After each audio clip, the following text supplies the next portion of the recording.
Crystallizing Public Opinion. Edward L. Bernays. Copyright, 1923, by Boney and Liverite, Incorporated. Liverite Publishing Corporation. Printed in the United States of America. To my wife, Doris E. Fleischman. Preface to new edition. In the 10 years that have elapsed since this book was written, events of profound importance have taken place. During this period, many of the principles set forth in the book have been put to the test and have been proven true. The book, for instance, emphasized 10 years ago that industrial organizations dealing with the public must take public opinion into consideration in the conduct of their affairs. We have seen cases in the past decade where the public has actually stepped in and publicly supervised industries which refused to recognize this truth. The field of public relations counsel has developed tremendously in this period. But the broad basic principles, as originally set forth, are as valid today as they were then, when the profession was a comparatively new one. It seems appropriate that this new edition, for which the publishers have asked me to write a new foreword, should appear at a time when the new partnership of government, labor and industry has brought public relations and its problems to the fore. The old group relationships that make up our society have undergone and are undergoing marked changes. The peaceful harmonizing of all the new conflicting points of view will be dependent, to a great extent, upon an understanding and application by leaders of public relations and its technique. In the future, each industry will have to act with increasing understanding in its relationship to government, to other industries, to labor, to stockholders and to the public. Each industry must be cognizant of new conditions and modify its conduct to conform to them if it is to maintain the goodwill of those upon whom it depends for its very life. This principle applies not only to industry, it applies to every kind of organization and institution that uses special pleading, whether it be for profit or for any other cause. The new social and economic structure in which we live today demands this new approach to the public. Public relations has come to play an important part in our life. It is hoped that this book may lead to a greater recognition and application of sound public relations principles. E.L.B. January, 1934. Foreword. In writing this book I have tried to set down the broad principles that govern the new profession of public relations counsel. These principles I have on the one hand substantiated by the findings of psychologists, sociologists, and newspapermen, Ray Stannard Baker, W. G. Bleer, Richard Washburn Child, Elmer Davis, John L.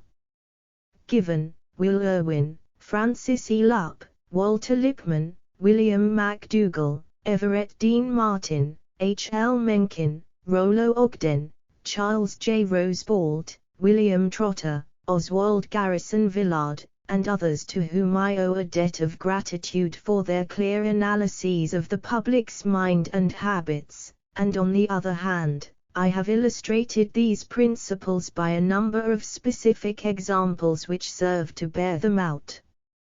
I have quoted from the men listed here, because the ground covered by them is part of the field of activity of the Public Relations Counsel. The actual cases which I have cited were selected because they explain the application of the theories to practice. Most of the illustrative material is drawn from my personal experience, a few examples from my observation of events. I have preferred to cite facts known to the general public, in order that I might explain graphically a profession that has little precedent, and whose few formulated rules have necessarily a limitless number and variety of applications.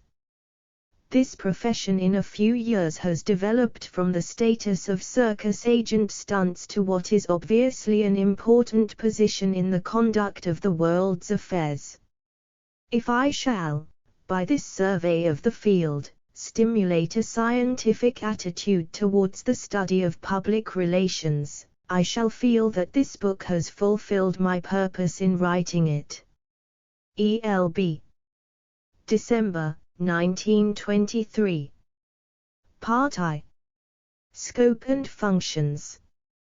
Crystallizing Public Opinion. Chapter 1.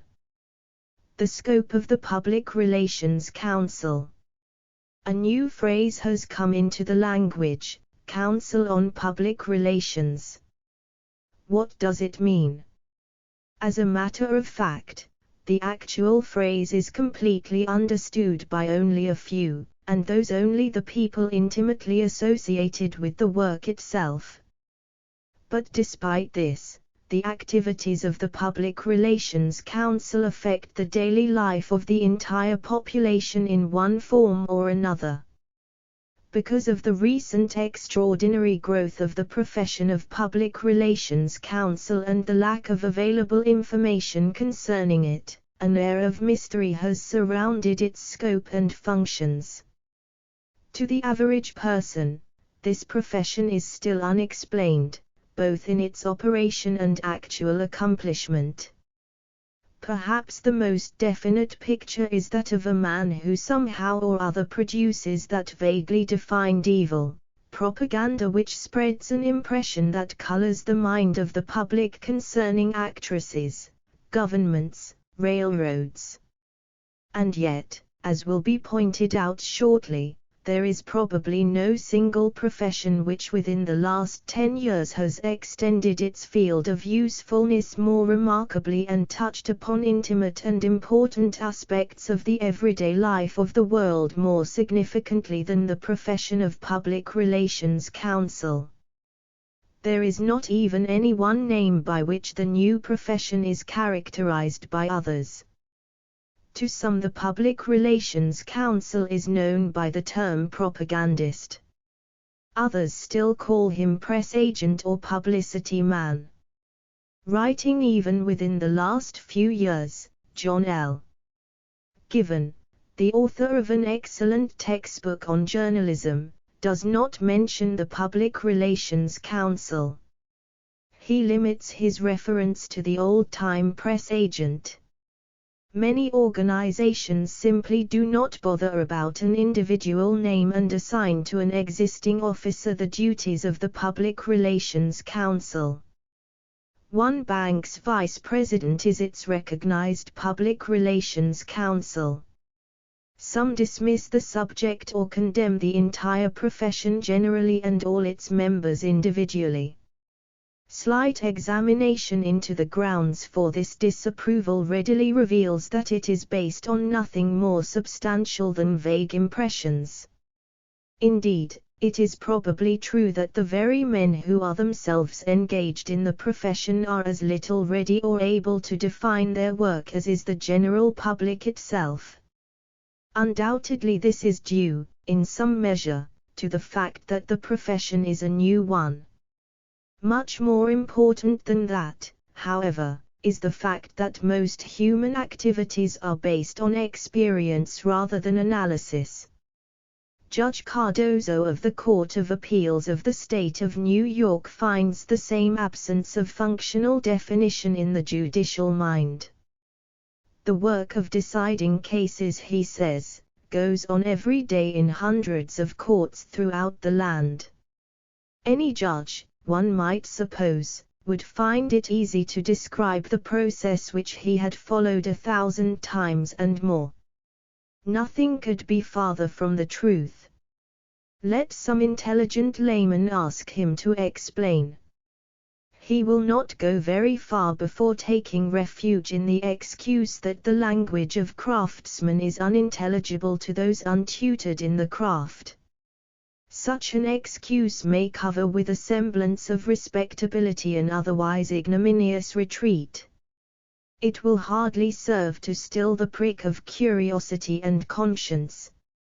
In moments of introspection, when there is no longer a necessity of putting off with a show of wisdom the uninitiated interlocutor, the troublesome problem will recur and press for a solution. What is it that I do when I decide a case? From my own records and from current history still fresh in the public mind, I have selected a few instances which only in a limited measure give some idea of the variety of the public relations counsel's work and of the type of problem which he attempts to solve. These examples show him in his position as one who directs and supervises the activities of his clients wherever they impinge upon the daily life of the public. He interprets the client to the public, which he is enabled to do in part because he interprets the public to the client. His advice is given on all occasions on which his client appears before the public, whether it be in concrete form or as an idea. His advice is given not only on actions which take place, but also on the use of mediums which bring these actions to the public it is desired to reach, no matter whether these mediums be the printed, the spoken or the visualized word, that is, advertising, lectures, the stage, the pulpit, the newspaper, the photograph, the wireless, the mail or any other form of thought communication. A nationally famous New York hotel found that its business was falling off at an alarming rate because of a rumor that it was shortly going to close and that the site upon which it was located would be occupied by a department store. Few things are more mysterious than the origins of rumors, or the credence which they manage to obtain. Reservations at this hotel for weeks and months ahead were being cancelled by persons who had heard the rumor and accepted it implicitly. The problem of meeting this rumor, which like many rumors had no foundation in fact, was not only a difficult but a serious one.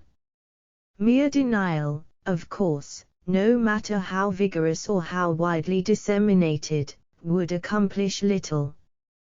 The mere statement of the problem made it clear to the public relations counsel who was retained by the hotel that the only way to overcome the rumor was to give the public some positive evidence of the intention of the hotel to remain in business.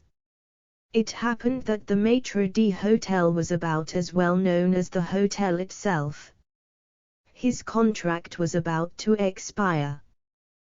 The Public Relations Counsel suggested a very simple device. Renew his engagement immediately for a term of years, he said. Then make public announcement of the fact. Nobody who hears of the renewal or the amount of money involved will believe for a moment that you intend to go out of business. The maitre d' hotel was called in and offered a 5-year engagement. His salary was one which many bank presidents might envy. Public announcement of his engagement was made. The maitre d' hotel was himself something of a national figure. The salary stipulated was not without popular interest from both points of view. The story was one which immediately interested the newspapers. A national press service took up the story and sent it out to all its subscribers. The cancellation of reservations stopped and the rumor disappeared. A nationally known magazine was ambitious to increase its prestige among a more influential group of advertisers. It had never made any effort to reach this public except through its own direct circulation.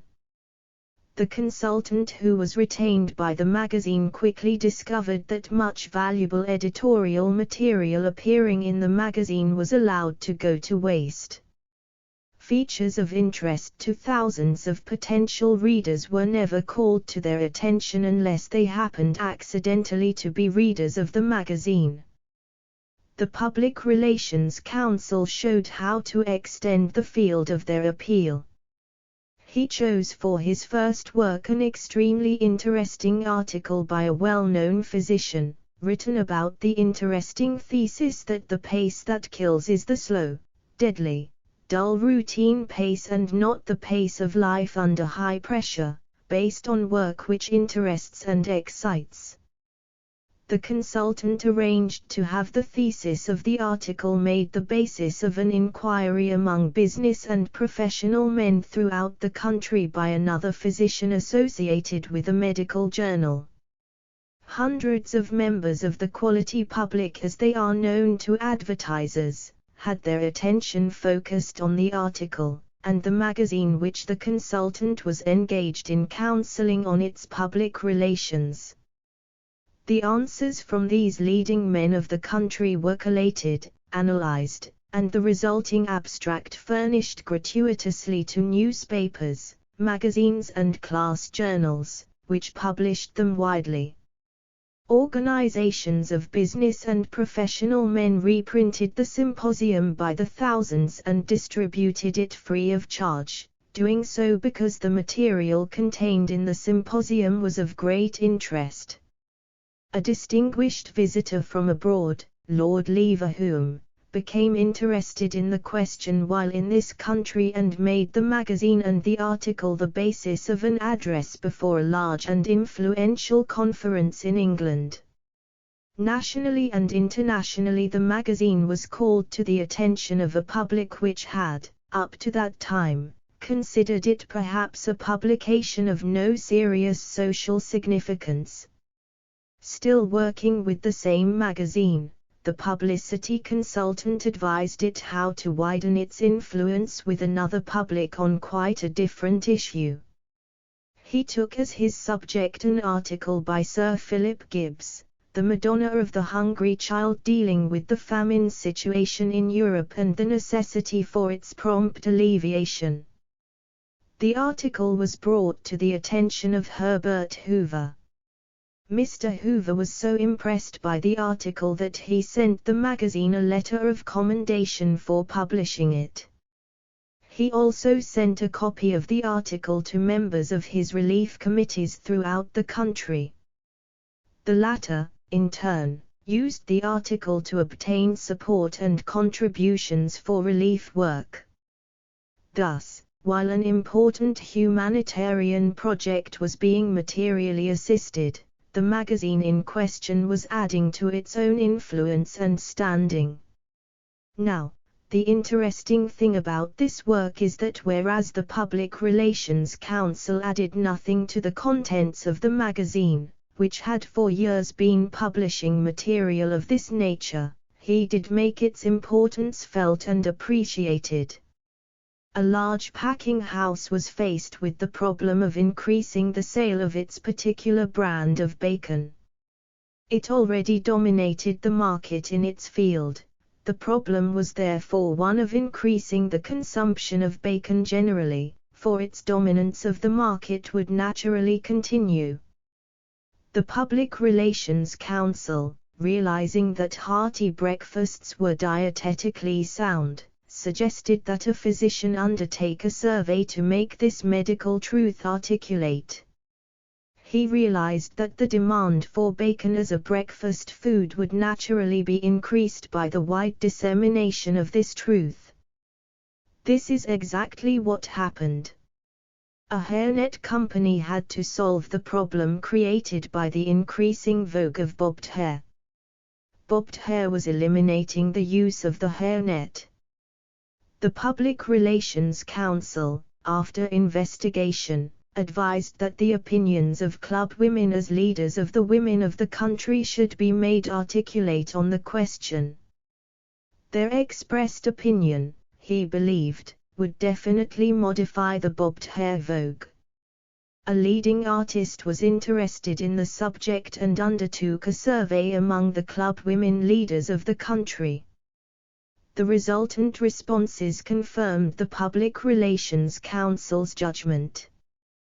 The opinions of these women were given to the public and helped to arouse what had evidently been a latent opinion on the question. Long hair was made socially more acceptable than bobbed hair, and the vogue for the latter was thereby partially checked. A real estate corporation on Long Island was interested in selling cooperative apartments to a high-class clientele. In order to do this, it realized that it had to impress upon the public the fact that this community, within easy reach of Manhattan, was socially, economically, artistically and morally desirable. On the advice of its public relations counsel, instead of merely proclaiming itself as such a community, it proved its contentions dramatically by making itself an active center for all kinds of community manifestations.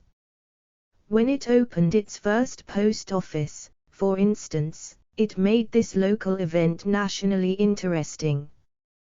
The opening was a formal one. National figures became interested in what might have been merely a local event.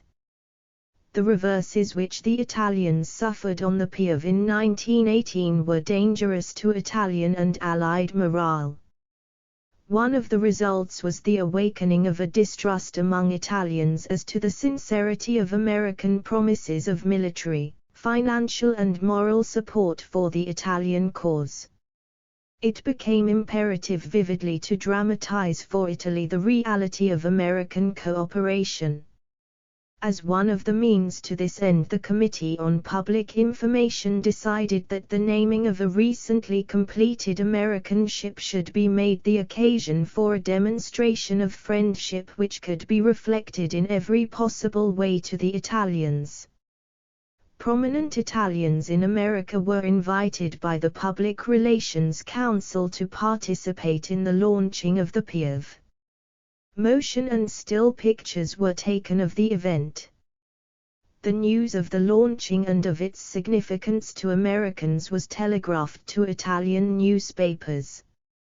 At the same time, a message from Italian Americans was transmitted to Italy expressing their confidence in America's assistance of the Italian cause.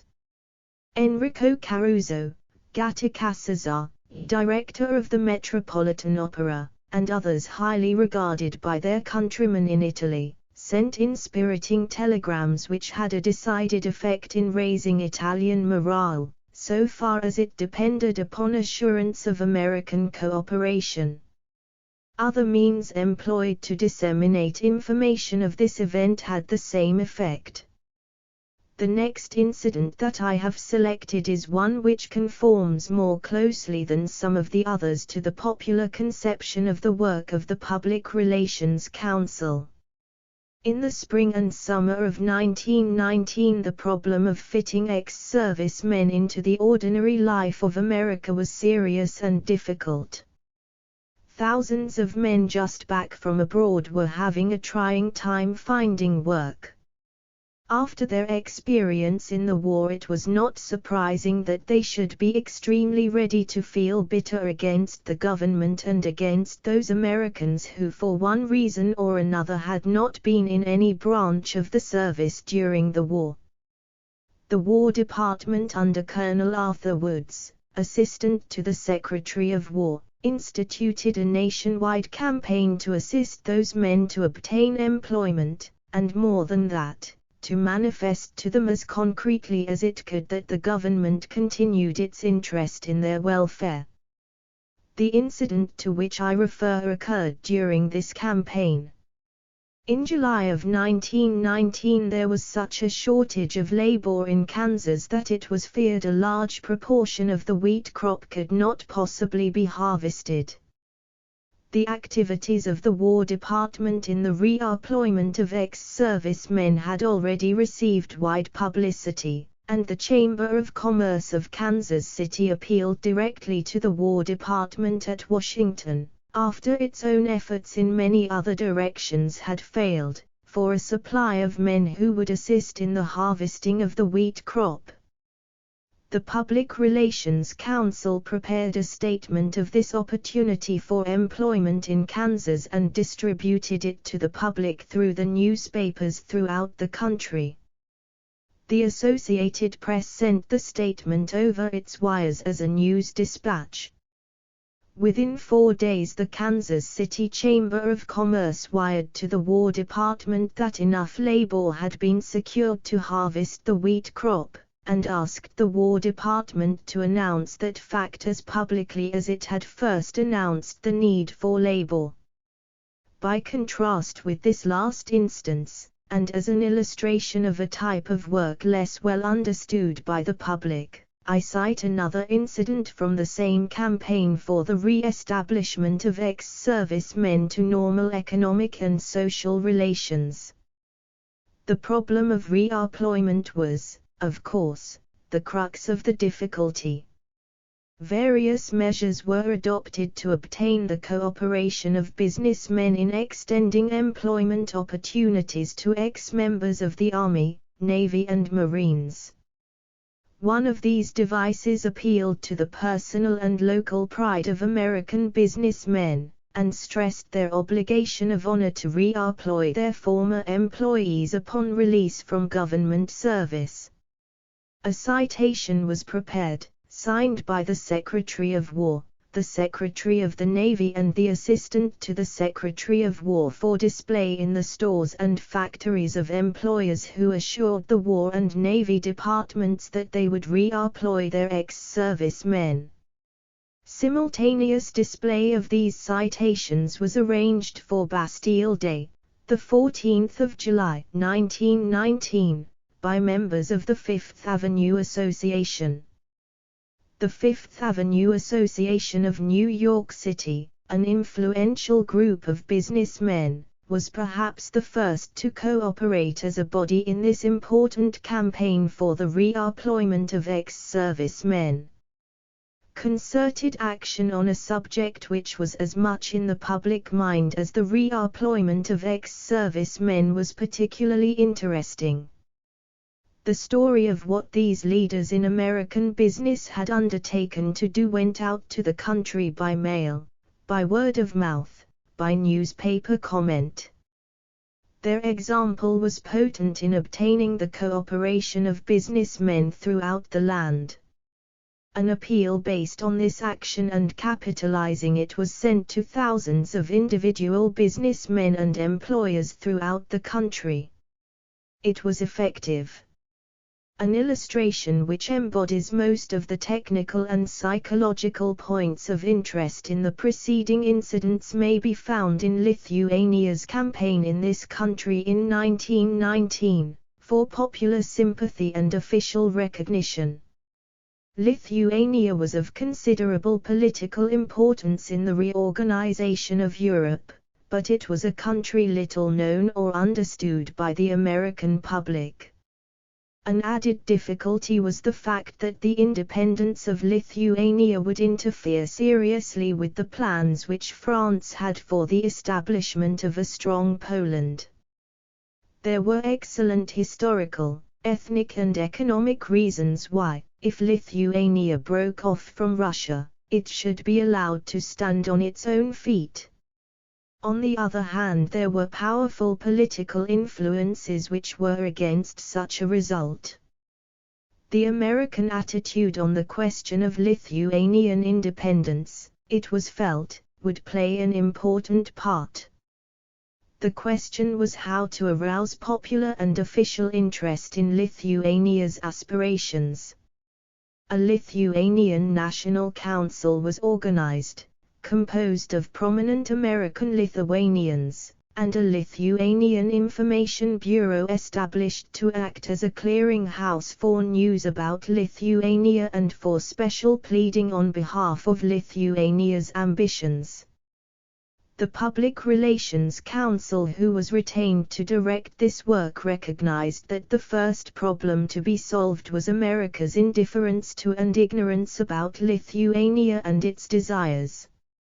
He had an exhaustive study made of every conceivable aspect of the problem of Lithuania, from its remote and recent history and ethnic origins to its present-day marriage customs and its popular recreations. He divided his material into its various categories, based primarily on the public to which it would probably make its appeal. For the amateur ethnologist, he provided interesting and accurate data of the racial origins of Lithuania. To the student of languages, he appealed with authentic and well-written studies of the development of the Lithuanian language from its origins in the Sanskrit. He told the sporting fan about Lithuanian sports and told American women about Lithuanian clothes. He told the jeweler about amber and provided the music lover with concerts of Lithuanian music. To the senators, he gave facts about Lithuania which would give them basis for favorable action. To the members of the House of Representatives he did likewise. He reflected to those communities whose crystallized opinion would be helpful in guiding other opinions, facts which gave them basis for conclusions favorable to Lithuania. A series of events which would carry with them the desired implications were planned and executed. Mass meetings were held in different cities, petitions were drawn, signed and presented, pilgrims made calls upon Senate and House of Representatives committees. All the avenues of approach to the public were utilized to capitalize the public interest and bring public action. The mails carried statements of Lithuania's position to individuals who might be interested. The lecture platform resounded to Lithuania's appeal. Newspaper advertising was bought and paid for. The radio carried the message of speakers to the public. Motion pictures reached the patrons of moving picture houses.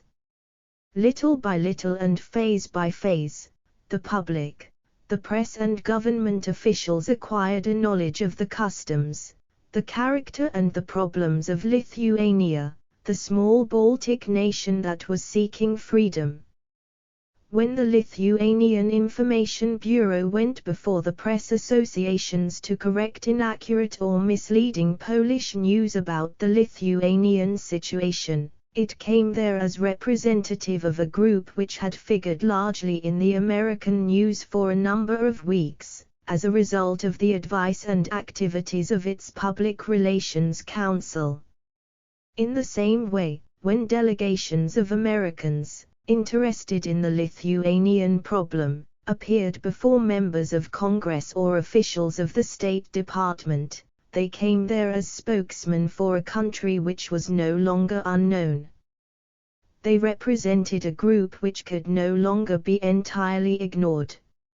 Somebody described this campaign, once it had achieved recognition for the Baltic Republic, as the campaign of advertising a nation to freedom.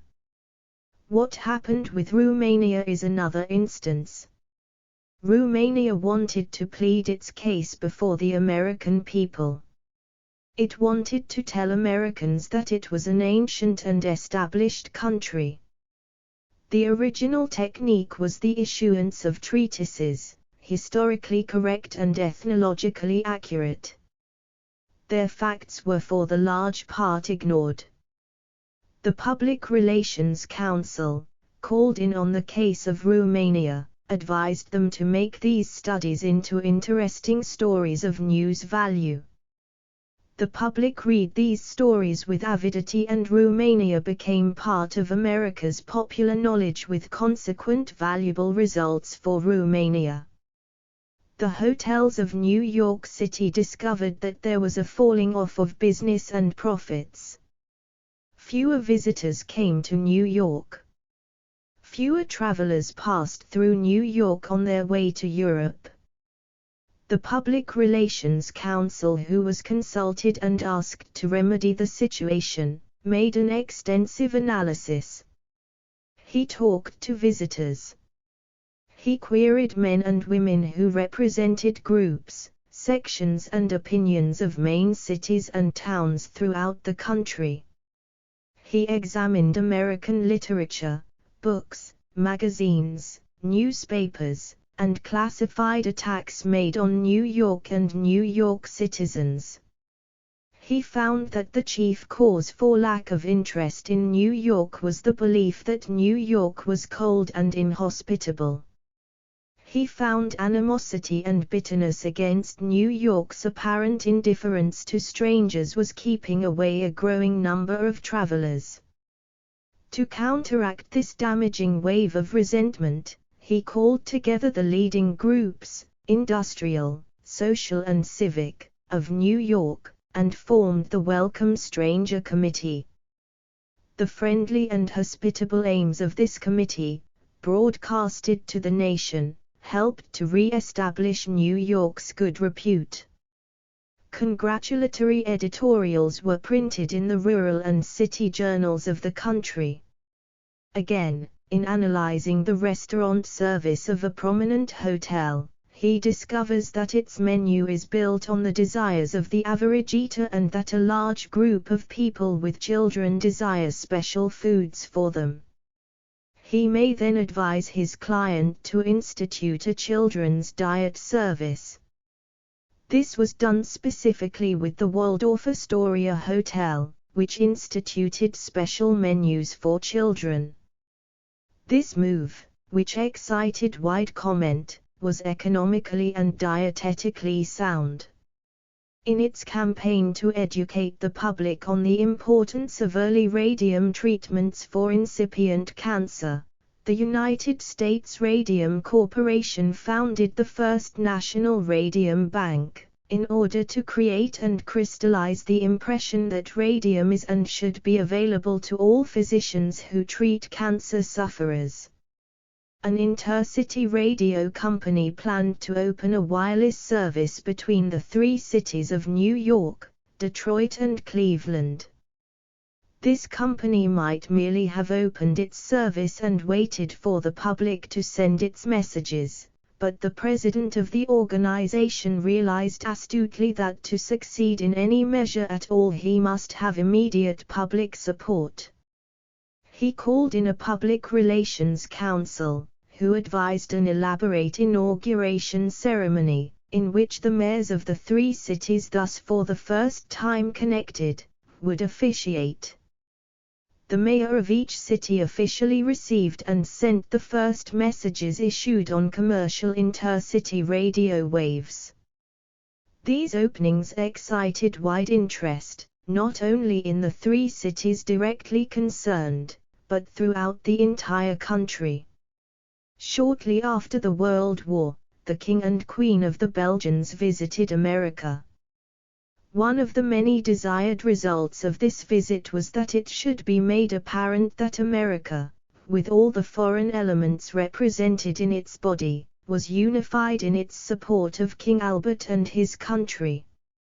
To present a graphic picture of the affection which the national elements here had for the Belgian monarch, a performance was staged at the Metropolitan Opera House in New York City, at which the many nationalist groups were represented and gave voice to their approval. The story of the Metropolitan Opera House performance was spread in the news columns and by photographs in the press throughout the world.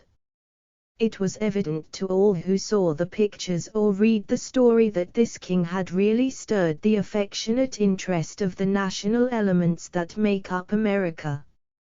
An interesting illustration of the broad field of work of the Public Relations Council today is noted in the efforts which were exerted to secure wide commendation and support among Americans for the League of Nations. Obviously a small group of persons, banded together for the sole purpose of furthering the appeal of the League, would have no powerful effect. In order to secure a certain homogeneity among the members of groups who individually had widely varied interests and affiliations, it was decided to form a non-partisan committee for the League of Nations. The public relations consultant, having assisted in the formation of this committee, called a meeting of women representing Democratic, Republican, Radical, Reactionary, Club, Society, professional and industrial groups, and suggested that they make a united appeal for national support of the League of Nations. This meeting accurately and dramatically reflected disinterested and unified support of the League. The Public Relations Council made articulate what would otherwise have remained a strong passive sentiment. The still insistent demand for the League of Nations is undoubtedly due in part to efforts of this nature. Cases as diverse as the following are the daily work of the Public Relations Council. One client is advised to give up a Rolls-Royce car and to buy a Ford, because the public has definite concepts of what ownership of each represents. Another man may be given the contrary advice. One client is advised to withdraw the hat check privilege, because it causes unfavorable public comment. Another is advised to change the facade of his building to conform to a certain public taste. One client is advised to announce changes of price policy to the public by telegraph, another by circular, another by advertising. One client is advised to publish a Bible, another a book of French Renaissance tales. One department store is advised to use prices in its advertising, another store not to mention them. A client is advised to make his labor policy, the hygienic aspect of his factory, his own personality, part of his sales campaign. Another client is advised to exhibit his wares in a museum and school. Still another is urged to found a scholarship in his subject at a leading university. Further incidents could be given here, illustrating different aspects of the ordinary daily functions of the Public Relations Council, how, for example, the production of damaged goods in America became the basis of the first notably successful move in this country for overcoming the prudish refusal to appreciate and face the place of sex in human life, or how, more recently, the desire of some great corporations to increase their business was, through the advice of Ivy Lee, their Public Relations Council, made the basis of popular education on the importance of brass and copper to civilization. Enough has been cited, however, to show how little the average member of the public knows of the real work of the Public Relations Council, and how that work impinges upon the daily life of the public in an almost infinite number of ways. Popular misunderstanding of the work of the Public Relations Council is easily comprehensible because of the short period of his development. Nevertheless, the fact remains that he has become in recent years too important a figure in American life for this ignorance to be safely or profitably continued. Chapter 2. The Public Relations Council, the increased and increasing importance of the profession. The rise of the modern Public Relations Council is based on the need for and the value of his services. Perhaps the most significant social, political and industrial fact about the present century is the increased attention which is paid to public opinion, not only by individuals, groups or movements that are dependent on public support for their success, but also by men and organizations which until very recently stood aloof from the general public and were able to say, "The public be damned." The public today demands information and expects also to be accepted as judge and jury in matters that have a wide public import. The public, whether it invests its money in subway or railroad tickets, in hotel rooms or restaurant fare, in silk or soap, is a highly sophisticated body. It asks questions, and if the answer in word or action is not forthcoming or satisfactory, it turns to other sources for information or relief. The willingness to spend thousands of dollars in obtaining professional advice on how best to present one's views or products to a public is based on this fact. On every side of American life, whether political, industrial, social, religious or scientific, the increasing pressure of public judgment has made itself felt. Generally speaking, the relationship and interaction of the public and any movement is rather obvious. The charitable society which depends upon voluntary contributions for its support has a clear and direct interest in being favorably represented before the public. In the same way, the great corporation which is in danger of having its profits taxed away or its sales fall off or its freedom impeded by legislative action must have recourse to the public to combat successfully these menaces.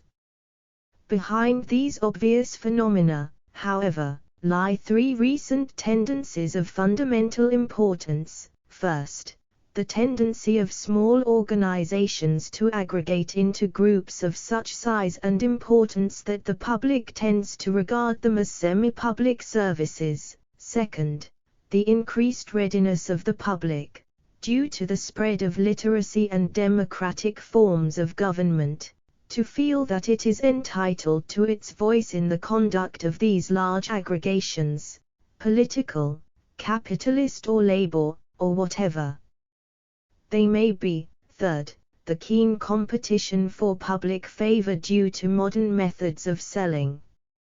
An example of the first tendency, that is, the tendency toward an increased public interest in industrial activity, because of the increasing social importance of industrial aggregations, may be found in an article on the Critic and the Law by Richard Washburn Child, published in the Atlantic Monthly for May, 1906.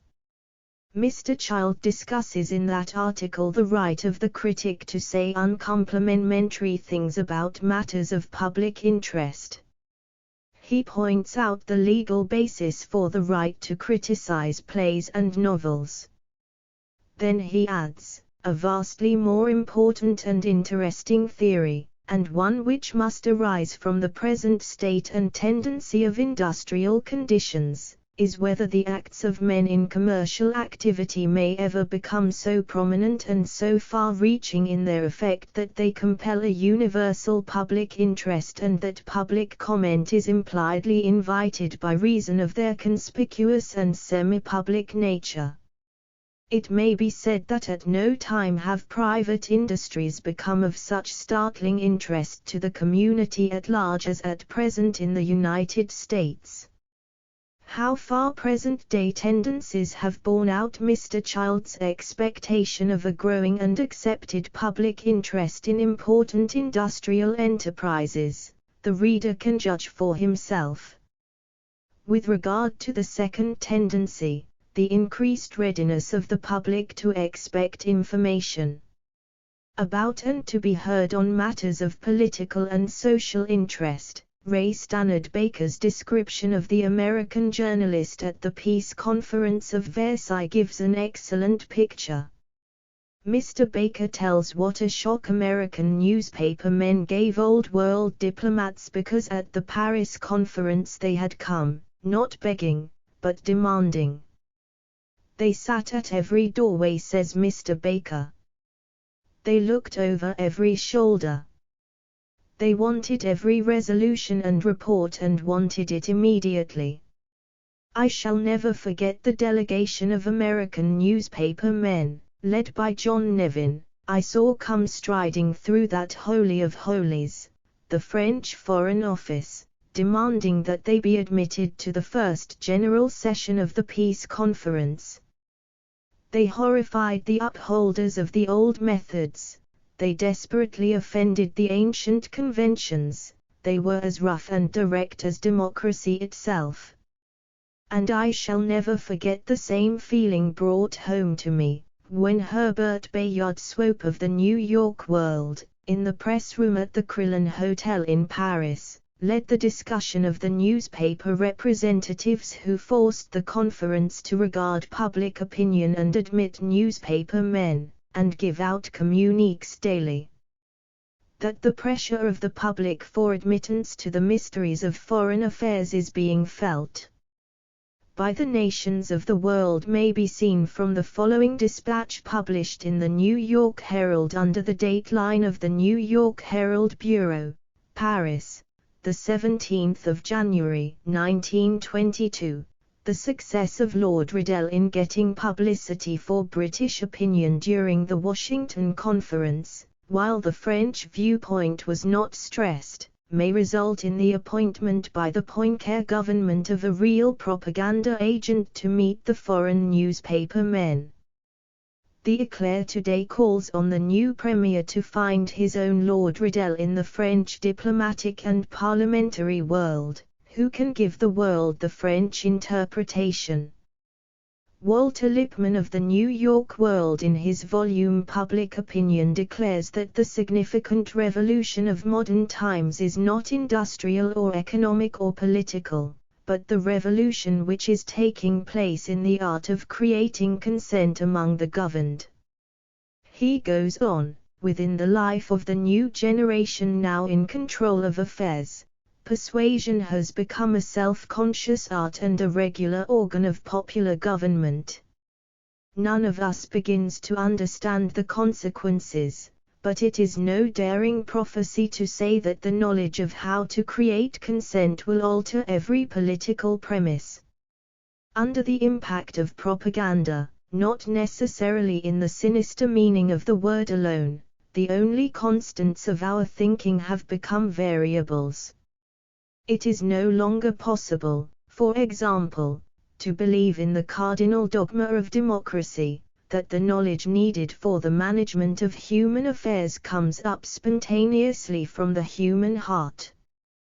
Where we act on that theory we expose ourselves to self-deception and to forms of persuasion that we cannot verify. It has been demonstrated that we cannot rely upon intuition, conscience, or the accidents of casual opinion if we are to deal with the world beyond our reach. In domestic affairs, the importance of public opinion not only in political decisions but in the daily industrial life of the nation may be seen from numerous incidents. In the New York Times of Friday, the 20th of May, 1922, I find almost a column article with the heading "Hoover prescribes publicity for coal." Among the improvements in the coal industry generally, which Mr. Hoover, according to the dispatch, anticipates from widespread, accurate and informative publicity about the industry itself, are the stimulation of industrial consumers to more regular demands, the ability to forecast more reliably the volume of demand, the ability of the consumer to form some judgment as to the prices he should pay for coal, and the tendency to hold down over-expansion in the industry by publication of the ratio of production to capacity. Mr. Hoover concludes that really informative publicity would protect the great majority of operators from the criticism that can only be properly leveled at the minority. Not so many years ago neither the majority nor the minority in the coal industry would have concerned itself about public criticism of the industry. From coal to jewelry seems rather a long step, and yet in the Jeweller's Circular, a trade magazine, I find much comment upon the National Jewelers Publicity Association. This association began with the simple commercial ambition of acquainting the public with the value of jewelry merchandise for gift purposes. Now it finds itself engaged in eliminating from the public mind in general, and from the minds of legislators in particular, the impression that the jewelry business is absolutely useless and that any money spent in a jewelry store is thrown away. Not so long ago it would scarcely have occurred to anyone in the jewelry industry that there was any importance to be attached to the opinion of the public on the essential or non-essential character of the jewelry industry. Today, on the other hand, jewelers find it a profitable investment to bring before the people the fact that table silver is an essential in modern life, and that without watches the business and industries of the nations would be a sad chaos. With all the other competing interests in the world today, the question as to whether the public considers the business of manufacturing and selling jewelry essential or non-essential is a matter of the first importance to the industry. The best examples, of course, of the increasing importance of public opinion to industries which until recently scarcely concerned themselves with the existence or non-existence of a public opinion about them, are those industries which are charged with a public interest. In a long article about the attitude of the public towards the railroads, the railway age reaches the conclusion that the most important problem which American railroads must solve is the problem of selling themselves to the public. Some public utilities maintain public relations departments, whose function it is to interpret the organizations to the public, as much as to interpret the public to them. The significant thing, however, is not the accepted importance of public opinion in this or the other individual industry, but the fact that public opinion is becoming cumulatively more and more articulate and therefore more important to industrial life as a whole.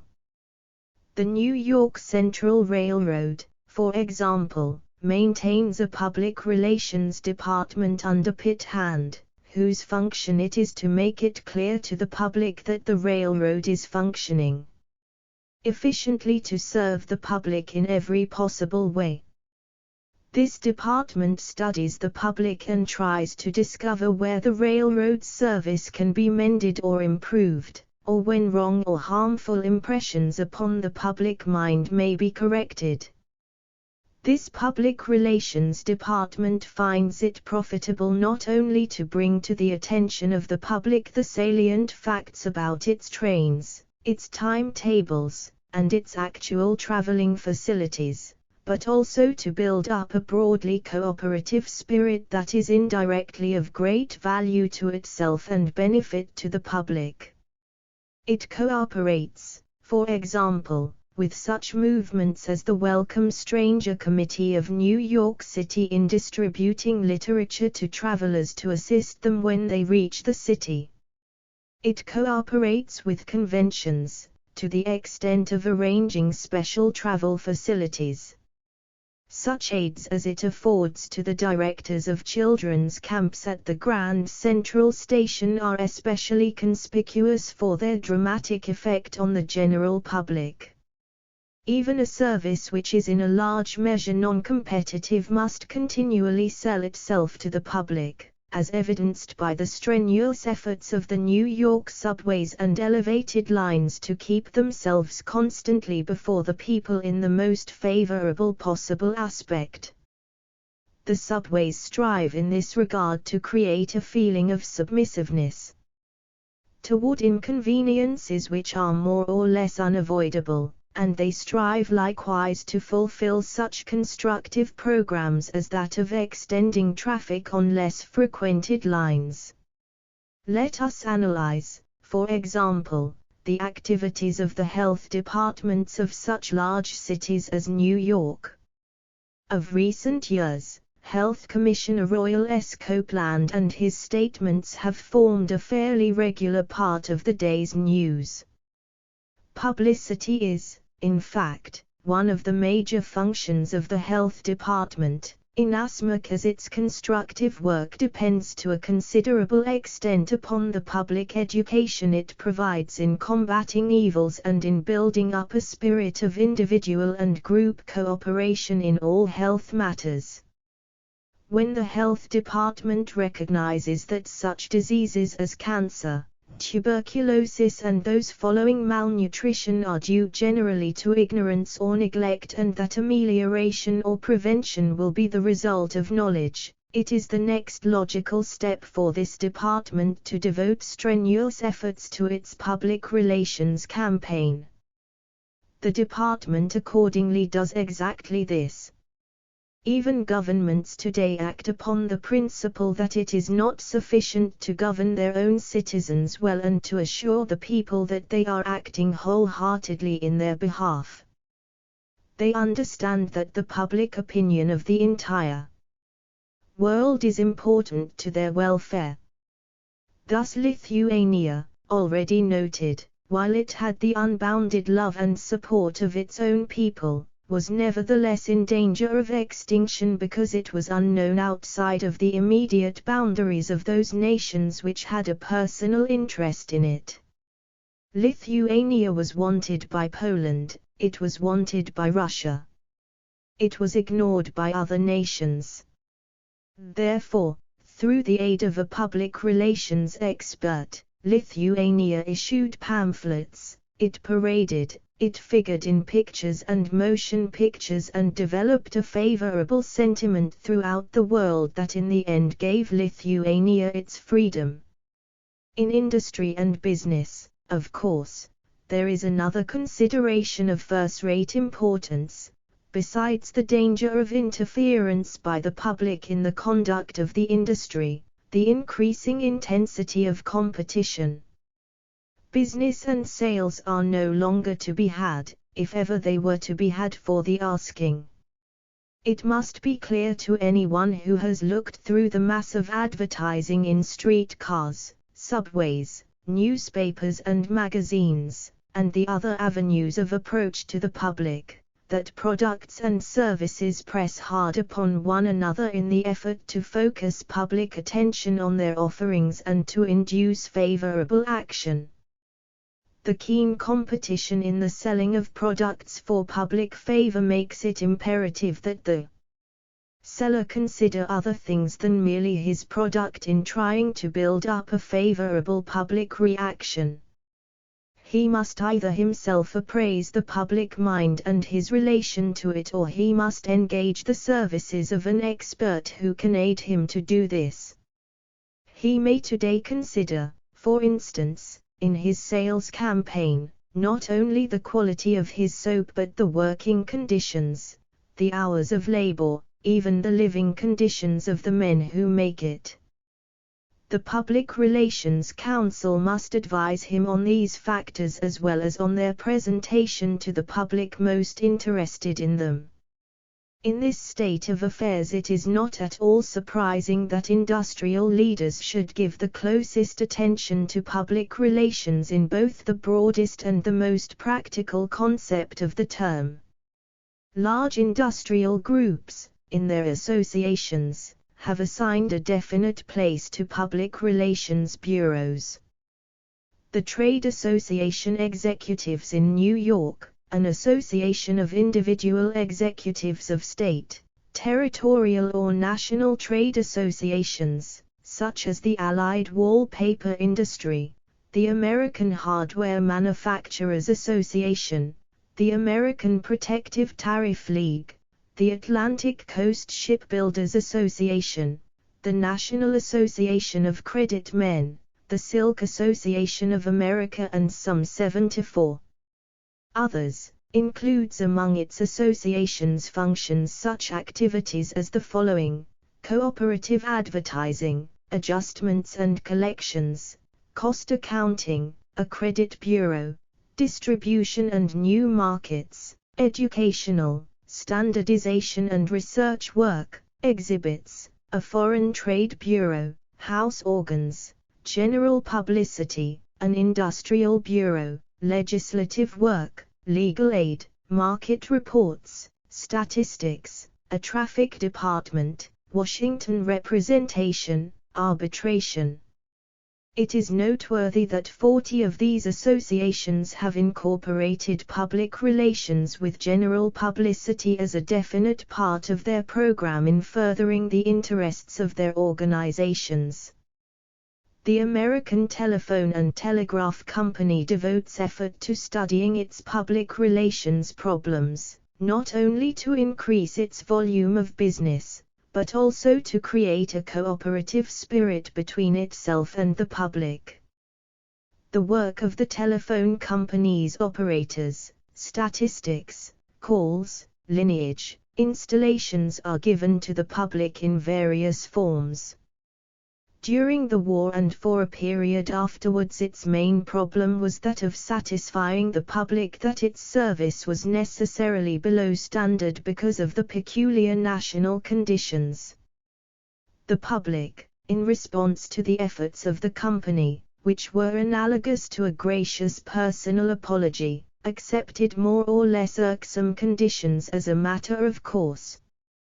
Had the company not cared about the public would undoubtedly have been unpleasantly insistent upon a maintenance of the pre-war standards of service. Americans were once wont to jest about the dependence of France and Switzerland upon the tourist trade. Today we see American cities competing, as part of their public relations programs, for conventions, fairs and conferences. The New York Times printed some time ago an address by the governor of Nebraska, in which he told a group of advertising men that publicity had made Nebraska prosper. The New York Herald carried an editorial recently, entitled, "It Pays a State to Advertise," centering about the campaign of the state of Vermont to present itself favorably to public attention. According to the editorial, the state publishes a magazine, The Vermonter, an attractive publication filled with interesting illustrations and well-written text. It is devoted exclusively to revealing in detail the industrial and agricultural resources of the state and to presenting Vermont's strikingly beautiful scenic attractions for the summer visitor.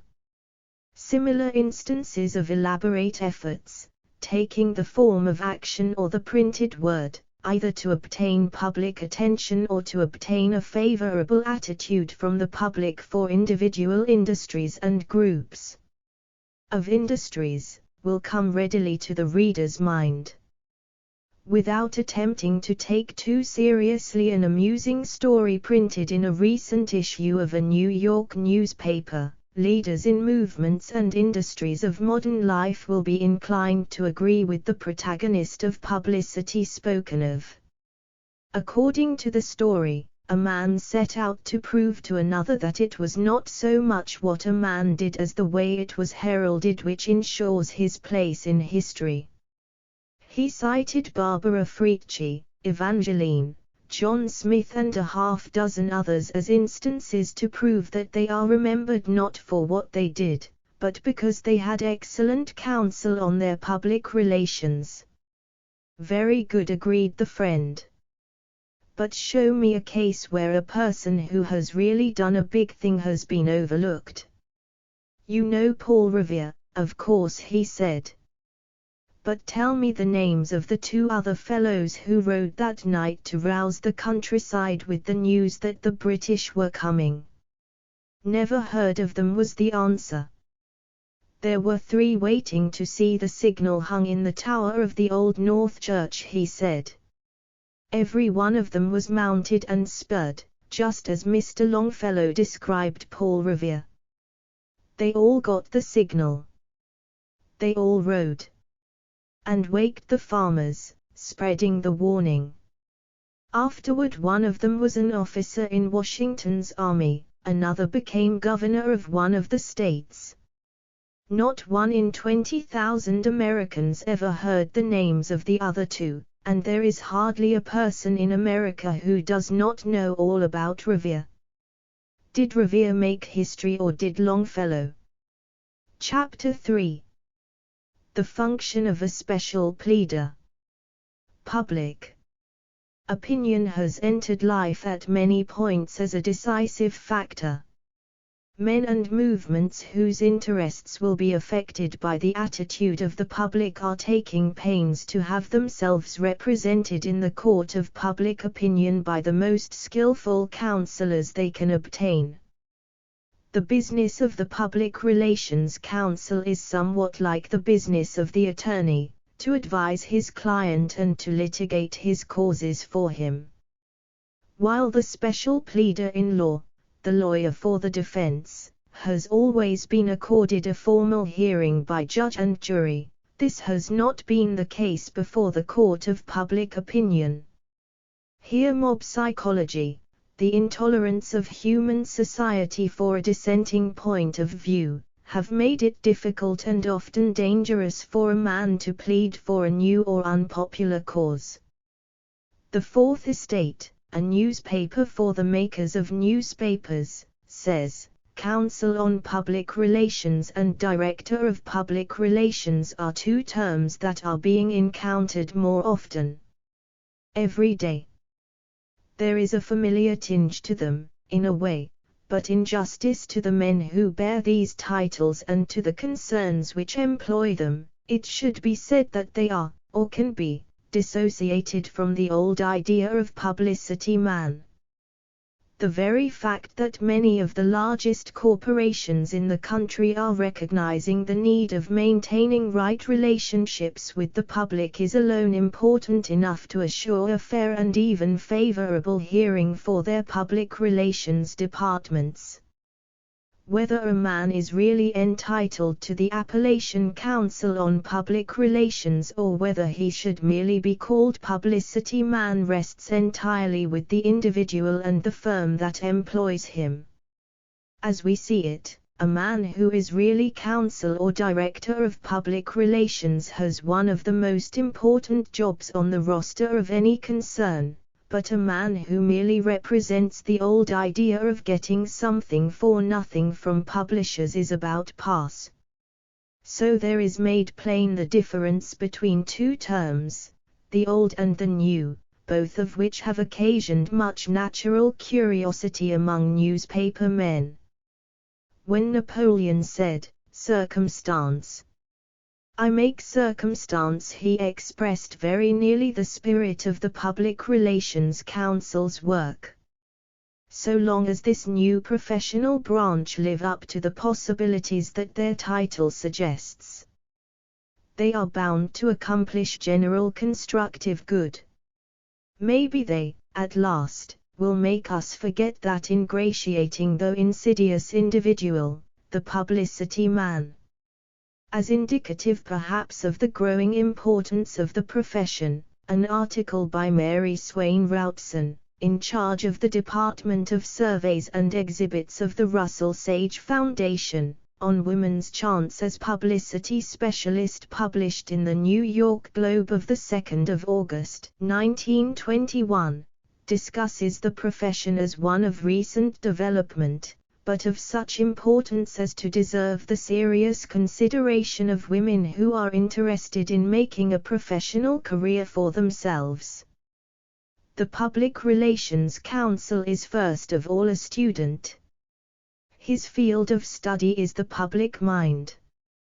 His textbooks for this study are the facts of life, the articles printed in newspapers and magazines, the advertisements that are inserted in publications, the billboards that line the streets, the railroads and the highways, the speeches that are delivered in legislative chambers, the sermons issuing from pulpits, anecdotes related in smoking rooms, the gossip of Wall Street, the patter of the theater and the conversation of other men who, like him, are interpreters and must listen for the clear or obscure enunciations of the public. He brings the talent of his intuitive understanding to the aid of his practical and psychological tests and surveys. But he is not only a student. He is a practitioner with a wide range of instruments and a definite technique for their use. First of all, there are the circumstances and events he helps to create. After that there are the instruments by which he broadcasts facts and ideas to the public: advertising, motion pictures, circular letters, booklets, handbills, speeches, meetings, parades, news articles, magazine articles, and whatever other mediums there are through which public attention is reached and influenced. Now, sensitiveness to the state of mind of the public is a difficult thing to achieve or maintain. Any man can tell you with more or less accuracy and clearness his own reactions on any particular issue. But few men have the time or the interest or the training to develop a sense of what other persons think or feel about the same issue. In his own profession, the skilled practitioner is sensitive and understanding. The lawyer can tell what argument will appeal to court or jury. The salesman can tell what points to stress to his prospective buyers. The politician can tell what to emphasize to his audience, but the ability to estimate group reactions on a large scale over a wide geographic and psychological area is a specialized ability which must be developed with the same painstaking self-criticism and with the same dependence on experience that are required for the development of the clinical sense in the doctor or surgeon. Of course, the public relations counsel employs all those practical means of gauging the public mind which modern advertising has developed and uses. He employs the research campaign, the symposium, the survey of a particular group or of a particular state of mind as a further aid and confirmation or modification of his own appraisals and judgments. Charles J. Rosebald, the author of an article in the New York Times recently, headed "Men Who Wield the Spotlight," remarks that the competent public relations counsel has generally had some newspaper training and that the value of this training is a keen sense of the likes and dislikes of what we call the public, that is, the average of men and women. The needle of the compass is no more sensitive to direction, nor the mercury in the thermometer to variations of heat and cold than is this expert to the influence of publicity upon the mind and emotions of the man in the street. It is not surprising that the growing interest of the public in men and movements should have led to the spontaneous creation of the new profession. We have presented here, in very broad outline, a picture of the fundamental work of the public relations counsel and of the fundamental conditions which have produced him. On the one hand, a complex environment of which only small, disconnected portions are available to different persons; on the other hand, the great and increasing importance either of making one's case accessible to the public mind or of determining whether that case will impinge favorably or unfavorably upon the public mind. These two conditions, taken together, have resulted inevitably in the public relations counsel. Mr. Lippmann finds in these facts the underlying reason for the existence of what he calls the press agent. The enormous discretion, he says, as to what facts and what impressions shall be reported is steadily convincing every organized group of people that, whether it wishes to secure publicity or to avoid it, the exercise of discretion cannot be left to the reporter. It is safer to hire a press agent who stands between the group and the newspapers. It is clear that the popular impression of the scope and functions of the counsel on public relations must be radically revised if any accurate picture of the profession is to be looked for. The public relations counsel is the lineal descendant, to be sure, of the circus advance man and of the semi-journalist promoter of small part actresses. The economic conditions which have produced him, however, and made his profession the important one it is today, have in themselves materially changed the character of his work. His primary function now is not to bring his clients by chance to the public's attention, nor to extricate them from difficulties into which they have already drifted, but to advise his clients how positive results can be accomplished in the field of public relations and to keep them from drifting inadvertently into unfortunate or harmful situations. The Public Relations Counsel will find that the conditions under which his client operates, be it a government, a manufacturer of food products or a railroad system, are constantly changing and that he must advise modifications in policy in accordance with such changes in the public point of view.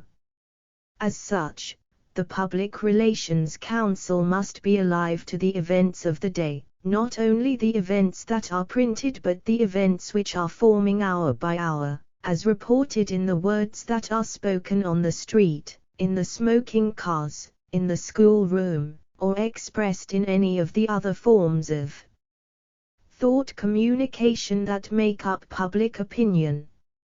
So long as the press remains the greatest single medium for reaching the public mind, the work of the Public Relations Counsel will necessarily have close contacts with the work of the journalist. He transmits his ideas, however, through all those mediums which help to build public opinion: the radio, the lecture platform, advertising, the stage, the motion picture, the mails. On the other hand, he is becoming today as much of an advisor on actions as he is the communicator of these actions to the public. The public relations consultant is ideally a constructive force in the community. The results of his work are often accelerated interest in matters of value and importance to the social, economic or political life of the community. The Public Relations Counsel is the pleader to the public of a point of view. He acts in this capacity as a consultant both in interpreting the public to his client and in helping to interpret his client to the public. He helps to mold the action of his client as well as to mold public opinion. His profession is in a state of evolution. His future must depend as much upon the growing realization by the public of the responsibility to the public of individuals, institutions and organizations as upon the Public Relations Counsel's own realization of the importance of his work. Part 2. The Group and Herd. Chapter I. What constitutes public opinion? The character and origins of public opinion, the factors that make up the individual mind and the group mind must be understood if the profession of Public Relations Counsel is to be intelligently practiced and its functions and possibilities accurately estimated. Society must understand the fundamental character of the work he is doing, if for no other reason than its own welfare. The Public Relations Counsel works with that vague, little understood, indefinite material called public opinion. Public opinion is a term describing an ill-defined, mercurial and changeable group of individual judgments. Public opinion is the aggregate result of individual opinions, now uniform, now conflicting, of the men and women who make up society or any group of society. In order to understand public opinion, one must go back to the individual who makes up the group. The mental equipment of the average individual consists of a mass of judgments on most of the subjects which touch his daily physical or mental life. These judgments are the tools of his daily being, and yet they are his judgments, not on a basis of research and logical deduction, but for the most part dogmatic expressions accepted on the authority of his parents, his teachers, his church, and of his social, his economic and other leaders. The Public Relations Counsel must understand the social implications of an individual's thoughts and actions. Is it, for example, purely an accident that a man belongs to one church rather than another or to any church at all? Is it an accident that makes Boston women prefer brown eggs and New York women white eggs? What are the factors that work in favor of conversion of a man from one political party to another or from one type of food to another? Why do certain communities resist the prohibition law? Why do others abide by it?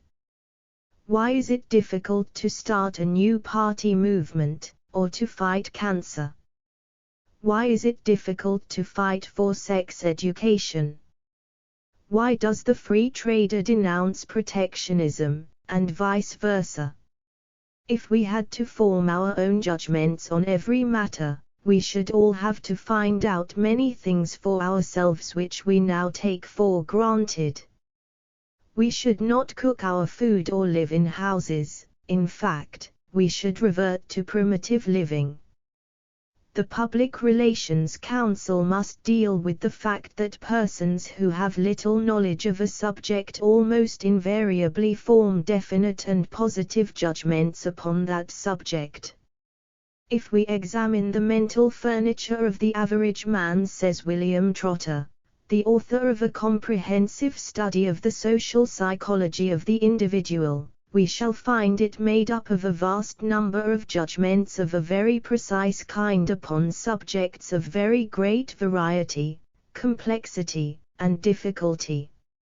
He will have fairly settled views upon the origin and nature of the universe, and upon what he will probably call its meaning.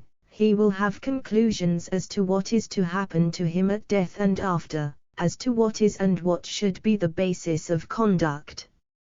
He will know how the country should be governed, and why it is going to the dogs, why this piece of legislation is good and that bad. He will have strong views upon military and naval strategy, the principles of taxation, the use of alcohol and vaccination, the treatment of influenza, the prevention of hydrophobia, upon municipal trading, the teaching of Greek, upon what is permissible in art, satisfactory in literature, and hopeful in science. The bulk of such opinions must necessarily be without rational basis, since many of them are concerned with problems admitted by the expert to be still unsolved, while as to the rest it is clear that the training and experience of no average man can qualify him to have any opinion upon them at all. The rational method adequately used would have told him that on the great majority of these questions there could be for him but one attitude, that of suspended judgment. The reader will recall from his own experience an almost infinite number of instances in which the amateur has been fully prepared to deliver expert advice and to give final judgment in matters upon which his ignorance is patent to everyone except himself. In the Middle Ages, society was convinced that there were witches. People were so positive that they burned people whom they suspected of witchcraft. Today there is an equal number of people who believe just as firmly, one way or the other, about spiritualism and spirits. They do not burn mediums. But people who have made no research of the subject pass strong denunciatory judgments. Others, no better informed, consider mediums divinely inspired. Not so long ago every intelligent man knew that the world was flat. Today the average man has a belief just as firm and unknowing in the mysterious force which he has heard called atomic energy. It is axiomatic that men who know little are often intolerant of a point of view that is contrary to their own. The bitterness that has been brought about by arguments on public questions is proverbial. Lovers have been parted by bitter quarrels on theories of pacificism or militarism, and when an argument upon an abstract question engages opponents they often desert the main line of argument in order to abuse each other. How often this is true can be seen from the congressional records of controversies in which the personal attack supersedes logic. In a recent fight against the proposed tariff measures, a protagonist of Protection published long vindictive statements, in which he tried to confound the character and the disinterestedness of his opponents. Logically, his discussion should have been based only upon the sound economic, social and political value of the bill as presented. 100 leading American bankers, businessmen, professional men and economists united in public disapproval of this plan. They stated their opinion that the American Valuation Plan, as it was called, would endanger the prosperity of the country, that it would be inimical to our foreign relations and that it would injure the welfare of every country with whom our commercial and industrial ties were at all close. This group was a broadly representative group of men and women, yet the chairman of the Ways and Means Committee accused all these people of acting upon motives of personal gain and lack of patriotism. Prejudice superseded logic. Intolerance is almost inevitably accompanied by a natural and true inability to comprehend or make allowance for opposite points of view. The skilled scientist who may be receptive to any promising suggestion in his own field may outside of his own field be found quite unwilling to make any attempt at understanding a point of view contrary to his own. In politics, for example, his understanding of the problem may be fragmentary, yet he will enter excitedly into discussions on bonus and ship subsidy, of which he has made no study. We find here with significant uniformity what one psychologist has called logic-proof compartments. The logic-proof compartment has always been with us. Scientists have lost their lives through refusing to see flaws in their theories. Intelligent mothers give food to their babies that they would manifestly forbid other mothers to give their children. Especially significant is the tendency of races to maintain religious beliefs and customs long after these have lost their meaning. Dietary laws, hygienic laws, even laws based upon geographical conditions that have been changed for more than 1,000 years are still maintained in the logic-proof compartment of dogmatic adherence. There is a story that certain missionaries give money to heathen at the time of conversion and that the heathen, having got their money, bathe away their conversion in sacred streams.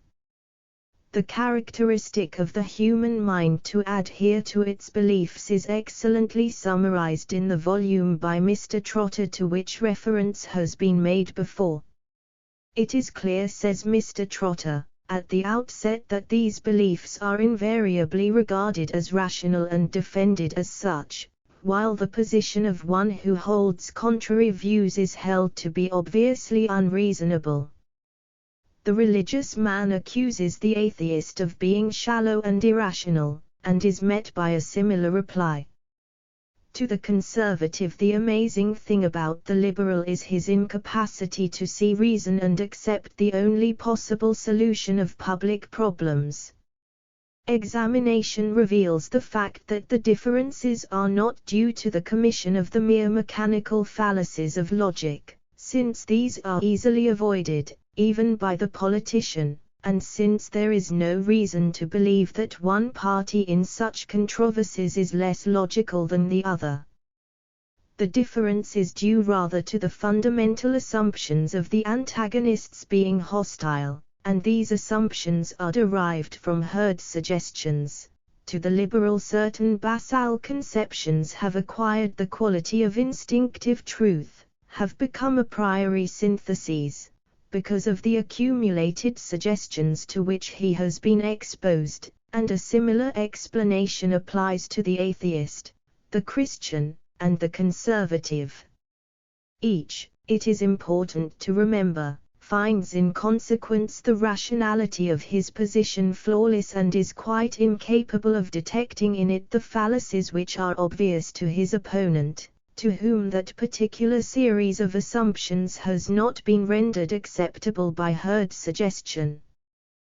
Thus the public relations counsel has to consider the a priori judgment of any public he deals with before counseling any step that would modify those things in which the public has an established belief. It is seldom effective to call names or to attempt to discredit the beliefs themselves. The Council on Public Relations, after examination of the sources of established beliefs, must either discredit the old authorities or create new authorities by making articulate a mass opinion against the old belief or in favor of the new. Chapter 2. Is public opinion stubborn or malleable? There is a divergence of opinion as to whether the public mind is malleable or stubborn, whether it is a passive or an active element. On the one hand is the profound belief that you can't change human nature. On the other hand is the equally firm assurance that certain well-defined institutions modify and alter public opinion. There is a uniformity of opinion in this country upon many issues. When this uniformity accords with our own beliefs, we call it an expression of the public conscience. When, however, it runs contrary to our beliefs, we call it the regimentation of the public mind and are inclined to ascribe it to insidious propaganda. Uniformity is, in fact, largely natural and only partly artificial.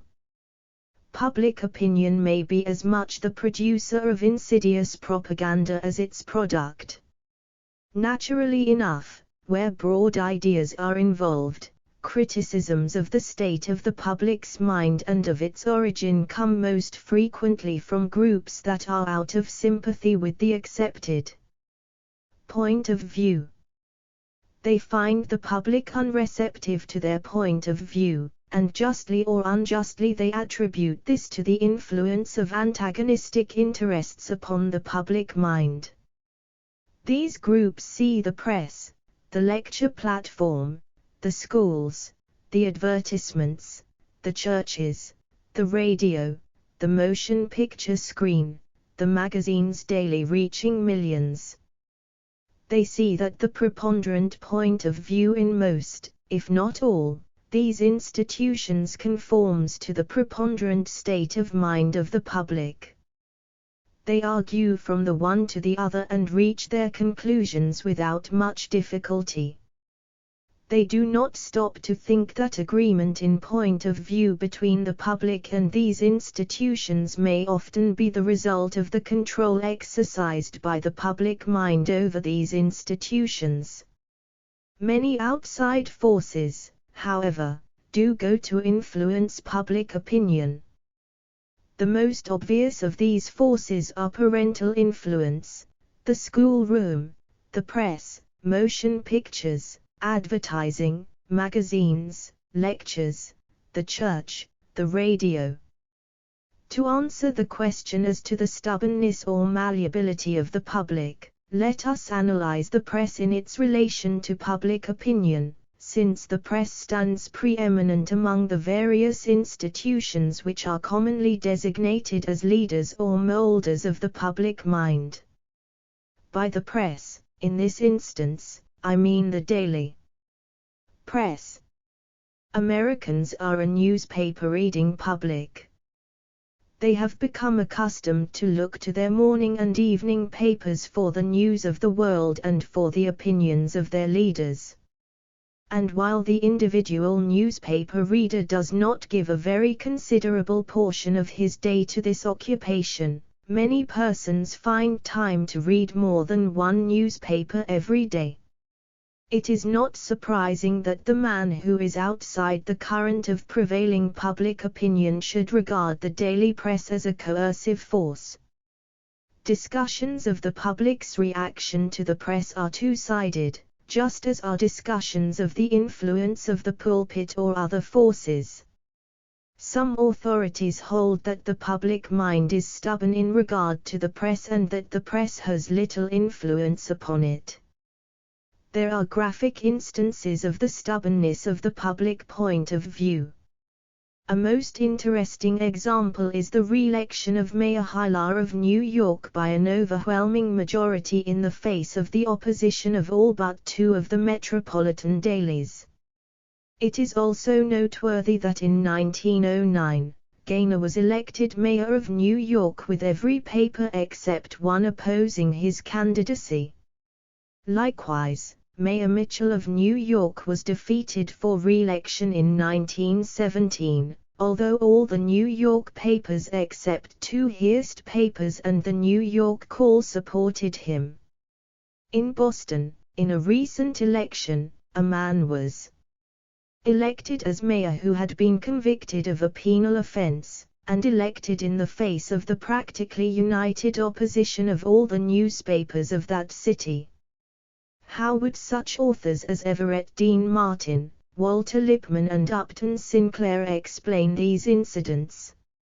How, on the theory of the regimentation of the public mind by the daily press, can such thinkers explain the sharpness with which the public sometimes rejects the advocacies of a united press?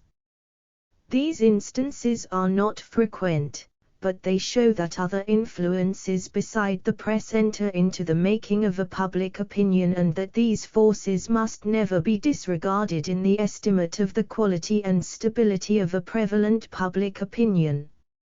Francis E. Lupp, writing in the Atlantic Monthly for February, 1910, on the waning power of the press remarks that Mayor Gaynor's comments shortly after his election in 1909 led up to the conclusion that in our common-sense generation nobody cares what the newspapers say. Mr. Lupp continues, unflattering as such a verdict may be, probably the majority of a community if polled as a jury would concur in it. The airy dismissal of some proposition as mere newspaper talk is heard at every social gathering until one who is brought up to regard the press as a mighty factor in modern civilization is tempted to wonder whether it has actually lost the power it used to wield among us. And H. L. Mencken, writing in the same magazine for March, 1914, declares that one of the principal marks of an educated man, indeed, is the fact that he does not take his opinions from newspapers, not, at any rate, from the militant, crusading newspapers. On the contrary, his attitude toward them is almost always one of frank cynicism, with indifference as its mildest form and contempt as its commonest. He knows that they are constantly falling into false reasoning about the things within his personal knowledge, that is, within the narrow circle of his special education, and so he assumes that they make the same, or even worse, errors about other things, whether intellectual or moral. This assumption, it may be said at once, is quite justified by the facts. The second point of view holds that the daily press and the other leading forces merely accept, reflect and intensify established public opinion and are, therefore, responsible for the uniformity of public reaction. A vivid statement of the point of view of the man who typifies this group is found in Everett Dean Martin's volume on the behavior of crowds. He says, "The modern man has in the printing press a wonderfully effective means for perpetuating crowd movements and keeping great masses of people constantly under the sway of certain crowd ideas. Every crowd group has its magazines, press agents, and special literature with which it continually harangues its members and possible converts. Many books, and especially certain works of fiction of the bestseller type, are clearly reading mob phenomena. There is a third group which perhaps comes nearer the truth, which holds that the press, just as other mediums of education or dissemination, brings about a very definite change in public opinion. A most graphic illustration of what such mediums can do to change opinions upon fundamental and important matters is the women's suffrage question and its victory over established points of view. The press, the pulpit, the lecture platform, the motion pictures and the other mediums for reaching the public brought about a complete popular conversion. Other examples of the change that may be brought about in public opinion in this way, by such institutions of authority, is the present attitude towards birth control and towards health education.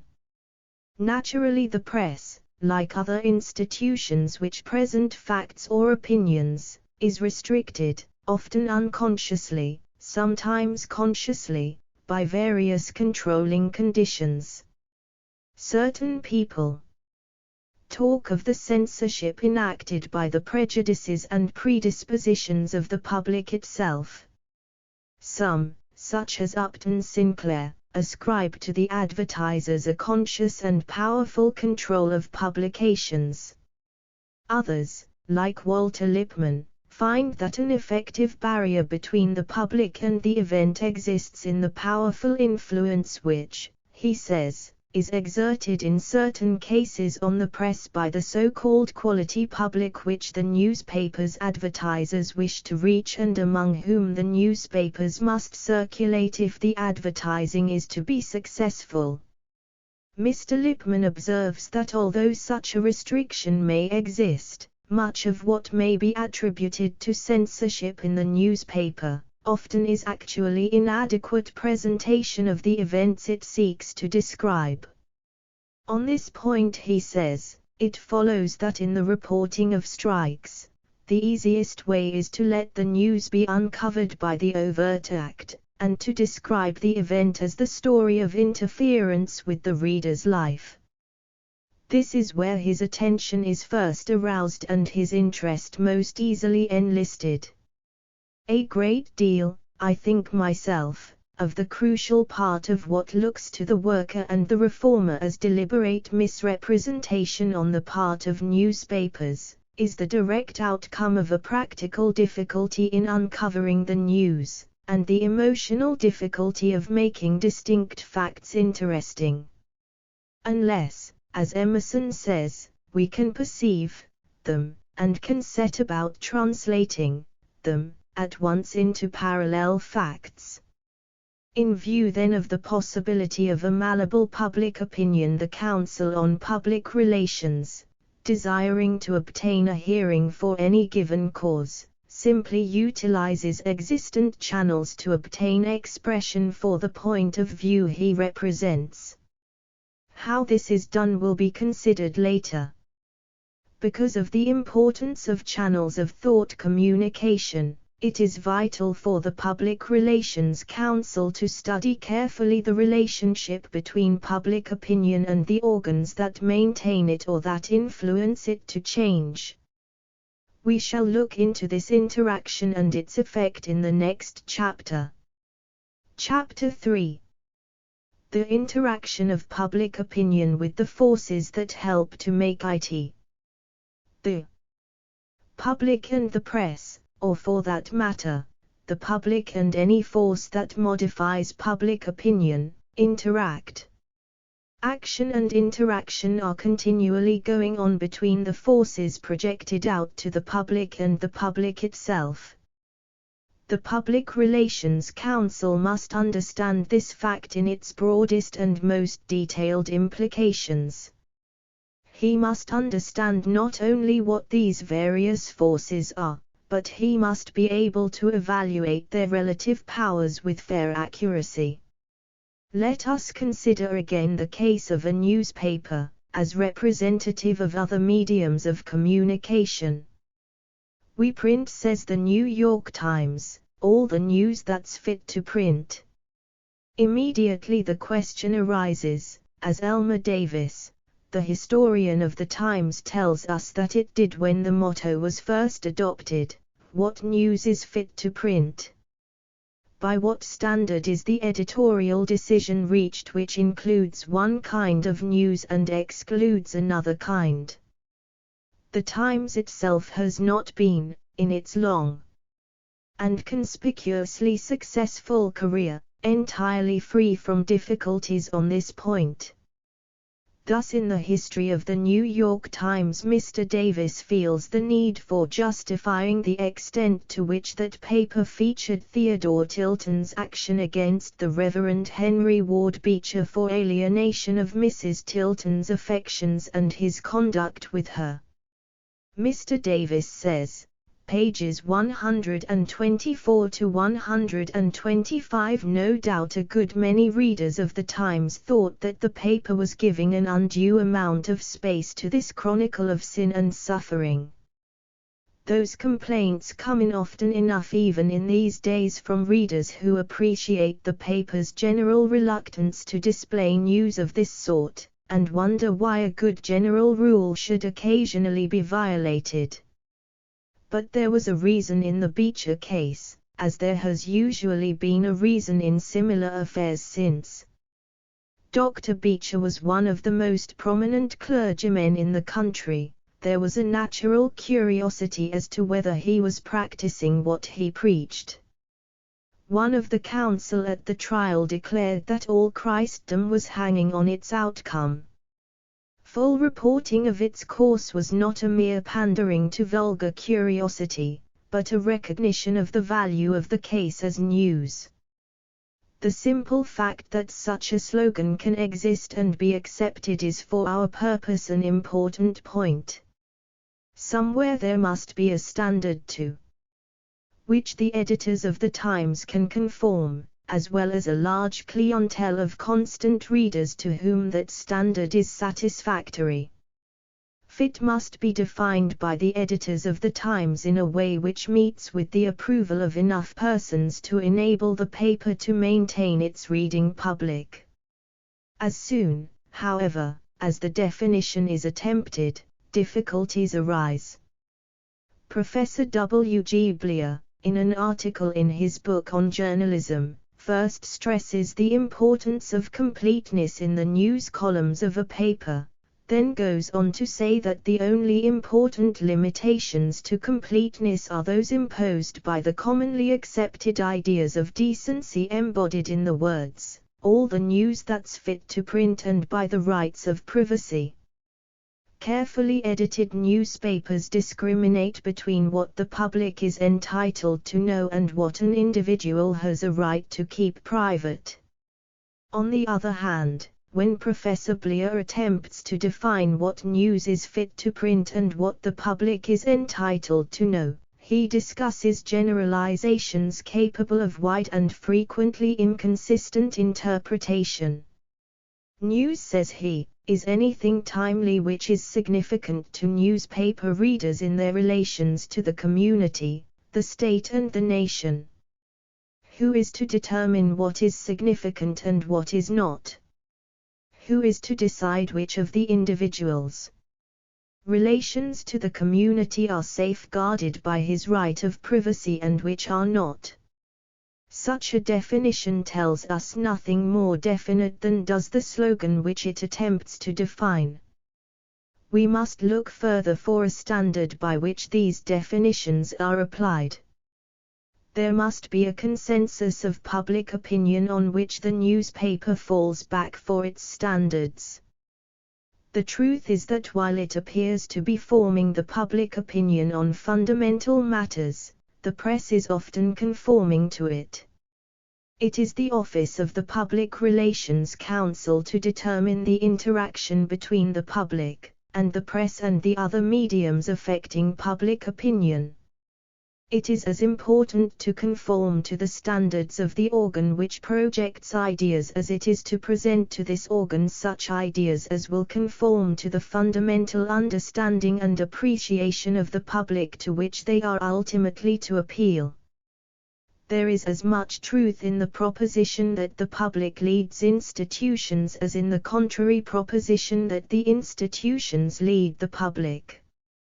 as an illustration of the manner in which newspapers are inclined to accept the judgments of their readers in presenting material to them, we have this anecdote which Rollo Ogden tells in the Atlantic Monthly for July, 1906, about a letter which Wendell Phillips wished to have published in a Boston paper. The editor read it over, and said, "Mr. Phillips, that is a very good and interesting letter, and I shall be glad to publish it, but I wish you would consent to strike out the last paragraph." "Why," said Phillips, "that paragraph is the precise thing for which I wrote the whole letter.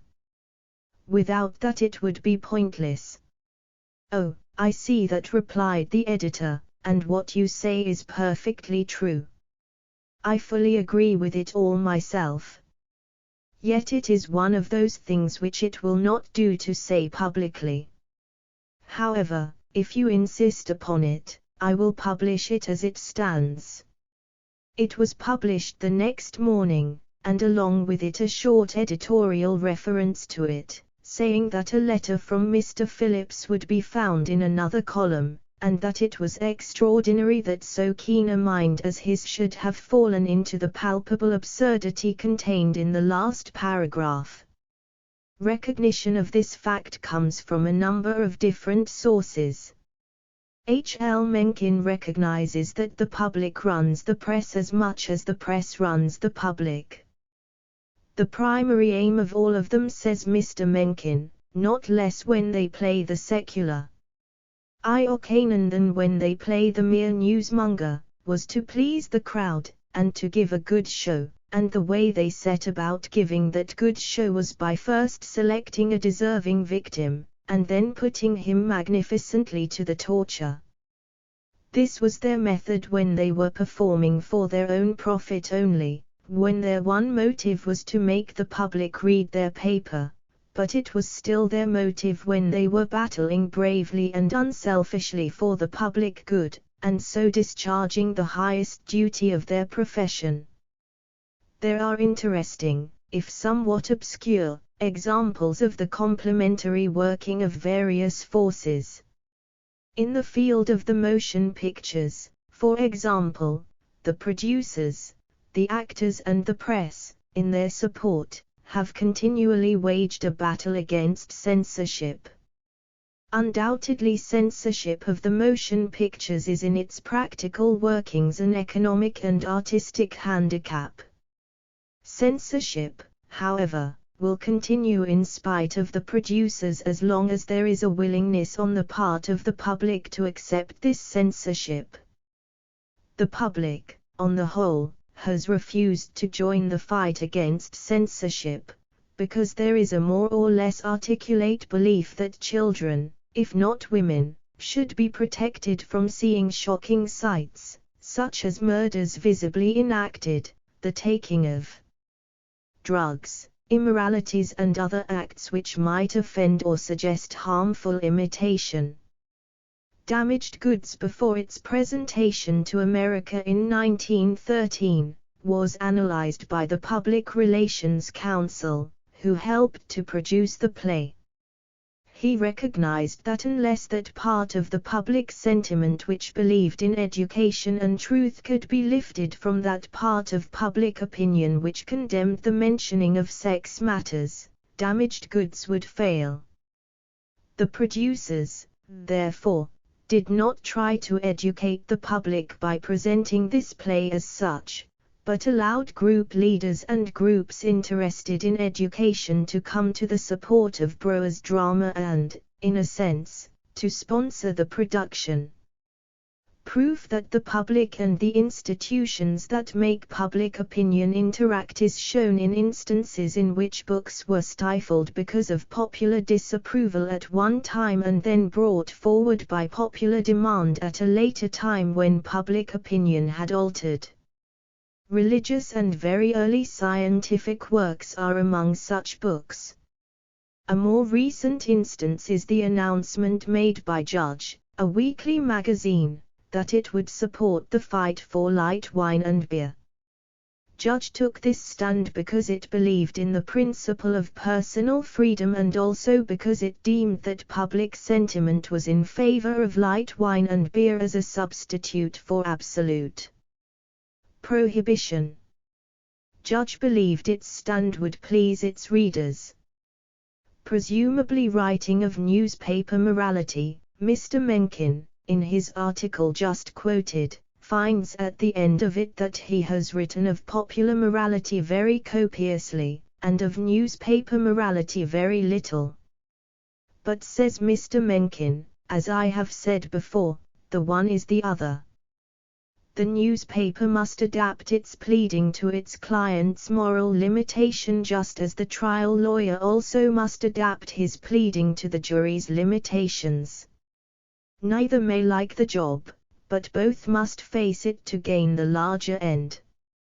Writing on the other hand from the point of view of the man who feels that the public taste requires no justification, Ralph Pulitzer nevertheless agrees with Mr. Mencken that the opinion of the press is set by the public, and he justifies muckraking by finding it neither extraordinary nor culpable that people and press should be more interested in the polemical than in the platitudinous, in blame than in painting the lily, in attack than in sending laudatory coals to Newcastle.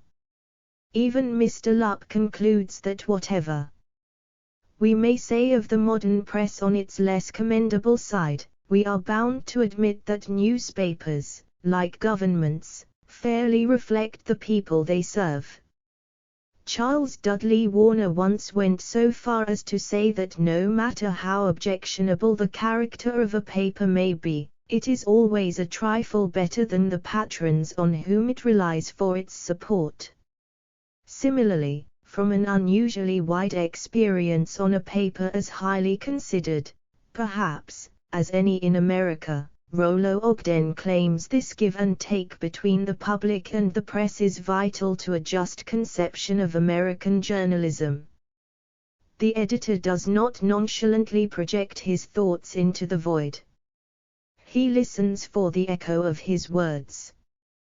His relation to his supporters is not unlike Gladstone's definition of the intimate connection between the orator and his audience. As the speaker gets from his hearers in mist what he gives back in shower, so the newspaper receives from the public as well as gives to it. Too often it gets as dust what it gives back as mud, but that does not alter the relation. Action and reaction are all the while going on between the press and its patrons. Hence it follows that the responsibility for the more crying evils of journalism must be divided. The same interaction goes on in connection with all the other forces that mold public opinion. The preacher upholds the ideals of society. He leads his flock whither they indicate a willingness to be led. Ibsen creates a revolution when society is ripe for it. The public responds to finer music and better motion pictures and demands improvements. Give the people what they want is only half sound. What they want and what they get are fused by some mysterious alchemy. The press, the lecturer, the screen and the public lead and are led by each other. Chapter 4. The power of interacting forces that go to make up public opinion.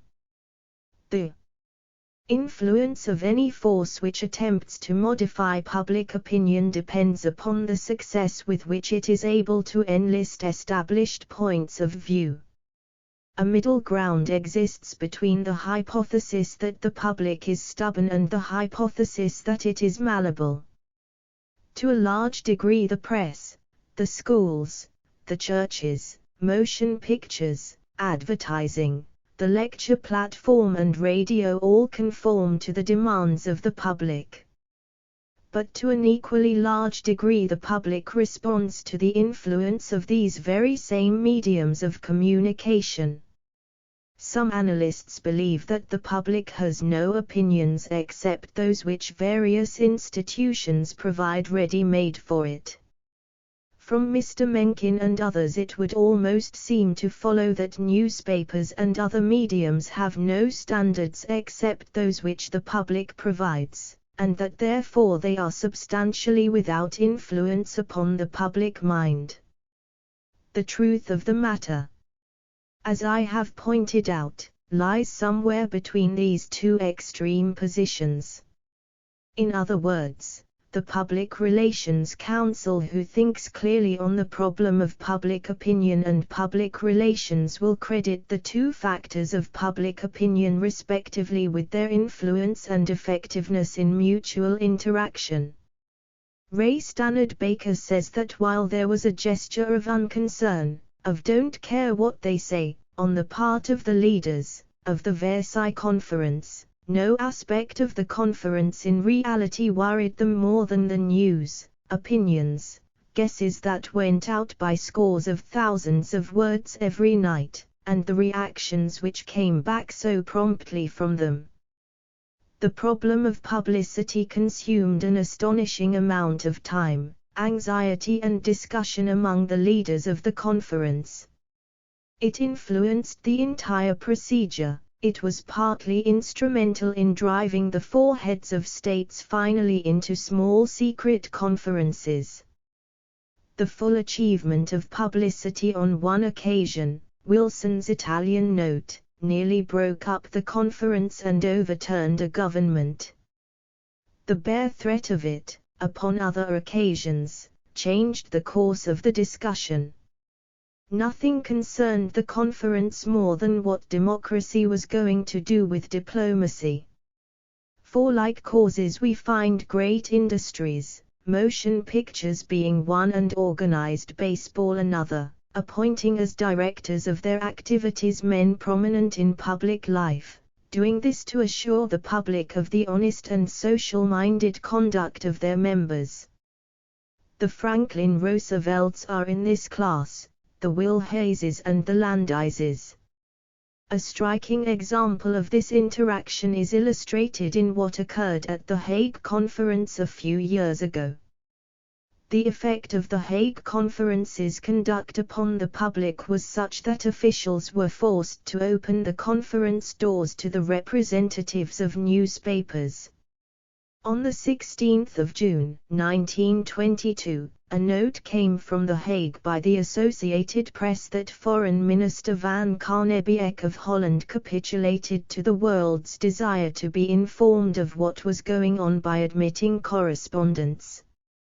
Early announcement that the press cannot be admitted was, according to the report, followed by anxious emissaries begging the journalists to have patience. Editorials printed in Holland pointed out that the best way to ensure public cooperation was to take the public into its confidence. Minister Van Carnebeek, who had been at Washington, was thoroughly awake to the invaluable service the press of the world rendered there. One editorial here pointed out that public statements were used by the diplomats themselves as a happy means of testing popular opinion upon the various projects offered in council.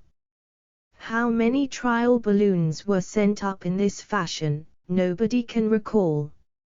Nevertheless, each delegation maintained clipping bureaus, which were brought up to date every morning and which gave the delegates accurate information as to the state of mind at home.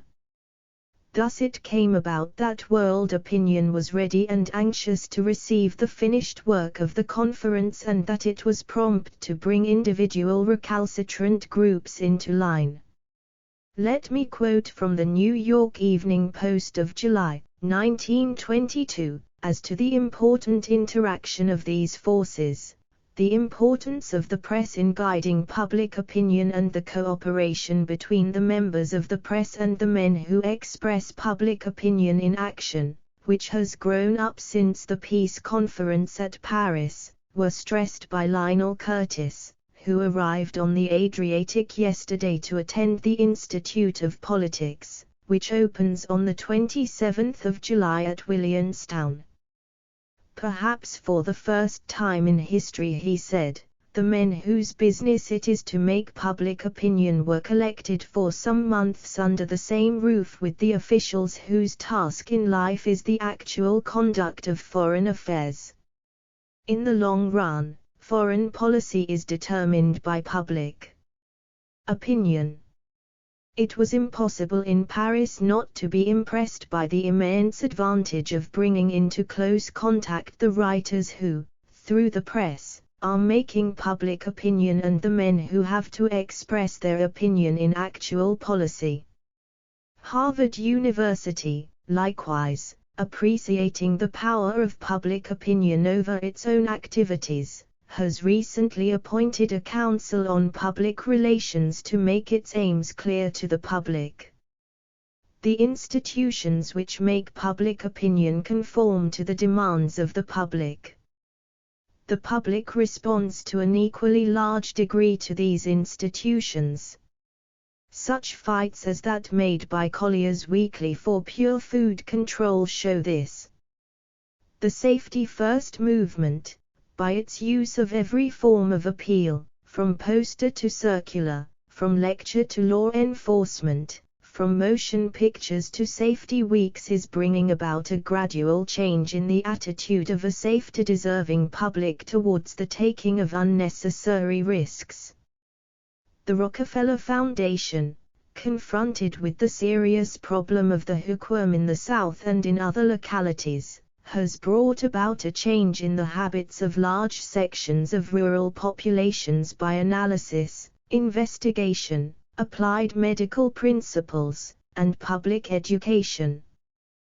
The molder of public opinion must enlist the established point of view.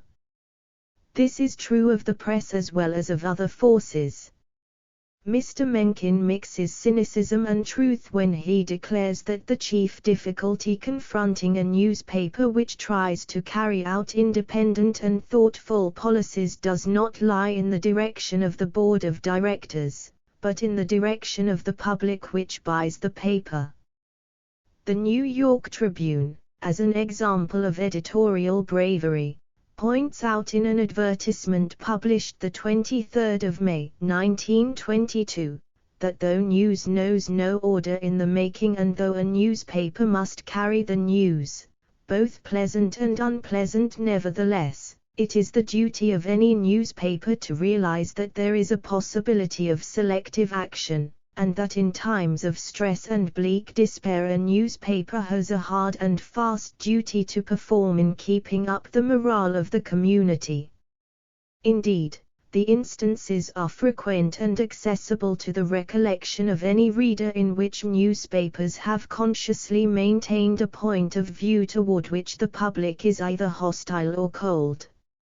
Occasionally, of course, even the established point of view is alterable.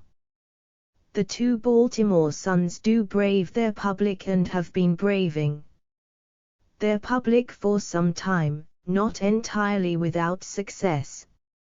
As severe a critic as Oswald Garrison Villard points out that though modern Baltimore is a difficult city to serve, yet the two Suns have courageously and consistently stood for the policies of their editors and have refused to yield to pressure from any source. To the Public Relations Council, this is a striking illustration of the give and take between the public and the institutions which attempt to mold public opinion. The two interact upon each other, so that it is sometimes difficult to tell which is one and which is the other. The World and the Evening World of New York pride themselves upon the following campaigns which are listed in the World Almanac of 1922. They illustrate this interaction. **********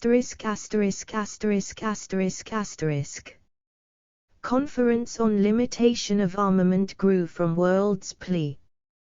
Bearing in mind in 1921 the injunction of its founder, Joseph Pulitzer, to fight always for progress and reform, and having led the campaign for disarmament in advance of any other demand therefore, the World covered the Washington Conference on Limitation of Armament in a comprehensive way.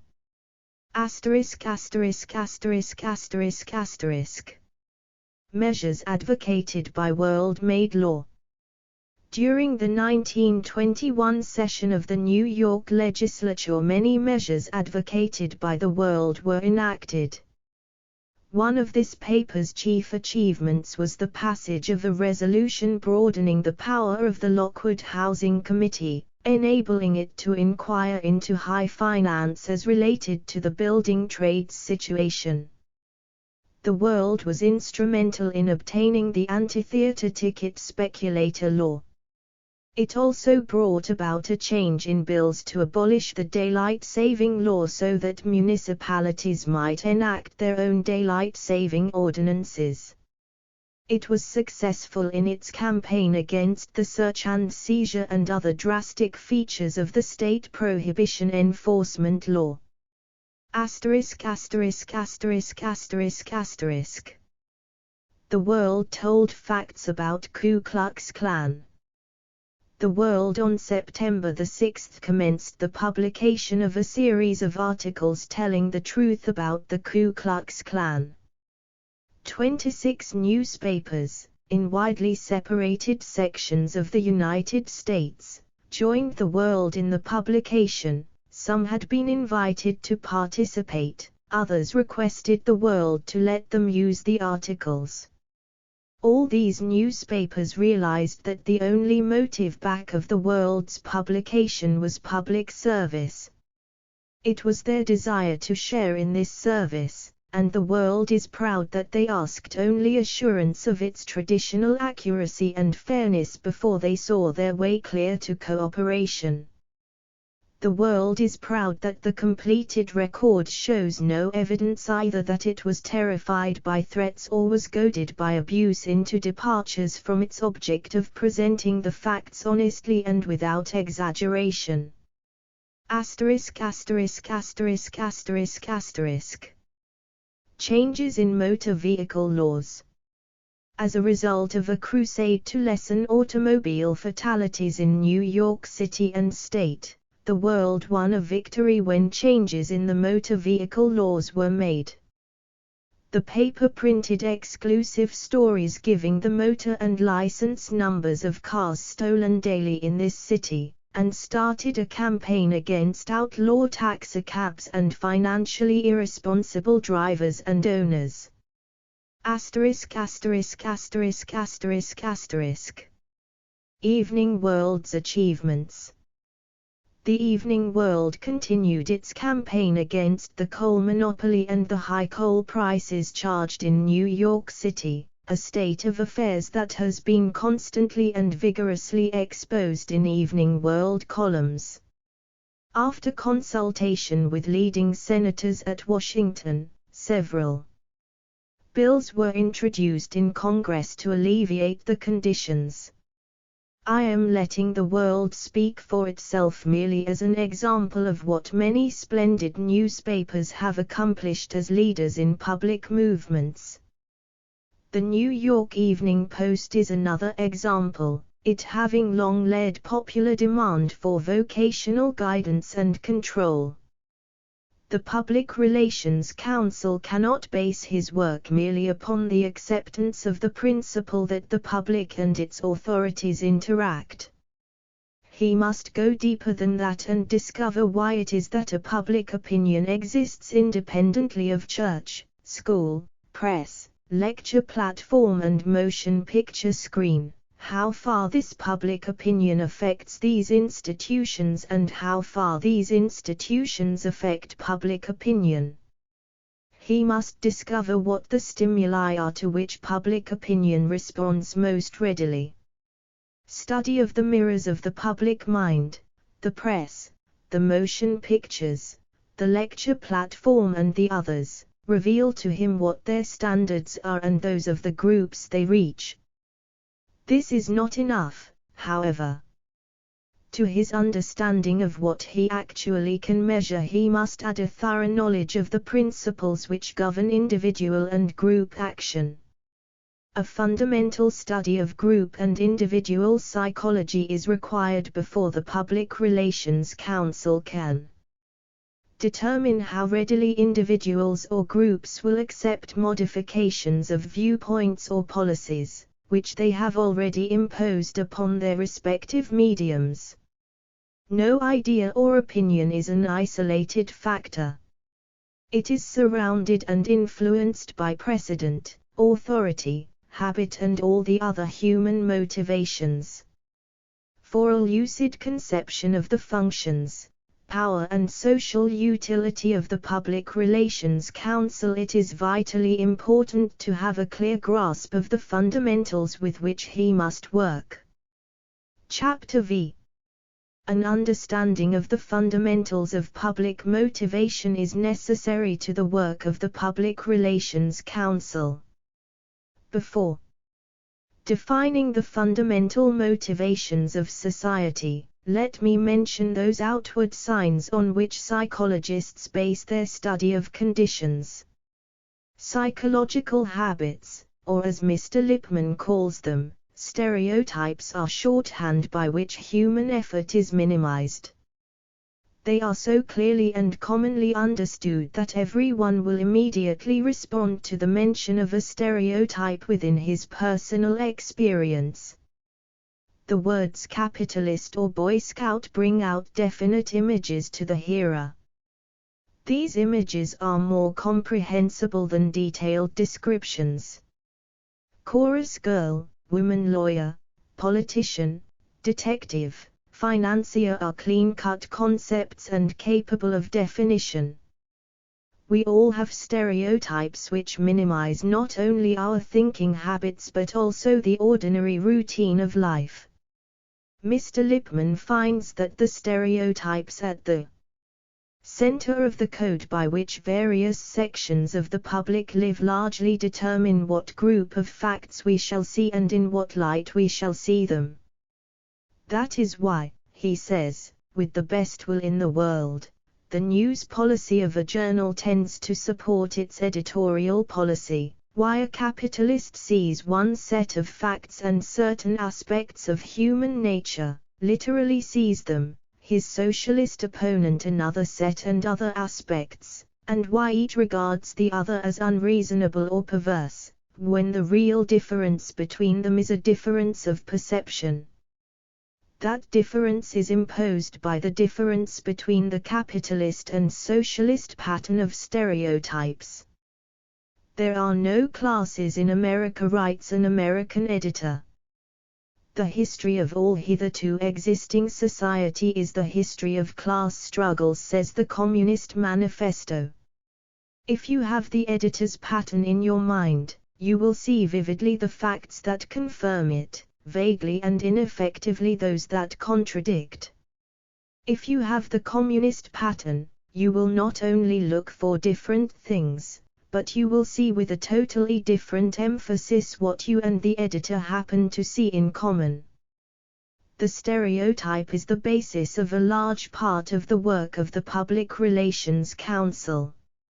Let us try to inquire where the stereotype originates, why it is so influential and why from a practical standpoint it is so tremendously difficult to affect or change stereotypes or to attempt to substitute one set of stereotypes for another.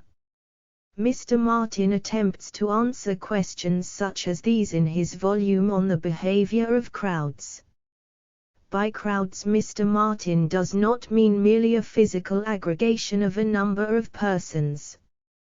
To Mr. Martin, the crowd is rather a state of mind, the peculiar mental condition which sometimes occurs when people think and act together, either immediately where the members of the group are present and in close contact, or remotely, as when they affect one another in a certain way through the medium of an organization, a party or sect, the press, etc.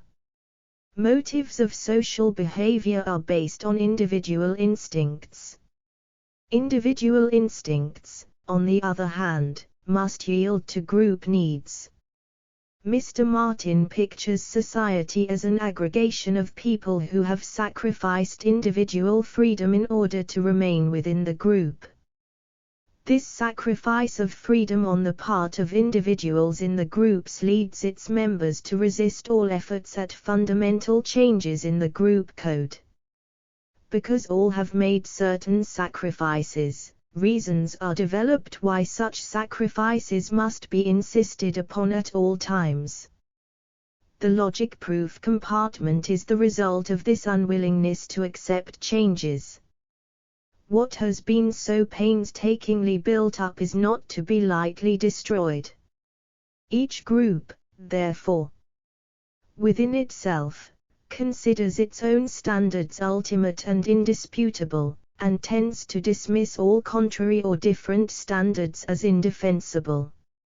Even an honest, critical understanding of the demands of the opposing crowd is discouraged, possibly because it is rightly felt that the critical habit of mind is as destructive of one crowd complex as the other, and the old crowd prefers to remain intact and die in the last ditch rather than risk dissolution, even with the promise of averting a revolution.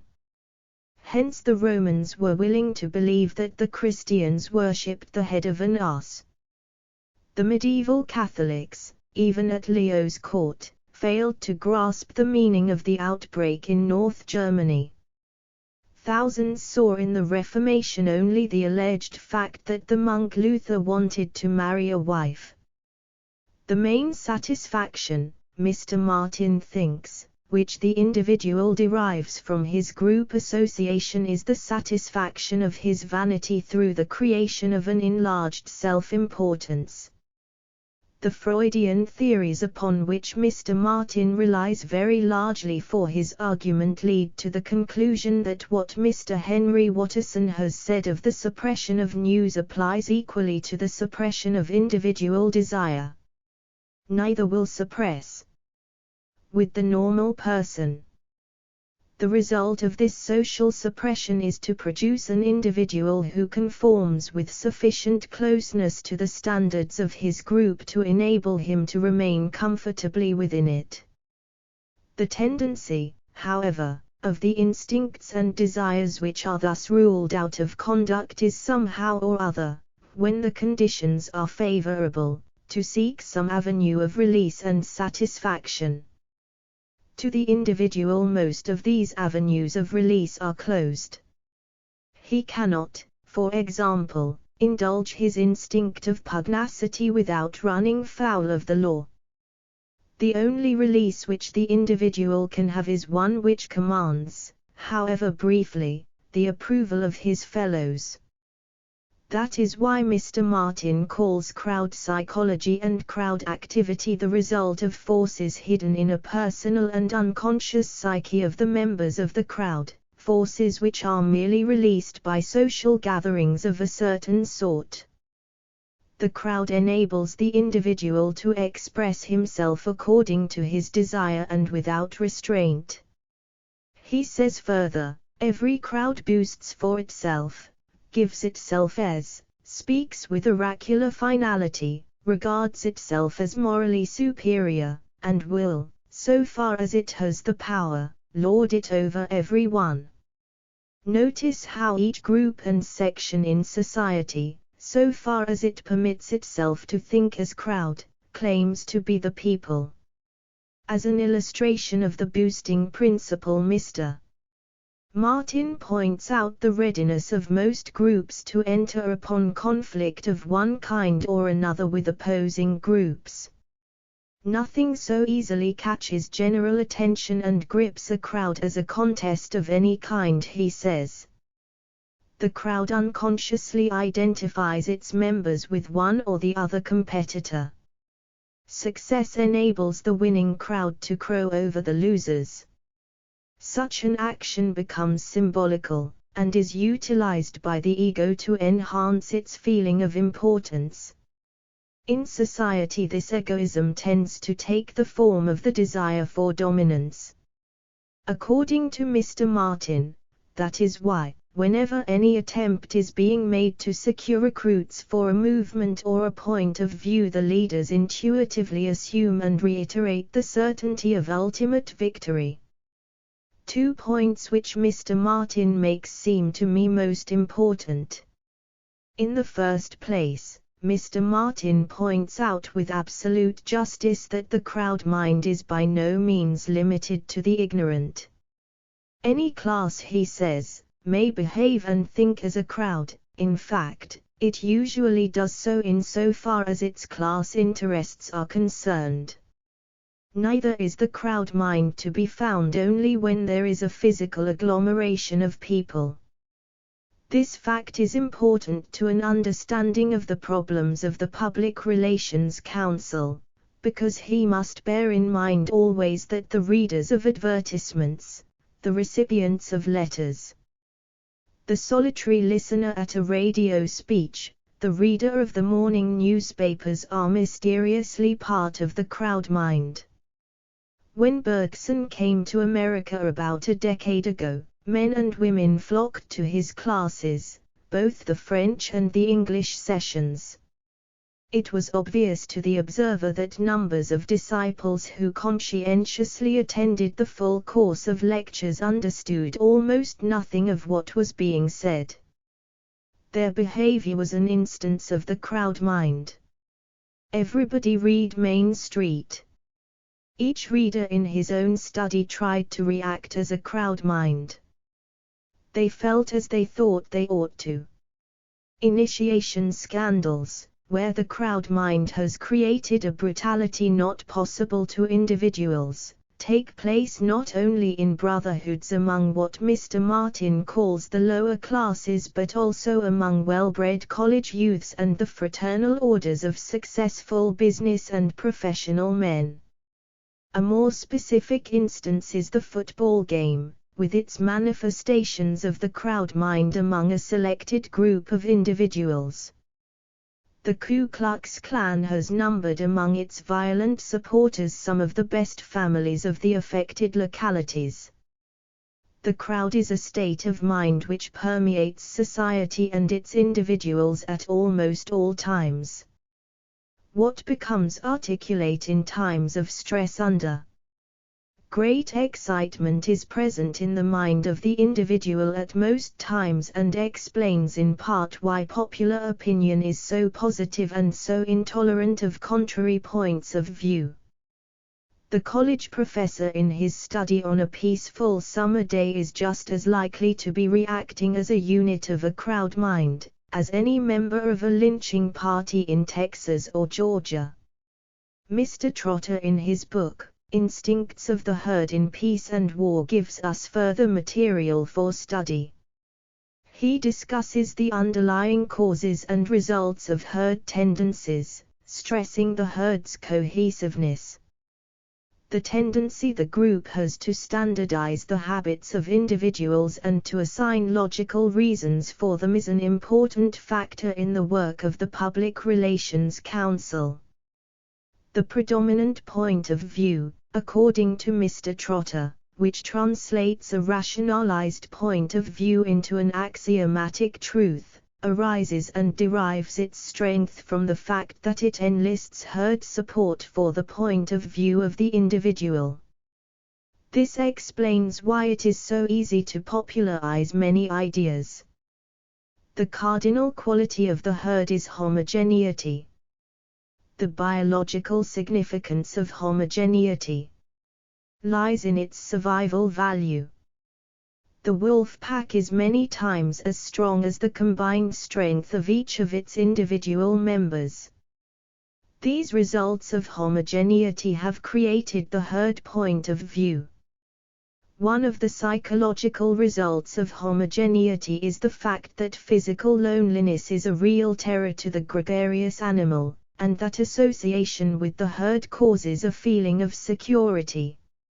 In man, this fear of loneliness creates a desire for identification with the herd in matters of opinion.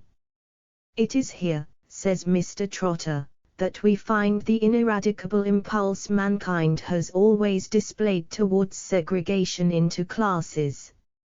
Each one of us in his opinions and his conduct, in matters of amusement, religion, and politics, is compelled to obtain the support of a class, of a herd within the herd.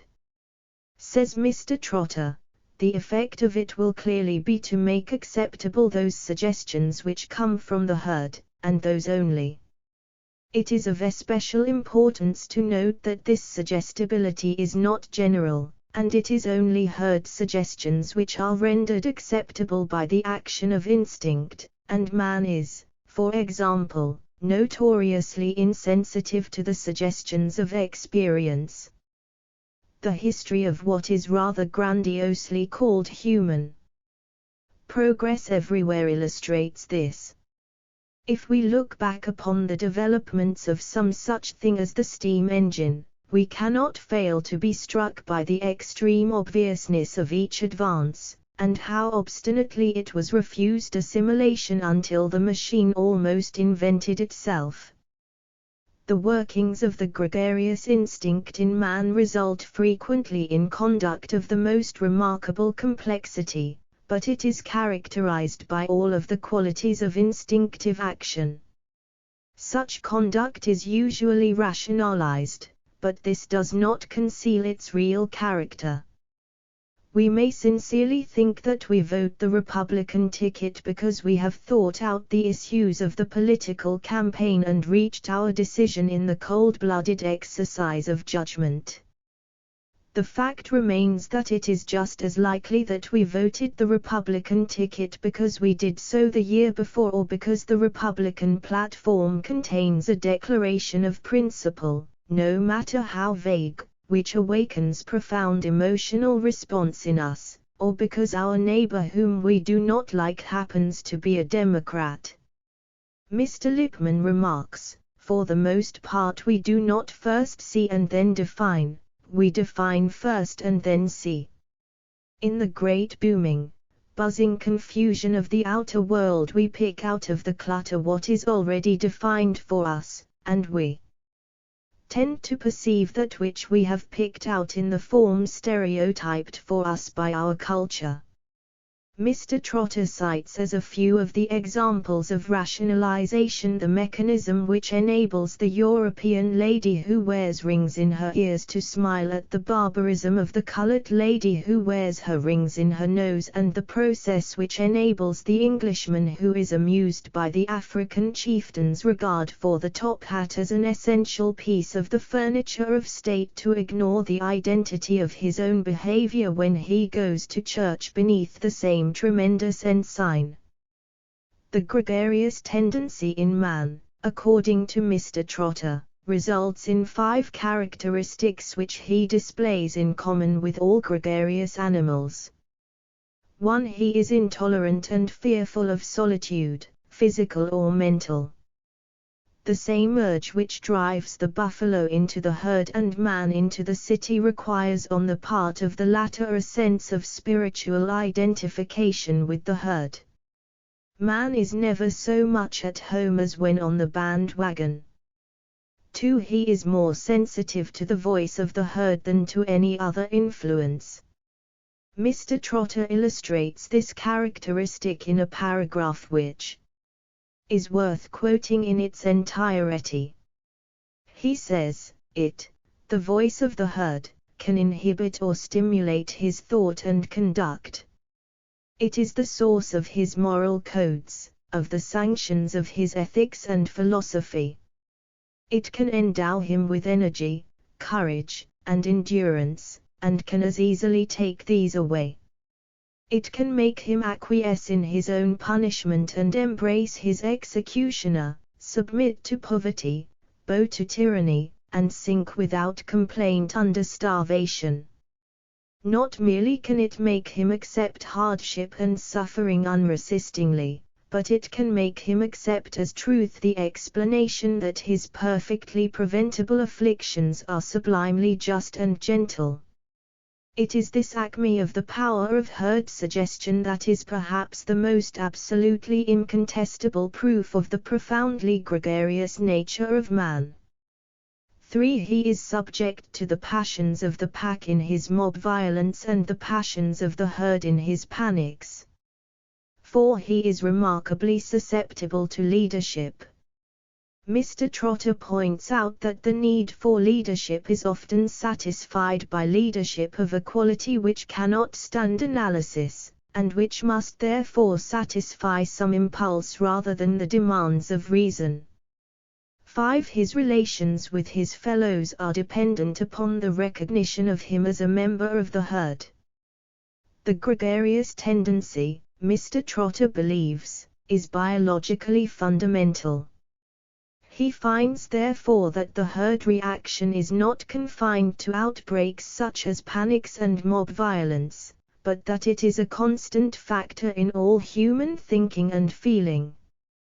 Discussing the results of the sensitiveness of the individual to the herd point of view, Mr. Trotter says in part, to believe must be an ineradicable natural bias of man, or in other words, an affirmation, positive or negative, is more readily accepted than rejected, unless its source is definitely disassociated from the herd. Man is not, therefore, suggestible by fits and starts, not merely in panics and mobs, under hypnosis, and so forth, but always, everywhere, and under any circumstances. The suggestibility of people to ideas which are part of the standards of their groups could not be more succinctly expressed than in the old command, when in Rome do as the Romans. Psychologists have defined for the public relations counsel the fundamental equipment of the individual mind and its relation to group reactions. We have seen the motivations of the individual mind, the motivations of the group mind. We have seen the characteristics in thought and action of the individual and the group. All these things we have touched on, though briefly, since they form the groundwork of knowledge for the public relations counsel. Their application will be discussed later. Chapter 6. The group and herd are the basic mechanisms of public change. The institutions that make public opinion carry on against a background which is in itself a controlling factor. The real character of this controlling background we shall take up later. Let us first consider some examples that prove its existence, then we can look into its origin and its standards. Powerful standards control the very institutions which are supposed to help form public opinion. It is necessary to understand the origin, the working and the strength of these institutions in order to understand the institutions themselves and their effect upon the public. In tracing the interaction of institution upon public and public upon institution, one finds a circle of obedience and leadership. The press, the school and other leaders of thought are themselves working in a background which they cannot entirely control. Let us turn to the press again for a text. That the press is so frequently unable to achieve a result on which its combined members are unanimously set makes it evident that the press itself is working in a medium which it cannot entirely control. The New York Times motto, "All the news that's fit to print," drives this point home. The standards of fitness created in the minds of the publishers express the point of view of a mass of readers, and this enables the newspapers to achieve and maintain circulation and financial success. The very fact that newspapers must sell to the public is an evidence that they must please the public and in a measure obey it. In the press there is a very human tendency to compromise between giving the public what it wants and giving the public what it should want. This is equally true in music, where artists like McCormack or Rachmaninoff popularize their programs. It is true in the drama, where managers, producers and authors combine to adjust plots, situations and endings to what the public will be willing to pay to see. It is true in art, in architecture, in motion pictures. It is true of the lecture platform and of the pulpit. So-called radical preachers, for example, usually succeed in broadcasting their radical ideas only when their following is prepared to accept their views. The Reverend Percy Stickney Grant was a great problem to the upholders of the accepted order, only because there was so large a body of parishioners eager to hear and accept his dicta. The Reverend Billy Sunday, evangelist, derived his following from among people who were awaiting a faith-stirring appeal. Another evidence of the fact that a powerful outside influence helps make the forces that mold public opinion is shown by the newspapers in the actual selection of news. The public actually demands that certain types of facts be omitted. The standing problem of every newspaper office, the winnowing of the day's news from the mass of material that reaches the editorial desks, illustrates pointedly the need there is to examine the reasons which prompt the editors in selection.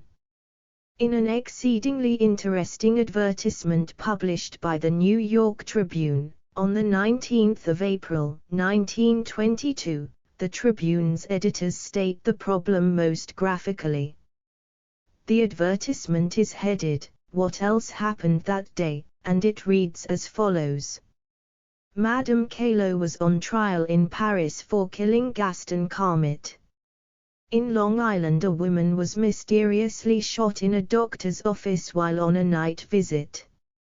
4 to 5 stagecoaches were held up in Yellowstone Park by 2 masked bandits who took all the cash of 165 tourists. Romantic crime, mystery crime, adventurous crime. A public eagerly interested, and they suddenly dropped from the newspapers. The public forgot them. As news, these events became as if they had never happened. Something else had happened. The day of Madame Calo's acquittal, Austria declared war on Serbia. Russia mobilized 14 army corps on the German border, and the price of wheat in this country soared. All the news that a newspaper prints is affected by what else happened that day. If an earthquake occurs the day you announce your daughter's engagement, her picture may be left out of the newspaper. The man who made a golf hole-in-one the day of the Dempsey-Carpentier fight was out of luck so far as an item on the sporting page was concerned. When real news breaks, semi-news must go. When real news is scarce, semi-news returns to the front page. A very great man picked out Sunday night to dine at a Bowery mission. Monday is usually a dull day for news, although some big events, notably the sinking of the Titanic, came over the wires Sunday night. All papers feature big news. When there is no big news, real editing is needed to select the real news from the semi-news. What you read on dull news days is what fixes your opinions of your country and of your compatriots. It is from the non-sensational news that you see the world and assess, rightly or wrongly, the true value of persons and events. The relative importance your newspaper gives to an occurrence affects your thought, your character, and your children's thought and character. For few daily habits are as firmly established as the habit of reading the newspaper. Now each of the items mentioned in the Tribune's advertisement was news. Comparison of the newspapers of that day will undoubtedly show a wide divergence in the manner in which these items were treated and in the relative importance assigned to each. The basis of the selection was clearly the general standard of the clientele of each individual paper. And this selection of ideas for presentation goes on in every medium of thought communication. This basis of selection has long been recognized. Thus in an article in the Atlantic Monthly for February, 1911, Professor Hager, formerly head of the Department of Journalism at the University of Kansas, draws attention to it in regard to newspapers, and points out that the province of the city paper is one of news selection out of the vast skein of the day's happenings. What shall it select? More copy is thrown away than is used. The New York Sun is written as definitely for a given constituency as is a technical journal. Out of the day's news it gives prominence to that which fits into its scheme of treatment, and there is so much news that it can fill its columns with interesting materials, yet leave untouched a myriad of events. The New York Evening Post appeals to another constituency, and is made accordingly. The World and the Journal have a far different plan, and play up stories that are mentioned briefly, or ignored, by some of their contemporaries. So the writer on the metropolitan paper is trained to sift news, to choose from his wealth of material that which the paper's traditions demand shall receive attention, and so abundant is the supply that he can easily set a feast without exhausting the market's offering. Unconsciously he becomes an epicure, and knows no day will dawn without bringing him his opportunity. Mr. Lippmann makes the same observation. He says, every newspaper when it reaches the reader is the result of a whole series of selections as to what items shall be printed, in what position they shall be printed, how much space each shall occupy, what emphasis each shall have. There are no objective standards here. There are conventions. Take two newspapers published in the same city on the same morning. The headline of one reads, Britain pledges aid to Berlin against French aggression. France openly backs Poles. The headline of the second is, Mrs. Stillman's Other Love. Which you prefer is a matter of taste, but not entirely a matter of the editor's taste. It is a matter of his judgment as to what will absorb the half-hour's attention a certain set of readers will give to his newspaper. The American stage continually bows to public demand and consciously ascribes to the public the changes it undergoes. The character of advertising has definitely yielded to public demand, and fake advertising has been to a great extent eliminated. Motion pictures have responded, to public taste and public pressure, both as to the kind of picture presented and, in isolated instances, to the type of action permitted to appear. It is therefore apparent that these and the other institutions which modify public opinion carry on against a background which is also in itself a controlling factor. What the real character of this controlling background is we shall now consider. Chapter 7. The application of these principles. Both Trotter, Martin and the other writers we have quoted confirm what the actual experience of the public relations counsel shows, that the cause he represents must have some group reaction and tradition in common with the public he is trying to reach. This must exist before they can react sympathetically upon one another. Given these common fundamentals, much can be done to capitalize or destroy them. It is as untrue to contend that public opinion is manufactured as it is to contend that public opinion governs the agencies which mold it. The Public Relations Counsel must continually realize that there are always these limitations to his effectiveness. The very leaders, men who have been selected from the mass to lead the nation, live with their ears to the ground for every slight rumbling of public sentiment. Preachers, acknowledged to be the ethical leaders of their flocks, express obedience to public opinion. The critics who hold these extreme points of view about public opinion have too easily confused cause and effect. The sympathy between the orator and his audience is not one which the orator can create. He can intensify it, or by tactless speaking he can dissipate it, but he cannot manufacture it from thin air. Margaret Sanger, a leader in the fight for education on birth control, will evoke enthusiasm when she addresses an audience that approves of her sentiments.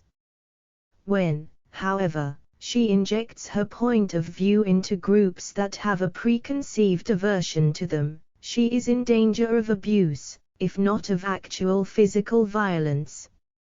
Likewise, a man who would talk of prison reform at a time when the public is aroused by an unwanted crime wave will find little response.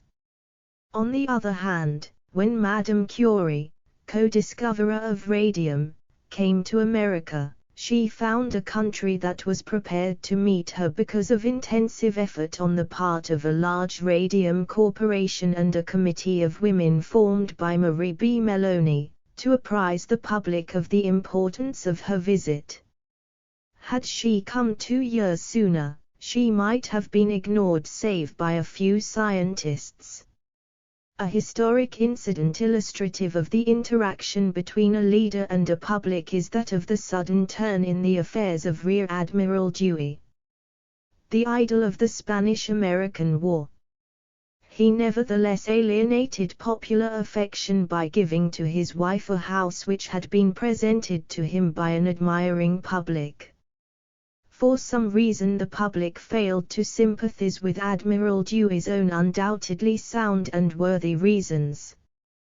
To say, therefore, as some persons have said at great length and with considerable vehemence, that the Public Relations Council is responsible for public opinion, is not true.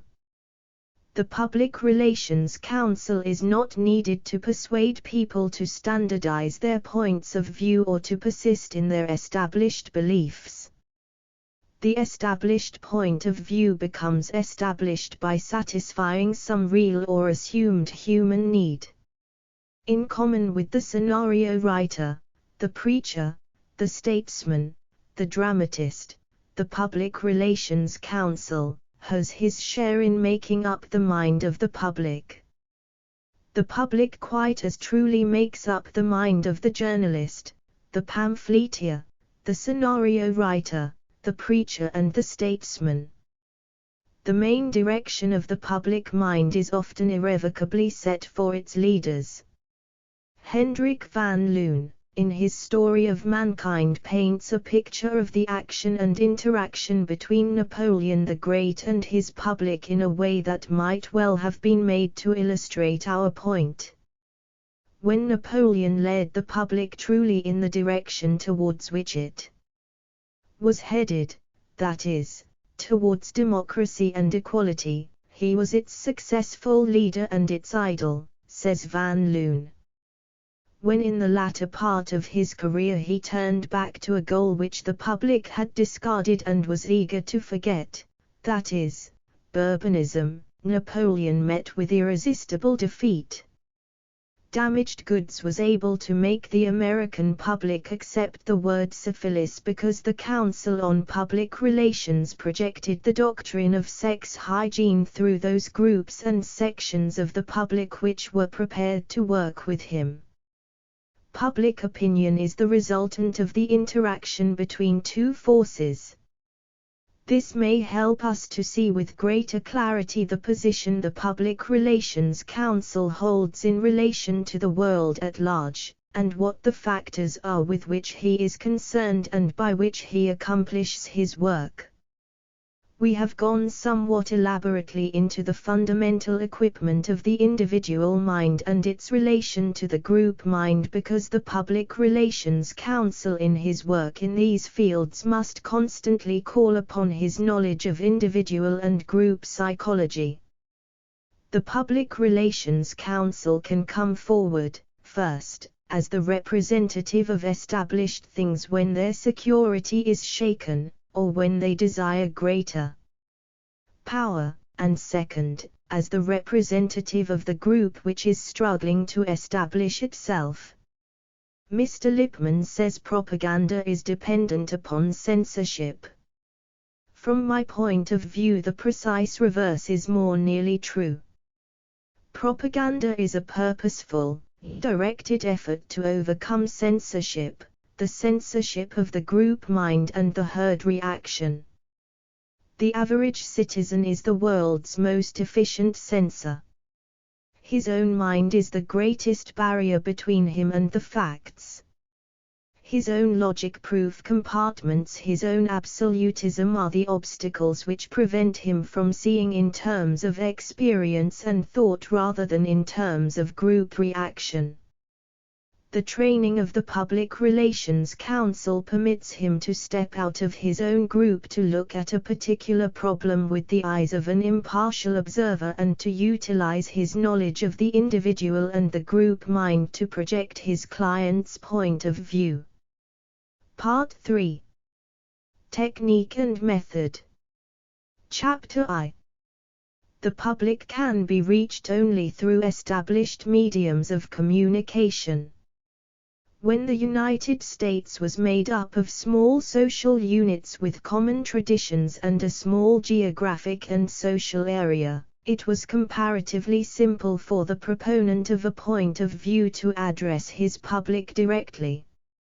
If he represented a social or a political idea, he could, at no very great expense and with no very great difficulty in the early 18th century, cover New England with his pamphlets. He could arouse the 13 colonies with his journals and brochures. That was because the heritage of these groups made them sensitive to the same stimuli. One man, remarks Mr. Lippmann, then was able single-handed to crystallize the common will of his country in his day and generation. Today the greatest Superman as yet developed by humanity could not accomplish the same result with the United States. Populations have increased. In this country geographical areas have increased. Heterogeneity has also increased. A group living in any given area is now extremely likely to have no common ancestry, no common tradition, as such, and no cohesive intelligence. All these elements make it necessary today for the proponent of a point of view to engage an expert to represent him before society, an expert who must know how to reach groups totally dissimilar as to ideals, customs and even language. It is this necessity which has resulted in the development of the Council on Public Relations. Now it must be understood that the proponent of a point of view, whether acting alone or under the guidance of a public relations council, must utilize existing avenues of approach. Modern conditions are such that it is not feasible to build up independent organs. Innovators and innovations cannot create their own channels of communication. They must for a great part work through the existing daily press, the existing magazine, the existing lecture circuit, existing advertising mediums, the existing motion picture channels and other means for the communication of ideas. The Public Relations Council, on behalf of the groups he represents, must reach majorities and minorities through their respective approaches. If the Public Relations Council can succeed in presenting ideas and facts to the public in spite of the heterogeneity of society, in spite of the vast psychological and geographic problems, in spite of the difficulties, monetary and otherwise, of reaching and influencing populations numbering millions, if he can succeed in overcoming these difficulties by a skillful understanding of the situation, his profession is socially valuable. Absolute homogeneity, resulting in a dead level of uniformity in public and individual reaction, is undesirable. On the other hand, agreement on broad social purposes is essential to progress. Agreement on broad industrial purposes may be equally desirable. Without such agreement, without unified purposes, there can be no progress and the unit must fall. The men who were most effective in stimulating national morale during the war never lost sight of these underlying needs, whether they stimulated a whole nation to ration itself voluntarily and give up the eating of sugar, or whether they stimulated knitting and Red Cross activities and voluntary contributions to funds. 3 ways are cited by Mr. Lippmann to obtain cohesive force among the special and local interests which make up national and social units. The Public Relations Council avails himself only of the third. The first method which is described is that of patronage and pork. This is very largely the method relied upon by certain legislative bodies today to maintain cohesive force. As an instance of this, the investigations of the methods used in connection with the bills to secure the building of local post offices or the dredging of harbors or rivers seem to point out that a representative from one community will promise reciprocal support to the member from another community, if he in turn will act favorably on another item. This method intensifies the feeling that all are working together, even though they may not be working for the highest interests of the country. Similarly, the chief executive of a city may institute certain measures to placate school teachers. He will expect the school teachers to support him on some other project at some other period. The second method named by Mr. Lippmann is government by terror and obedience. The third method is government based on such a highly developed system of information, analysis and self-consciousness that the knowledge of national circumstances and reasons of state is evident to all men. The autocratic system is in decay. The voluntary system is in its very earliest development, and so, in calculating the prospects of associations among large groups of people, a League of Nations, industrial government, or a federal union of states, the degree to which the material for a common consciousness exists determines how far cooperation will depend upon force, or upon the milder alternative to force, which is patronage and privilege. The secret of great state builders, like Alexander Hamilton, is that they know how to calculate these principles. The method of education by information, which was to a great extent relied upon by the United States, for example, was evidenced in the formation during the war of such agencies as the Committee on Public Information. The Public Relations Council, through the mediums chosen by him, presented to the public the information necessary to aid in understanding America's war aims and ideals. George Creel and his organization reached vast groups, representing every phase of our national elements, in every modern method of thought communication. But even in the United States the other 2 methods were used to obtain cohesive force. In fact, the method least relied upon in any of the belligerent countries was that of government based on such a highly developed system of information, analysis and self-consciousness that the knowledge of national circumstances and reasons of state is evident to all men. This breakdown did not occur among small, inefficiently organized groups. It occurred among the representatives of the highest development in social organization. If this was the fate of the most highly organized social groups, consider then the problem which confronts the social, economic, educational or political groups in peacetime, when they attempt to obtain a public hearing for new ideas. Innumerable instances have shown the difficulty that any group faces in gaining an acceptance for its ideas. The development of the United States to its present size and diversification has intensified the difficulty of creating a common will on any subject because it has heightened the natural tendency of men to separate into crowds opposed to one another in point of view. This difficulty is further emphasized by the fact that often these crowds live in different traditional, moral and spiritual worlds. The physical difficulties of communication make group separation greater. Mr. Trotter's conclusions from a study of the gregarious instinct are singularly apt on this point. He says that the enormous power of varied reaction possessed by man must render necessary for his attainment of the full advantages of the gregarious habit a power of intercommunication of absolutely unprecedented fineness. It is clear that scarcely a hint of such power has yet appeared, and it is equally obvious that it is this defect which gives to society the characteristics which are the contempt of the man of science and the disgust of the humanitarian. When the worker was of the same ancestry as his employer, labor difficulties, for example, could be discussed in terms which were comprehensible to both parties.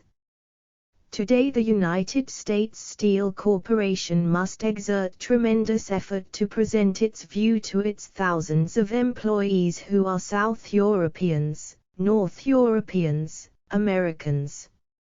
Czechoslovakia, during the peace conference, wanted to appeal to its countrymen in America, but this group was vague and scattered in a population that lived in many cities throughout the country. The Public Relations Council who was engaged to reach this scattered population had, therefore, to translate his appeals so that they might be understood logically and emotionally by the educated and the uneducated, the urban, the rural, the laboring and the professional man. The same problem in a quite different guise presented itself to the Public Relations Council who wanted to ensure a public response to the appeal of the Diaghilev Russian ballet, of which the public knew nothing. He had, therefore, to surmount the difficulties of dissimilar geographic and artistic heritage and taste, of unwillingness to accept novelty and of interests already firmly attached to other forms of amusement. Dominant groups today are more secure in their position than was the most successful autocrat of several hundred years ago, because today the inertia which must be overcome in order to displace these groups is so much greater. So many persons with so many different points of view must be reached and unified before anything effective can be done. Unity can be secured only by finding the greatest common factor or divisor of all the groups, and it is difficult to find one common factor which will appeal to a large and unhomogeneous group. A very simple and broadly appealing campaign for reaching the public was undertaken recently by the railroads in combination.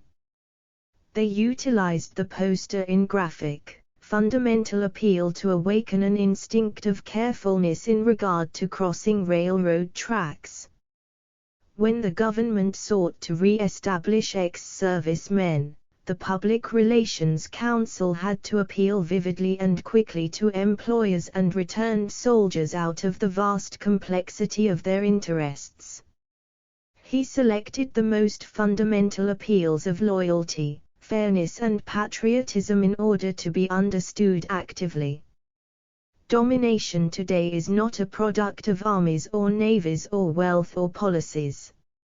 It is a domination based on the one hand upon accomplished unity, and on the other hand upon the fact that opposition is generally characterized by a high degree of disunity. The institution of electing representatives to Congress is so firmly established that no existent force today can overthrow it. More specifically, why is it that the two parties, Republican and Democrat, have maintained themselves as the dominant force for so many years? Only the leadership of Theodore Roosevelt seemed for a time to supersede them, and events since then have shown that it was Roosevelt and not his party who succeeded. The Farmer Labor Party, the Socialist Party, despite years of campaigning, have failed to become even strongly recognizable opponents to the established groups.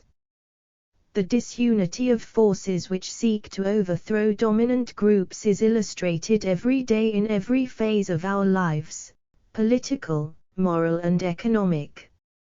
A new point of view, although faced by the difficulty of unifying a group to concerted will or action, can seldom establish new mediums by which to approach those people to whom it wishes to appeal.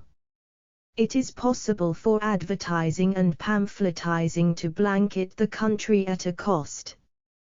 To establish a new lecture service in order to reach the public would be expensive, and effective only to a limited extent. To establish an independent radio station to broadcast an idea would be difficult and probably disproportionately expensive. To create a new motion picture and a distributing agency would be slow, and very difficult and costly, if possible at all. The difficulty of establishing and building new channels of approach to the public is shown best by an examination of the principal mediums which are available to the public relations counsel who desires to direct public thought to the problems of the group he represents. It is only necessary to picture the newspaper and magazine situation in the United States today to realize the difficulty of establishing a new medium for the representation of a point of view. Americans are accustomed to first-rate service from their press. They demand a high standard not only in the physical appearance of their newspapers but in the news service as well. Their daily paper must provide them with items of local, state and international interest and importance. In the complex activities of modern life, the newspaper must find and select the subjects which interest its readers. It must also give to its readers the news fresh from the making. Whatever vagueness there may be about the definition of news itself, one admitted constant is that it must be fresh.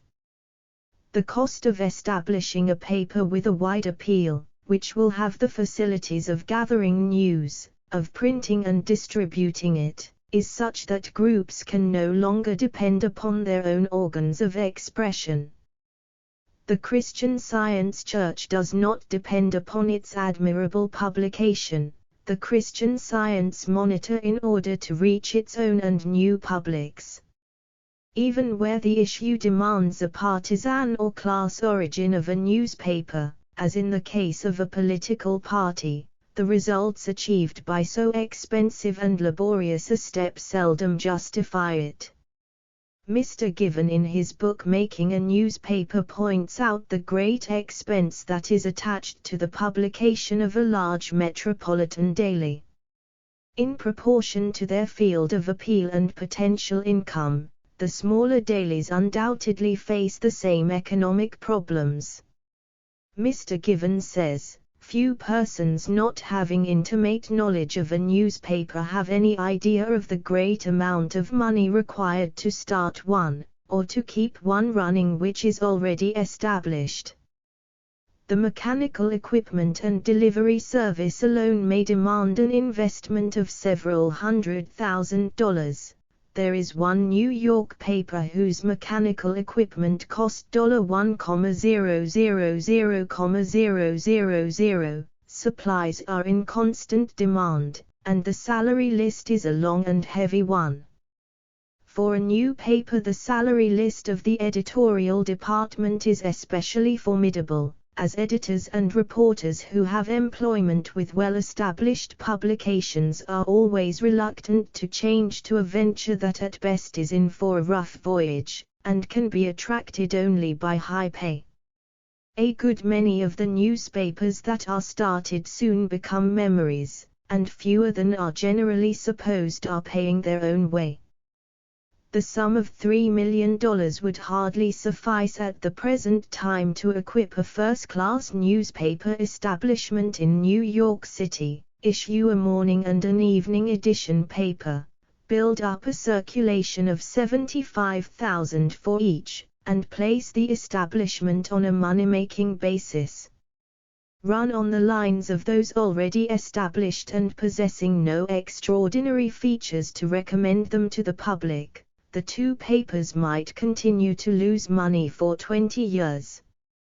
When one learns that there are in New York business managers who are compelled to reckon with an average weekly expense account of nearly $50,000, he can understand the possibility of heavy losses. And it might be added, in contrast, that there are in New York newspapers which could not be bought for $10,000,000. Discussing substantially the same point, Mr. Oswald Garrison Villard observes the narrowing down of the number of newspapers in our large cities and points out the imminent danger of a news monopoly in the United States.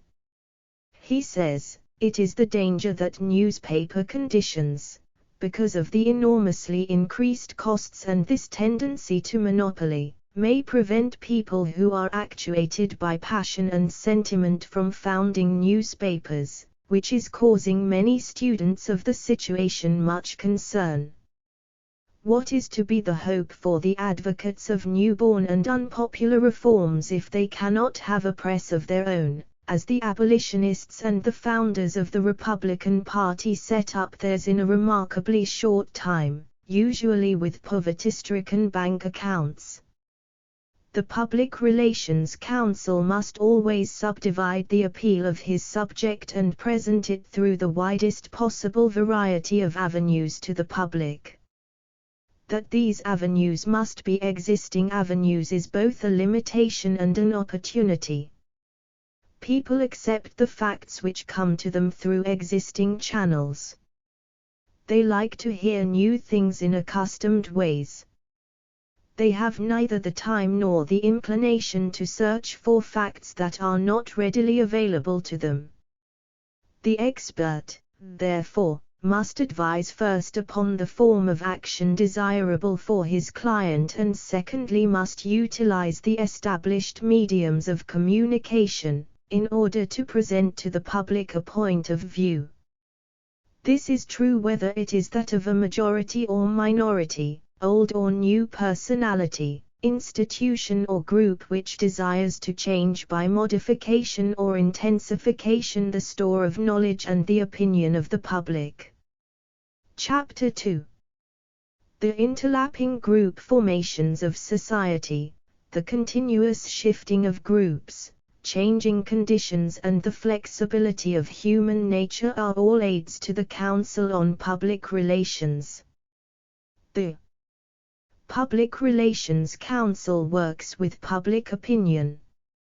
Public opinion is the product of individual minds. Individual minds make up the group mind. And the established order of things is maintained by the inertia of the group. Three factors make it possible for the Public Relations Council to overcome even this inertia. These are, first, the interlapping group formation of society, second, the continuous shifting of groups, third, the changed physical conditions to which groups respond.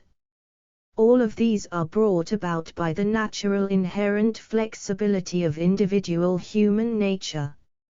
Society is not divided into two groups, although it seems so to many. Some see modern society divided into capital and labor. The feminist sees the world divided into men and women. The hungry man sees the rich and the poor. The missionary sees the heathen and the faithful. If society were divided into two groups, and no more, then change could come about only through violent upheaval. Let us assume, for example, a society divided into capital and labor. It is apparent on slight inspection that capital is not a homogeneous group. There is a difference in point of view and in interests between Elbert H. Gary or John D. Rockefeller, Jr., on the one hand, and the small shopkeeper on the other. Occasions arise, too, upon which even in one group sharp differences and competitive alignments take place. In the capital group, on the tariff question, for example, the retailer with a net income of $10,000 a year is apt to take a radically different position from the manufacturer with a similar income. In some respects the capitalist is a consumer. In other respects he is a worker. Many persons are at the same time workers and capitalists. The highly paid worker who also draws income from Liberty bonds or from shares of stock in industrial corporations is an example of this. On the other hand, the so-called workers do not consist of a homogeneous group with complete identity of interests. There may be no difference in economic situation between manual labor and mental labor, yet there is a traditional difference in point of view which keeps these two groups far apart. Again, the narrower field of manual labor, the group represented by the American Federation of Labor, is frequently opposed in sympathies and interests to the group of industrial workers of the world. Even in the American Federation of Labor there are component units. The locomotive engineer, who belongs to one of the great brotherhoods, has different interests from the miner, who belongs to the United Mine Workers of America. The farmer is in a class by himself. Yet he in turn may be a tenant farmer or the owner of an estate or of a small patch of tillable soil. That group so vaguely called the public consists of all sorts and conditions of men, the particular kind or condition depending upon the point of view of the individual who is making the observation or classification. This is true likewise of great and small subdivisions of the public. The Public Relations Council must take into account that many groups exist, and that there is a very definite interlapping of groups. Because of this he is enabled to utilize many types of appeal in reaching any one group, which he subdivides for his purposes. The Federation for the Support of Jewish Charities recently instituted a campaign to raise millions of dollars for what it called its United Building Fund. The directors of that campaign might have subdivided society for their purpose into two groups, the Jewish and the non-Jewish group, or they might have decided that there were rich people who could give and poor people who could not give. But they realized the interlapping nature of the groups they wanted to reach. They analyzed these component groups closely and divided them into groups which had common business interests. For instance, they organized a group of dentists, a group of bankers, a group of real estate operators, a group of cloak and suit house operators, a group of motion picture and theatrical owners and others. Through an approach to each group on the strongest appeal to which the members of the group as a group would respond, the charity received the support of the individuals who made it up. The social aspirations of the group, the ambitions for leadership of the group, the competitive desires and philanthropic tendencies of the individuals who made up these groups were capitalized. The interlapping nature of these groups made it possible, for the Public Relations Council to reach all the individuals by appeals that were directed not merely to the individual as a member of the business group with which he was aligned, but also as a member of a different group. For instance, as a humanitarian, as a public-spirited citizen, or as a devoted Jew. Because of this interlapping characteristic of groups, the organization was able to accomplish its purpose more successfully. Society is made up of an almost infinite number of groups, whose various interests and desires overlap and interweave inextricably.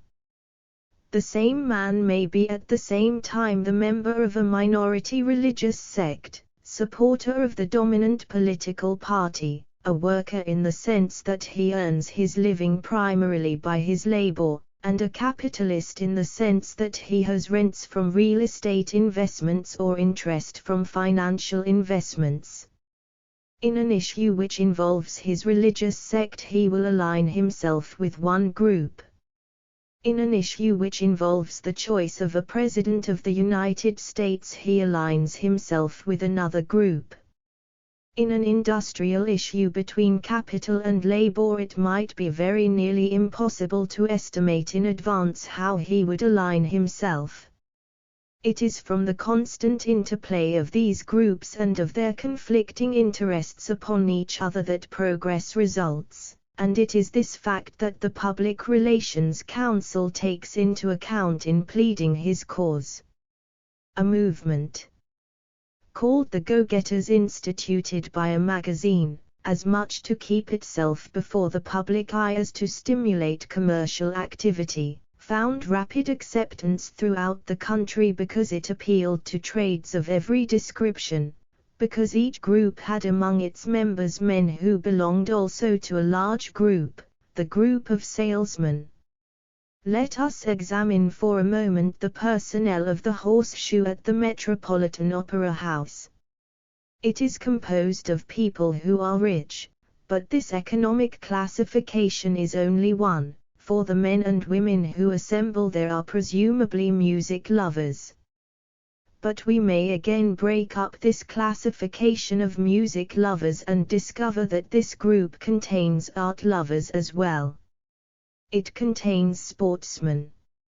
It contains merchants and bankers. There are philosophers in it. There are motorists and amateur farmers. When the Russian ballet came to America, the essential parts of this group attended the performances, but in going after his public, the Public Relations Counsel based his actions upon the interlapping of groups, and appealed to his entire possible audience through their various interlapping group interests. The art lover had been stimulated by hearing of the ballet through his art group or the art publications and by seeing pictures of the costumes and the settings. The music lover, who might have had his interest stimulated through seeing a photograph, also had his interest stimulated by reading about the music.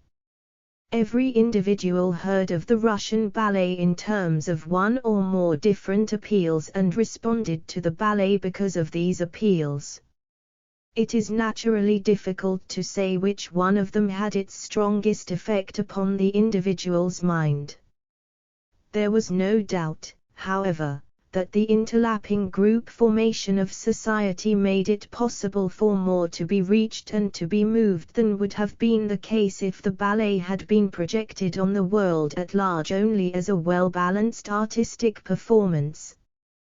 The utilization of this characteristic of society was shown recently in the activities of a silk firm which desired to intensify the interest of the public in silks.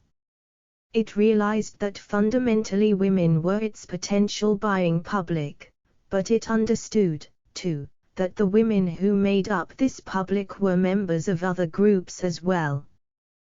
Thus, to the members of women's clubs, silk was projected as the embodiment of fashion. To those women who visited museums, silk was displayed there as art.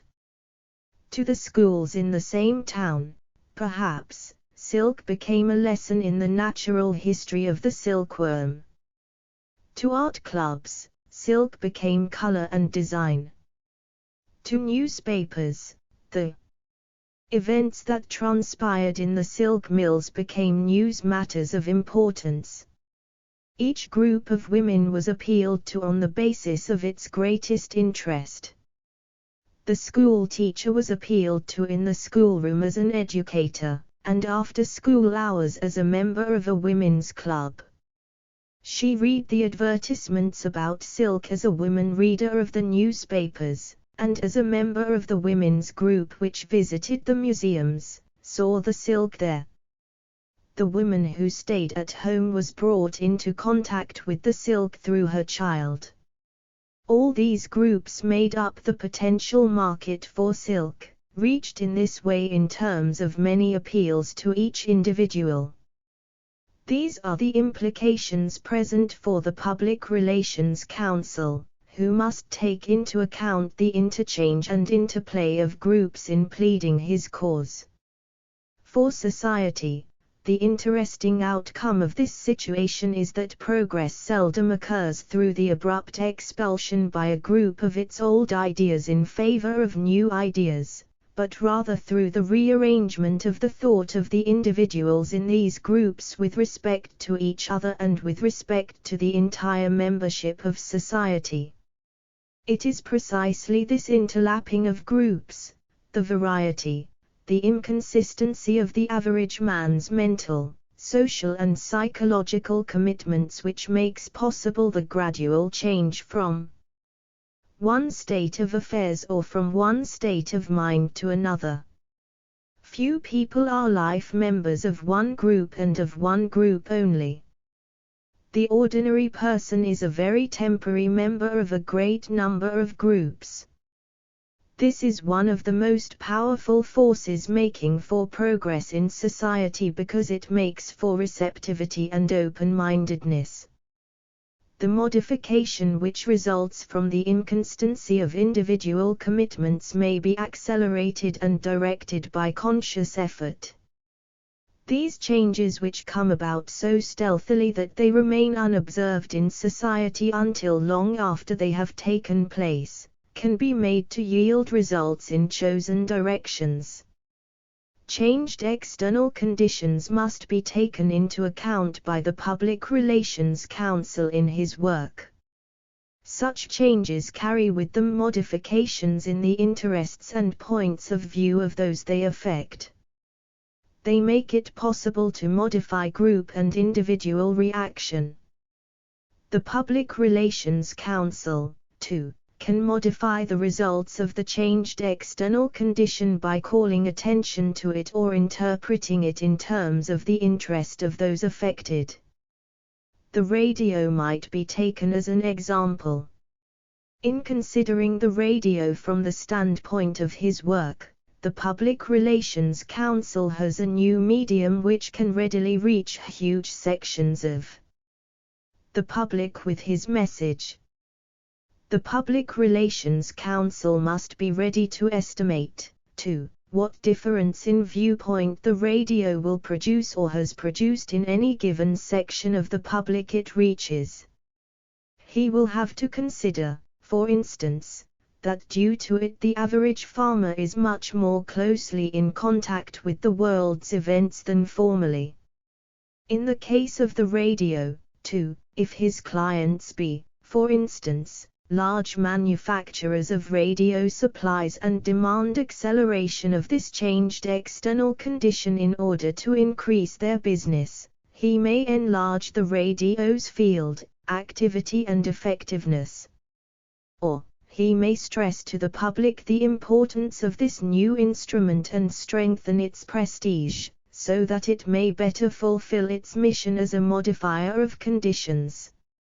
Changed conditions can make possible modifications in the public point of view, as can be instanced by a campaign carried on by savings banks to encourage thrift. This campaign was successful at that time because inflation made it easy for the public to see the wisdom of the doctrines preached and to act upon them.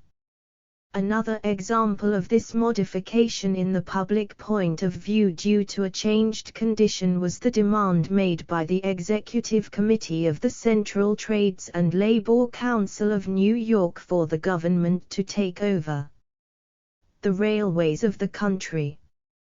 Public ownership had been a pet subject for school debate for more than 2 decades, but it had seldom passed into the field of serious consideration by the general public.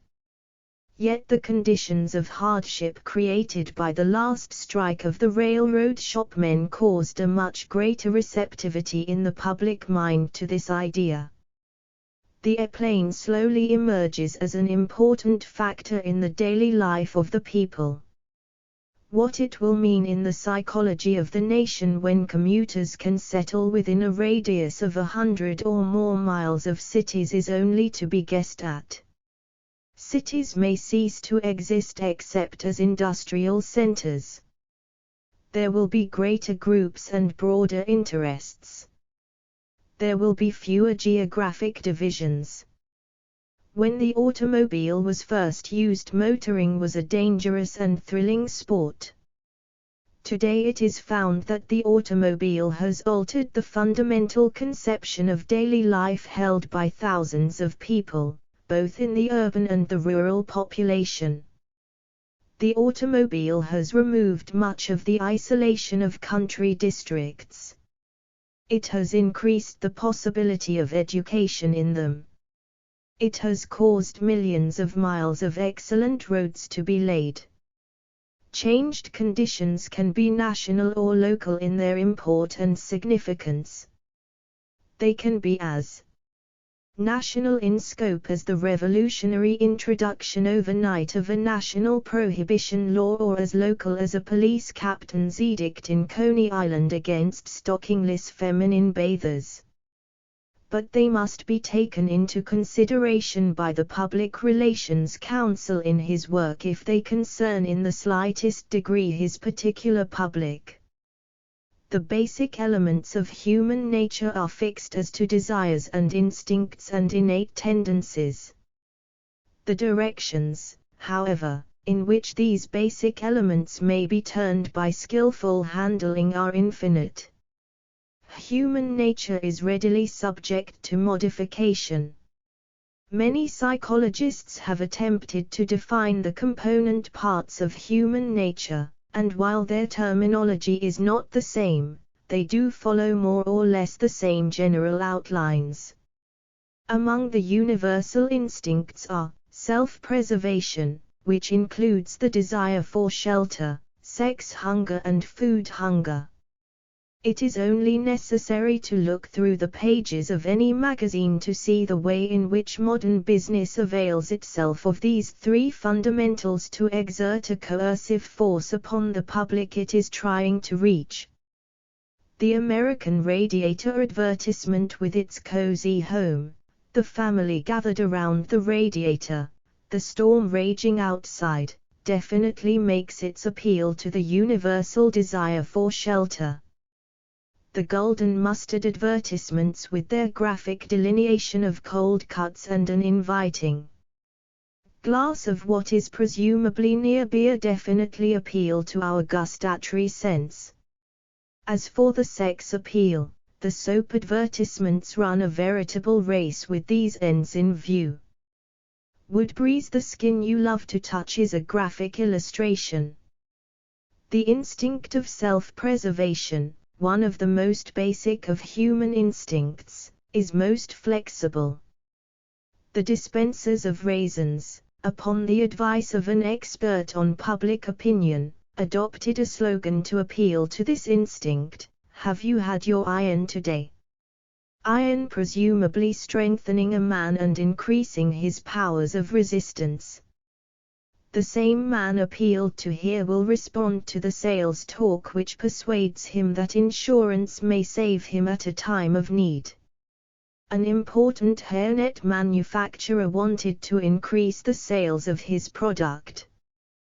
The Public Relations Counsel, therefore, appealed to the instinct of self-preservation of large groups of the public. He talked of self-preservation with respect to hygiene for food dispensers. He talked of self-preservation with respect to safety for women who work near exposed machinery. the same instinct of preservation which may cause a worker to give up necessary food so that he may save a little money will cause him to contribute money to a common fund if he can be shown that this too is a safety measure. The public relations counsel extracts from his clients causes ideas which will capitalize certain fundamental instincts in the people he is trying to reach, and then sets about to project these ideas to his public. William McDougall, the psychologist, classifies 7 primary instincts with their attendant emotions. They are flight, fear, repulsion, disgust, curiosity, wonder, pugnacity, anger, self-display, elation, self-abasement, subjection, parental love, tenderness. These instincts are utilized by the public relations counsel in developing ideas and emotions which will modify the opinions and actions of his public. The action of public health officials in stressing the possibility of a plague or epidemic is effective because it appeals to the emotion of fear, and presents the possibility of preventing the spread of the epidemic or plague. Of course, the element of flight in this particular situation is not one of movement, but of a desire to get away from the danger. The instinct of repulsion with its attendant emotion of disgust is not often called upon by the public relations counsel in his work. On the other hand, curiosity and wonder are continually employed. In governmental work, particularly, the statesman who has an announcement to make is continually exhausting every effort to arouse public interest in advance of the actual announcement. Feelers are often sent out to the public to help create curiosity. It is interesting to note, too, that even book publishers rely upon the element of wonder, termed suspense in drama, to increase their public and their sales. Our now famous "What is Wrong with This Picture" advertisements, and those used for the O. Henry books illustrate this point. Pugnacity with its attendant emotion of anger is a human constant. The public relations counsel uses this continually in constructing all kinds of events that will call it into play. Because of it, too, he is often forced to enact combats and create issues. He stages battles against evils in which the antagonist is personified for the public. New York City, when it wants to reduce the death rate from tuberculosis, aligns its citizens yearly in a fight against the disease and continues the idea of combat by announcing the number of victims from year to year. It uses the terminology of warfare in these bulletins. Such phrases in this or other health campaigns as "kill the germs, swat the fly" illustrate this point. The public responds to a battle in a way that it might not respond to a plea to take care of itself or to do its civic duty. Under pugnacity would come that technique of the public relations counsel which is continually devising tests and contests. Mr. Martin, in his experience as director of the Cooper Union Forum, noticed that the sort of interest which will most easily bring an assemblage of people together is most commonly an issue of some kind. On the one hand, says Mr. Martin, I have seen efforts made in New York to hold mass meetings to discuss affairs of the very greatest importance, and I have noted the fact that such efforts usually fail to get out more than a handful of specially interested persons, no matter how well advertised, if the subject to be considered happens not to be of a controversial nature. On the other hand, if the matter to be considered is one about which there is keen partisan feeling and popular resentment, if it lends itself to the spectacular personal achievement of one whose name is known, especially in the face of opposition or difficulties, or if the occasion permits of resolutions of protest, of the airing of wrongs, of denouncing a business of some kind, or of casting statements of external principles in the teeth of enemies of humanity, then, however trivial the occasion, we may count on it that our meeting will be well attended. It is this element of conflict, directly or indirectly, which plays an overwhelming part in the psychology of every crowd. It is the element of contest which makes baseball so popular. A debate will draw a larger crowd than a lecture. One of the secrets of the large attendance of the forum is the fact that discussion, talking back, is permitted and encouraged. The evangelist Sunday undoubtedly owes the great attendance at his meetings in no small degree to the fact that he is regularly expected to abuse someone. Nothing so easily catches general attention and creates a crowd as a contest of any kind. The crowd unconsciously identifies its members with one or the other competitor. Success enables the winning crowd to crow over the losers. Such an occasion becomes symbolic and is utilized by the ego to enhance its feeling of importance. The public relations counsel finds in the instinct of pugnacity a powerful weapon for enlisting public support for or public opposition to a point of view in which he is interested. On this principle, he will, whenever possible, state his case in the form of an issue and enlist, in support of his side, such forces as are available. The dangers of the method must be recognized and borne in mind. Pugnacity can be enlisted on the side of decency and progress. He who looks at it from that point of view will agree with Mr. Pulitzer, the great publisher, that it seems neither extraordinary nor culpable that people and press should be more interested in the polemical than in the platitudinous, in blame than in painting the lily, in attack than in sending laudatory coals to Newcastle. On the other hand, the instinct of pugnacity can be utilized to suppress and to oppress. From the point of view of the public relations counsel, who is interested from day to day in accomplishing definite results on specific issues, the dangers of the method are only the ordinary dangers of every weapon, physical or psychological, which has been devised. It is interesting in this connection to note that a newspaper uses the same methods to encourage interest in itself as do others.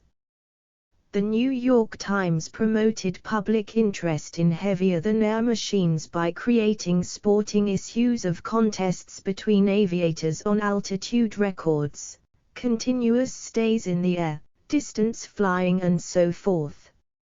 Mr. Lippmann comments on this same characteristic. But where pugnacity is not enlisted, those of us who are not directly involved find it hard to keep up our interest. For those who are involved, the absorption may be real enough to hold them even when no issue is involved. They may be exercised by sheer joy in activity or by subtle rivalry or invention. But for those to whom the whole problem is external and distant, these other faculties do not easily come into play. In order that the faint image of the affair shall mean something to them, they must be allowed to exercise the love of struggle, suspense, and victory. We have to take sides. We have to be able to take sides. In the recesses of our being we must step out of the audience onto the stage and wrestle as the hero for the victory of good over evil. We must breathe into the allegory the breath of our life. Recently a philanthropic group was advised to hold a prize fight for charity. This recognition of the importance of the principle of pugnacity was correct. It is a question whether the application was not somewhat ill-advised and in bad taste. The Consumers Committee of Women opposed to American valuation was avowedly aligned to fight against a section of the tariff presented by Chairman Fordney. The Lucy Stone League, a group who wished to make it easy for married women to maintain their maiden names, dramatized the fight that they are making against tradition by staging a debate at their annual banquet. Very often the Public Relations Council utilizes the self-display elation motive and draws public attention to particular people in groups, in order to give them a greater interest in the work they are espousing. It is often found to be true that when a man's adherence or allegiance to a movement is lukewarm and he is publicly praised for his adherence to it, he will become a forceful factor in it. That is why the intelligent hospital boards name rooms or beds after their donors. It is one of the reasons for the elaborate letterheads so many of our philanthropic organizations have. Self-abasement and subjection, its attendant emotion, are seldom called upon. On the other hand, parental love and tenderness are continually employed, viz., the effort of the baby-kissing candidate for public office or the attempt to popularize a brand of silk by having a child present a silk flag to a war veteran at a public ceremony. The whole flood of post-war charity drives was keyed to this pitch.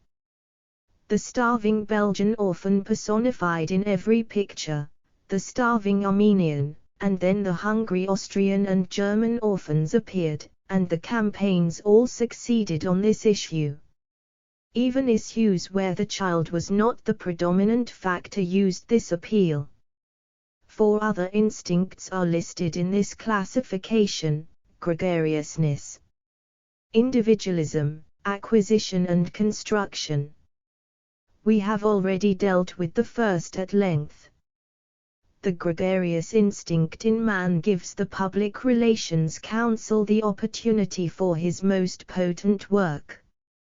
The group and herd show everywhere the leader, who because of certain qualifications, certain points that are judged by the herd to be important to its life, stands out and is followed more or less implicitly by it.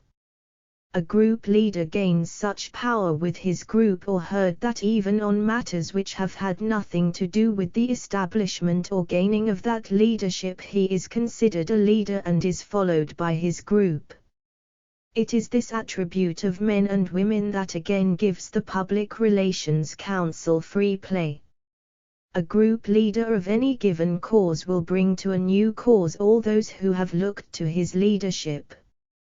For instance, if the adherence of a prominent Republican is secured for the League of Nations, his adherence will probably bring to the League of Nations many other prominent Republicans. The group leadership with which the Public Relations Council may work is limited only by the character of the groups he desires to reach. After an analysis of his problem, the subdivisions must be made. His action depends upon his selective capacity, and the possibility of approach to the leaders. These leaders may represent therefore a wide variety of interests: society leaders or leaders of political groups, leaders of women or leaders of sportsmen, leaders of divisions by geography, or divisions by age, divisions by language or by education.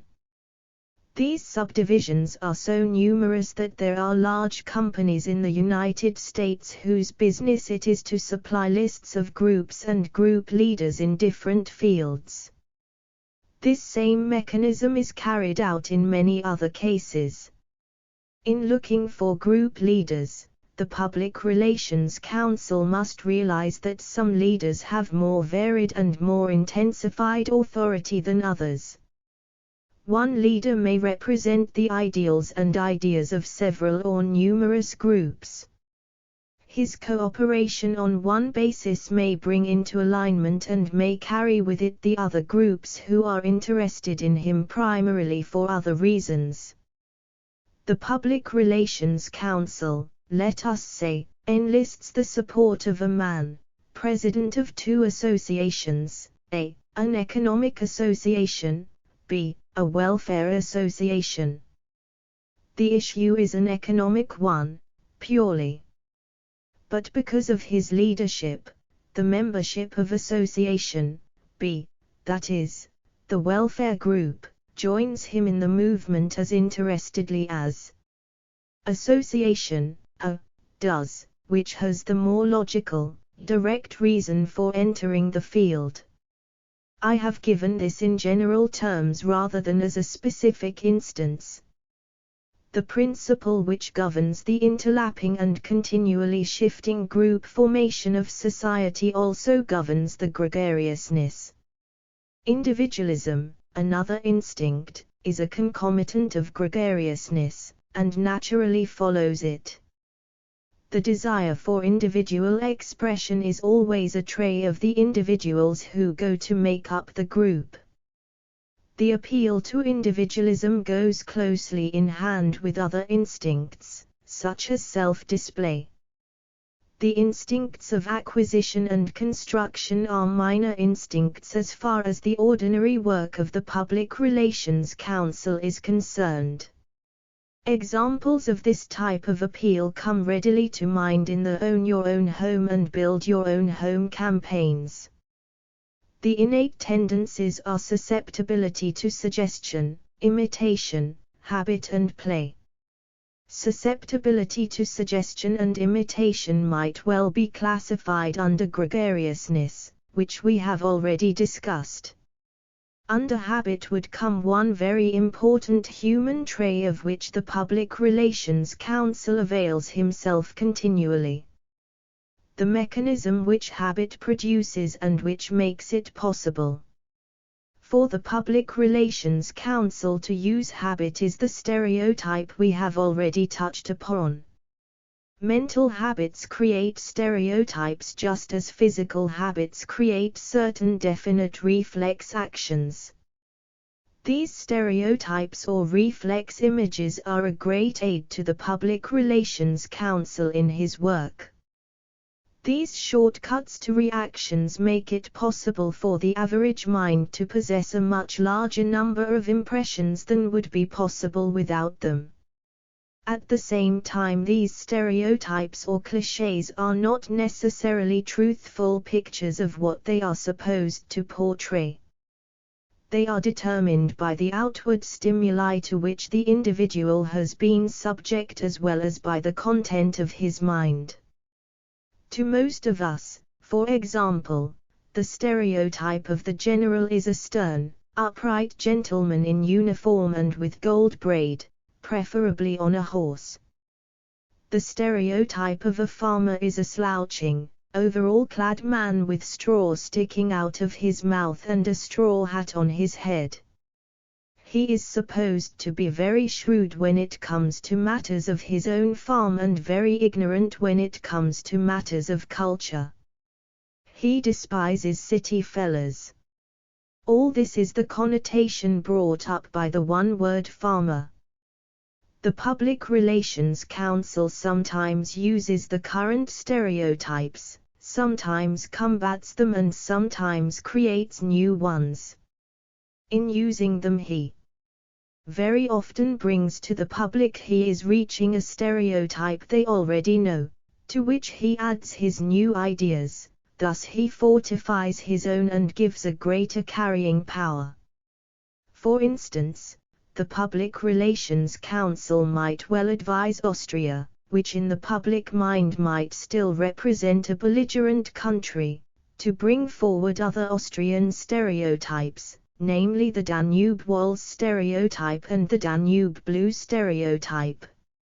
An appeal for help would then come from the country of the well-liked Danube waltz and Danube blue, the country of gaiety and charm. The new idea would be carried to those who accepted the stereotypes they were familiar with.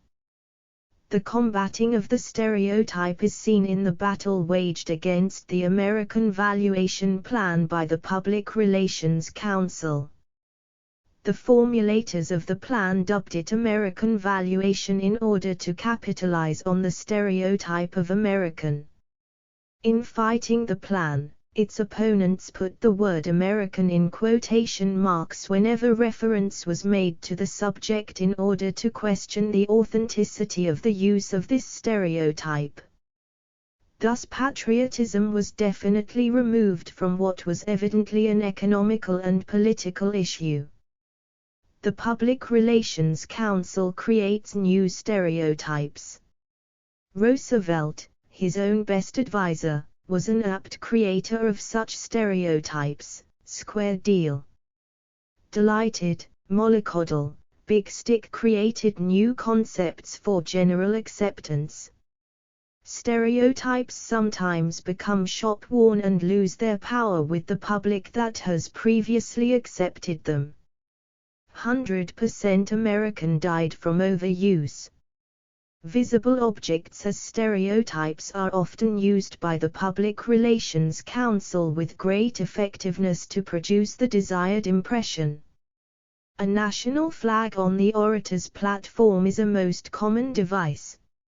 A scientist must of necessity be in juxtaposition with his instruments. A chemist is not a chemist to the public unless test tubes and retorts are near him.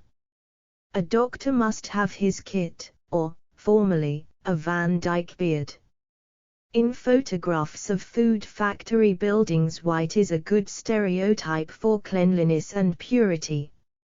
In fact, all emblems and trademarks are stereotypes.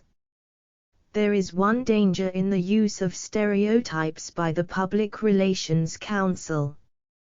That is, by the substitution of words for acts, demagogues in every field of social relationship can take advantage of the public. Play as an innate tendency is utilized by the Public Relations Council whenever conditions merit such an appeal. When a charity committee is advised to institute a street fair to gather money, the committee is recognizing this tendency. When a city government arranges fireworks for its citizens, when a metropolitan news daily stages marble contests or horseshoe pitching events, the play tendency of human society finds an outlet and the initiators of the event find friends. Chapter 3. An outline of methods practicable in modifying the point of view of a group. On the question of specific devices upon which the Public Relations Council relies to accomplish his ends, volumes could probably be written without exhausting the subject. The detailed presentation is potentially endless. Pages could be filled with instances of the stimuli to which men and women respond, the circumstances under which they will respond favorably or unfavorably, and the particular application of each of these stimuli to concrete conditions.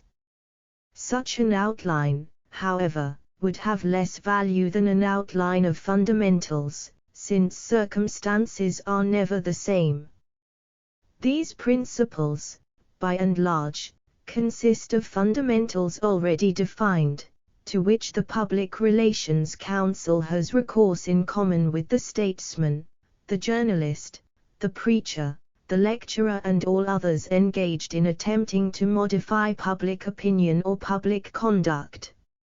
How does the Public Relations Council approach any particular problem?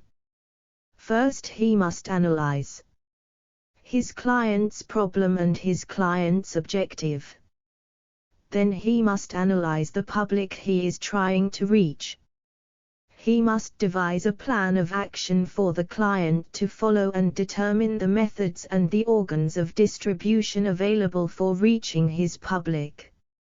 Finally, he must try to estimate the interaction between the public he seeks to reach and his client. How will his client's case strike the public mind? And by public mind here is meant that section or those sections of the public which must be reached. Let us take the example of a public relations counsel who is confronted with the specific problem of modifying or influencing the attitude of the public toward a given tariff bill. A tariff bill, of course, is primarily the application of theoretical economics to a concrete industrial situation. The public relations counsel in analyzing must see himself simultaneously as a member of a large number of publics. He must visualize himself as a manufacturer, a retailer, an importer, an employer, a worker, a financier, a politician. Within these groups he must see himself again as a member of the various subdivisions of each of these groups. He must see himself, for example, as a member of a group of manufacturers who obtain the bulk of their raw material within the United States, and at the same time as a member of a group of manufacturers who obtain large portions of their raw material from abroad and whose importations of raw material may be adversely affected by the pending tariff bill. He must see himself not only as a farm laborer but also as a mechanic in a large industrial center. He must see himself as the owner of the department store and as a member of the buying public. He must be able to generalize, as far as possible, from these points of view in order to strike upon the appeal or group of appeals which will be influential with as many sections of society as possible. Let us assume that our problem is the intensification in the public mind of the prestige of a hotel. The problem for the Public Relations Council is to create in the public mind the close relationship between the hotel and a number of ideas that represent the things the hotel desires to stand for in the public mind. The Council therefore advises the hotel to make a celebration of its 30th anniversary which happens to fall at this particular time and suggests to the President the organization of an anniversary committee of a body of businessmen who represent the cream of the city's merchants. This committee is to include men who represent a number of stereotypes that will help to produce the inevitable result in the public mind. There are to be also a leading banker, a society woman, a prominent lawyer, an influential preacher, and so forth until a cross-section of the city's most telling activities is mirrored in the committee. The stereotype has its effect, and what may have been an indefinite impression beforehand has been reinforced and concretized. The hotel remains preeminent in the public mind.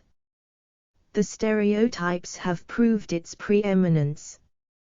The cause has been strongly presented to the public by identification with different group stereotypes. Here is another example. A packing company desires to establish in the public mind the fact that the name of its product is synonymous with bacon.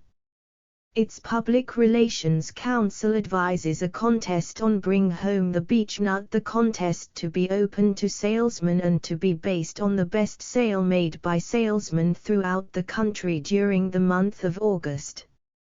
But here again, it is necessary to use a stereotype to help the possible contestant identify the cause. A committee of nationally known sales managers is chosen to act as judges for the contest and immediately success is assured. Thousands of salesmen compete for the prize. The stereotype has bespoken the value of the contest. The Public Relations Council can try to bring about this identification by utilizing the appeals to desires and instincts discussed in the preceding chapter, and by making use of the characteristics of the group formation of society. His utilization of these basic principles will be a continual and efficient aid to him. He must make it easy for the public to pick his issue out of the great mass of material. He must be able to overcome what has been called the tendency on the part of public attention to flicker and relax. He must do for the public mind what the newspaper, with its headlines, accomplishes for its readers. Abstract discussions and heavy facts are the groundwork of his involved theory, or analysis, but they cannot be given to the public until they are simplified and dramatized. The refinements of reason and the shadings of emotion cannot reach a considerable public. When an appeal to the instincts can be made so powerful as to secure acceptance in the medium of dissemination in spite of competitive interests, it can be aptly termed news. The Public Relations Counsel, therefore, is a creator of news for whatever medium he chooses to transmit his ideas. It is his duty to create news no matter what the medium which broadcasts this news. It is news interest which gives him an opportunity to make his idea travel and get the favorable reaction from the instincts to which he happens to appeal. News in itself we shall define later on when we discuss relations with the press. But the word news is sufficiently understood for me to talk of it here. In order to appeal to the instincts and fundamental emotions of the public, discussed in previous chapters, the Public Relations Counsel must create news around his ideas. News will, by its superior inherent interest, receive attention in the competitive markets for news, which are themselves continually trying to claim the public attention. The Public Relations Counsel must lift startling facts from his whole subject and present them as news. He must isolate ideas and develop them into events so that they can be more readily understood and so that they may claim attention as news. The headline and the cartoon bear the same relation to the newspaper that the Public Relations Counsel's analysis of a problem bears to the problem itself. The headline is a compact, vivid simplification of complicated issues. The cartoon provides a visual image which takes the place of abstract thought. So, too, the analyses the Public Relations Counsel makes lift out the important, the interesting, and the easily understandable points in order to create interest. Yet human qualities are themselves, says Mr. Lippmann, vague and fluctuating. They are best remembered by a physical sign. And therefore the human qualities we tend to ascribe to the names of our impressions, themselves tend to be visualized in physical metaphors.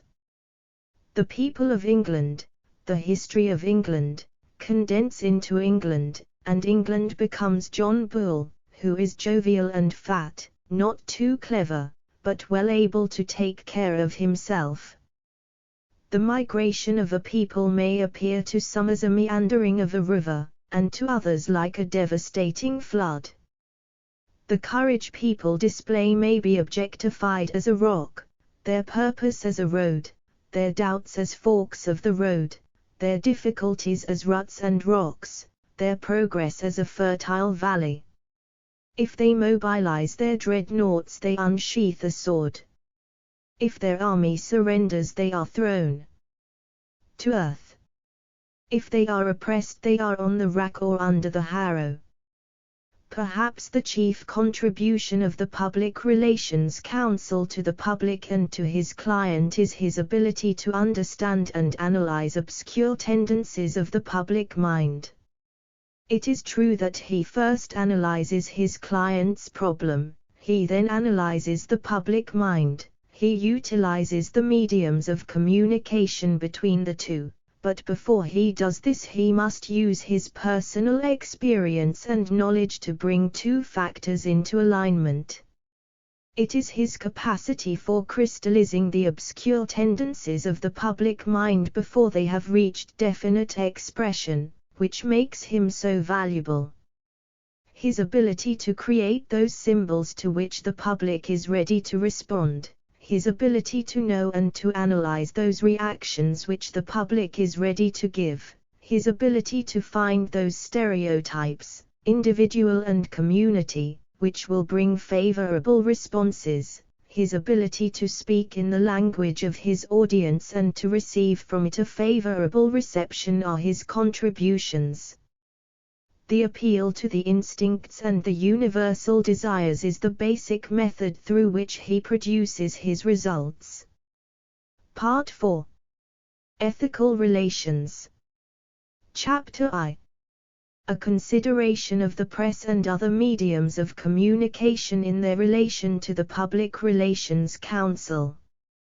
When the question of preparing and publishing this volume was first considered, the publishers wrote letters to several hundred prominent men asking their opinions, individually, as to the probable public interest in a work dealing with public relations. Newspaper editors and publishers, heads of large industries and public service corporations, philanthropists, university presidents and heads of schools of journalism, as well as other prominent men made up the number. Their replies are exceedingly interesting inasmuch as they show, almost uniformly, the increasing emphasis placed upon public relations by leaders in every important phase of American life. These replies show also a growing understanding of the need for specialized service in this field of specialized problems. Particularly interesting were the comments of newspaper publishers and editors in response to Mr. Liveright's inquiry, for nothing could better indicate the light in which the Public Relations Council is held by those very individuals who are supposed popularly to disparage his value in the social and economic scheme of things. What are the relations of the Public Relations Council to the various mediums he can employ to carry his message to the public? There is, of course, first and perhaps most important, the press. There is the moving picture, the lecture platform, there is advertising, there is the direct by-mail effort, there is the stage, drama and music, there is word of mouth. There is the pulpit, the schoolroom, the legislative chamber. To all of these the Public Relations Council has distinct relationship.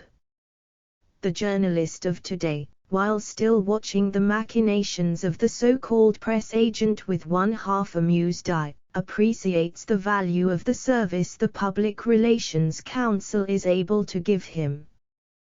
To the newspaper the Public Relations Council serves as a purveyor of news. As disseminator of news the newspaper holds an important position in American life. This has not always been the case, for the emphasis upon the news side is a development of recent years. Originally, the name newspaper was scarcely an accurate or appropriate designation for the units of the American press. So-called newspapers were, in fact, vehicles for the expression of opinion of their editors. They contained little or no news, as that word is understood today, largely because difficulties of communication made it impossible to obtain any but the most local items of interest. The public was accustomed to look to its press for the opinion of its favorite editor upon subjects of current interest rather than for the recital of mere facts. Today, on the other hand, the expression of editorial opinion is only secondarily the function of a newspaper, and thousands of persons read newspapers with whose editorial policy they do not in the slightest agree. Such a situation would have been nearly impossible in the days of Horace Greeley. The need which the American press is today engaged in satisfying is the need for news. A paper, says Mr. Given, may succeed without printing editorials worth reading and without having any aim other than the making of money, but it cannot possibly thrive unless it gets the news and prints it in a pleasing and attractive form. Writing from a long experience with the profession of journalism, Will Irwin reaches the conclusion that news is the main thing, the vital consideration of the American newspaper. It is both an intellectual craving and a commercial need to the modern world. In popular psychology, it has come to be a crying primal want of the mind, like hunger of the body. Tramp windjammers, taking on the pilot after a long cruise, ask for the papers before they ask, as formerly, for fresh fruit and vegetables. Whenever, in our later Western advance, we Americans set up a new mining camp, an editor, his type slung on burro back, comes in with the missionaries, evangel himself of civilization. Most dramatically, the San Francisco disaster illuminated this point. On the morning of the 20th of April, 1906, the city's population huddled in parks and squares, their houses gone, death of famine or thirst a rumor and a possibility. The editors of the 3 morning newspapers, expressing the true soldier spirit which inspires this most devoted profession, had moved their staffs to the suburb of Oakland, and there, on the presses of the Tribune, they had issued a combined call Chronicle-Examiner. When, at dawn, the paper was printed, an editor and a reporter loaded the edition into an automobile and drove it through the parks of the disordered city, giving copies away. They were fairly mobbed. They had to drive at top speed, casting out the sheets as they went, to make any progress at all. No bread wagon, no supply of blankets, caused half so much stir as did the arrival of the news. We need it, we crave it. This nerve of the modern world transmits thought and impulse from the brain of humanity to its muscles. The complex organism of modern society could no more move without it than a man could move without filaments and ganglia. On the commercial and practical side, the man of even small affairs must read news in the newspapers every day to keep informed on the 1,001 activities in the social structure which affect his business. On the intellectual and spiritual side, it is, save for the church alone, our principal outlook on the higher intelligence. The thought of legislature, university, study, and pulpit comes to the common man first, and usually last, in the form of news. The tedious business of teaching reading in public schools has become chiefly a training to consume newspapers. We must go far up in the scale of culture before we find an intellectual equipment more indebted to the formal education of school and college than to the haphazard education of news. The extent to which the editorial aspect of the newspaper has given way to an increased importance of the news columns is vividly illustrated in the anecdote about the Philadelphia North American, which Mr. Irwin relates. The North American, says Mr. Irwin, had declared for local option. A committee of brewers waited on the editor. They represented one of the biggest groups in their business. This is an ultimatum, they said. You must change your policy or lose our advertising.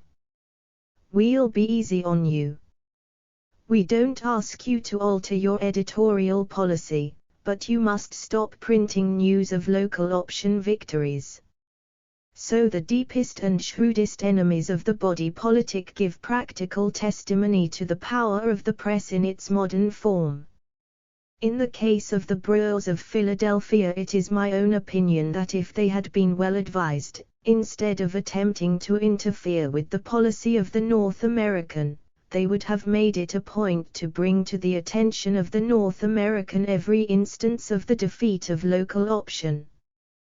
The newspaper would undoubtedly have published both sides of the story, as far as both sides consisted of news. It is because he acts as the purveyor of truthful, accurate and verifiable news to the press that the conscientious and successful counsel on public relations is looked upon with favor by the journalist. And in the Code of Ethics recently adopted in Washington by a National Editors' Conference, his function is given acknowledgement. Just as in the case of the other mediums for the dissemination of information, mediums which range from the lecture platform to the radio, the press, too, looks to the Public Relations Counsel for information about the causes he represents. Since news is the newspaper's backbone, it is obvious that an understanding of what news actually is must be an integral part of the equipment of the Public Relations Counsel. For the Public Relations Counsel must not only supply news, he must create news. This function as the creator of news is even more important than his others. It has always been interesting to me that a concise, comprehensive definition of news has never been written. What news is, every newspaper man instinctively knows, particularly as it concerns the needs of his own paper. But it is almost as difficult to define news as it is to describe a circular staircase without making corkscrew gestures with one's hand, or as to define some of the abstruse concepts of the metaphysician, like space or time or reality. What is news for one newspaper may have no interest whatever, or very little interest, for another newspaper. There are almost as many definitions of news as there are journalists who take the trouble to define it. Certain of the characteristics of news, of course, can be readily seized upon, and definitions of news generally consist of particular emphasis upon one or another of these characteristics. Mr. Given remarks that news was once defined as fresh information of something that has lately taken place. The author of this definition puts the chief emphasis upon the element of timeliness. Undoubtedly in most news that element must be present. It would not be true, however, to say that it must always be present, nor would it be true to say that everything which is timely is news. Obviously, the well-nigh infinite number of occurrences which take place in daily life throughout the world are timely enough, so far as each of them in its respective environment is concerned, but few of them ever become news. Mr. Irwin defines news as a departure from the established order. Thus, according to Mr. Irwin, a criminal act is news because it is a departure from the established order, and at the same time, an exceptional display of fidelity, courage or honesty is also news for the same reason. With our education in established order, we get the knowledge, he says, that mankind in bulk obeys its ideals of that order only imperfectly. When something brings to our attention an exceptional adhesion to religion, virtue, and truth, that becomes in itself a departure from regularity, and therefore news. The knowledge that most servants do their work conscientiously and many stay long in the same employ is not news. But when a committee of housewives presents a medal to a servant who has worked faithfully in one employ for 50 years, that becomes news, because it calls our attention to a case of exceptional fidelity to the ideals of established order.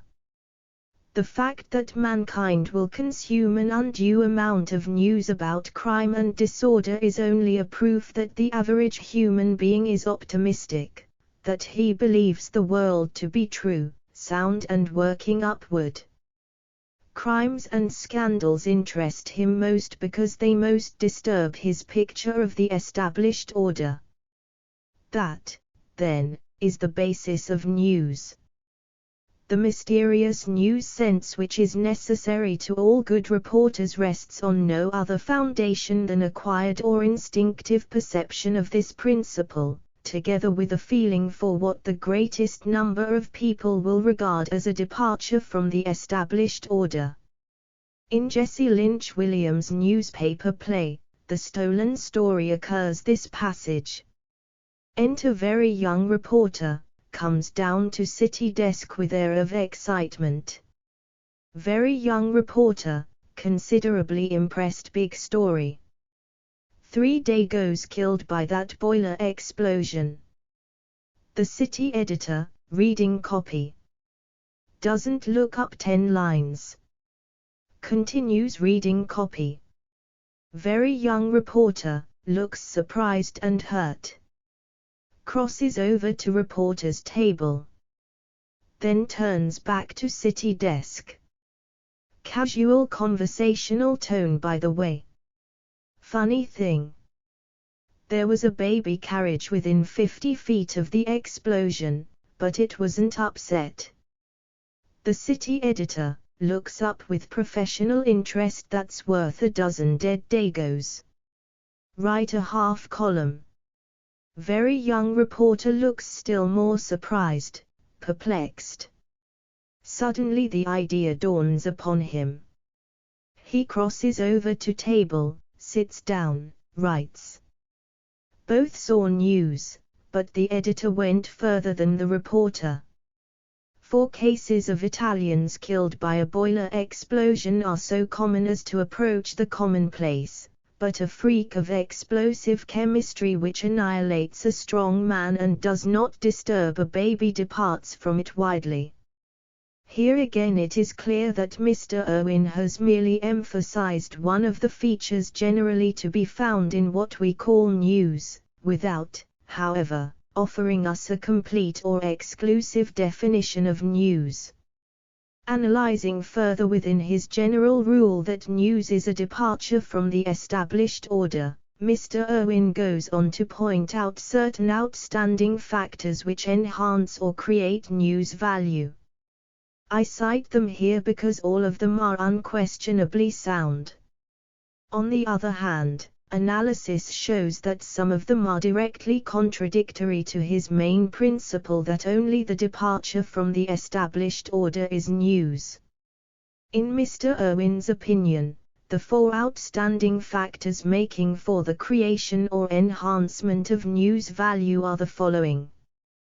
1. We prefer to read about the things we like. The result, he says, has been the rule: power for the men, affections for the women. 2. Our interest in news increases in direct ratio to our familiarity with its subject, its setting, and its dramatis personae. 3. Our interest in news is in direct ratio to its effect on our personal concerns. 4. Our interest in news increases in direct ratio to the general importance of the persons or activities which it affects. This is so obvious that it scarcely needs comment. Some notion of the diversity of news arising in a city may be obtained if one studies the points which are watched as news sources, either continuously or closely by metropolitan dailies. Mr. Given lists the places in New York which are watched constantly. Police headquarters, police courts, coroner's office, Supreme Courts, New York County, New York Stock Exchange, City Hall, including the mayor's office, aldermanic chamber, city clerk's office, and office of the president of Manhattan Borough, county clerk's office.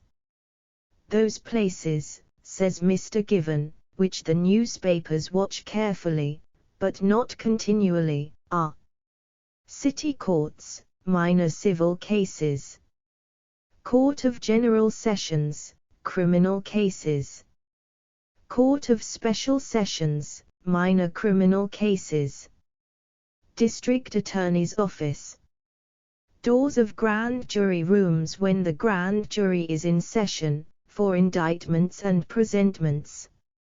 Federal courts. Post office. United States Commissioner's offices, and offices of the United States Secret Service officers. United States Marshal's Office.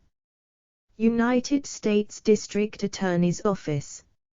Ship news, where incoming and outgoing vessels are reported. Barge office, where immigrants land. Surrogate's office, where wills are filed and testimony concerning wills in litigation is heard. Political headquarters during campaigns. Finally, the following are visited by the reporters several times, or only once a day. Police stations. Municipal courts. Board of Health headquarters. Fire Department headquarters. Park Department headquarters. Building Department headquarters. Tombs Prison. County Jail. United States Sub-Treasury. Office of Collector of the Port. United States Appraiser's Office. Public hospitals. Leading hotels. The morgue. County Sheriff's Office. City Controller's Office. City Treasurer's Office. Offices of the tax collector and tax assessors. Mr. Given's example of the broker, John Smith, illustrates aptly the point I am making. For 10 years, said Mr. Given, he pursues the even tenor of his way, and except for his customers and his friends no one gives him a thought. To the newspapers he is as if he were not. But in the 11th year he suffers heavy losses and, at last, his resources all gone, summons his lawyer and arranges for the making of an assignment.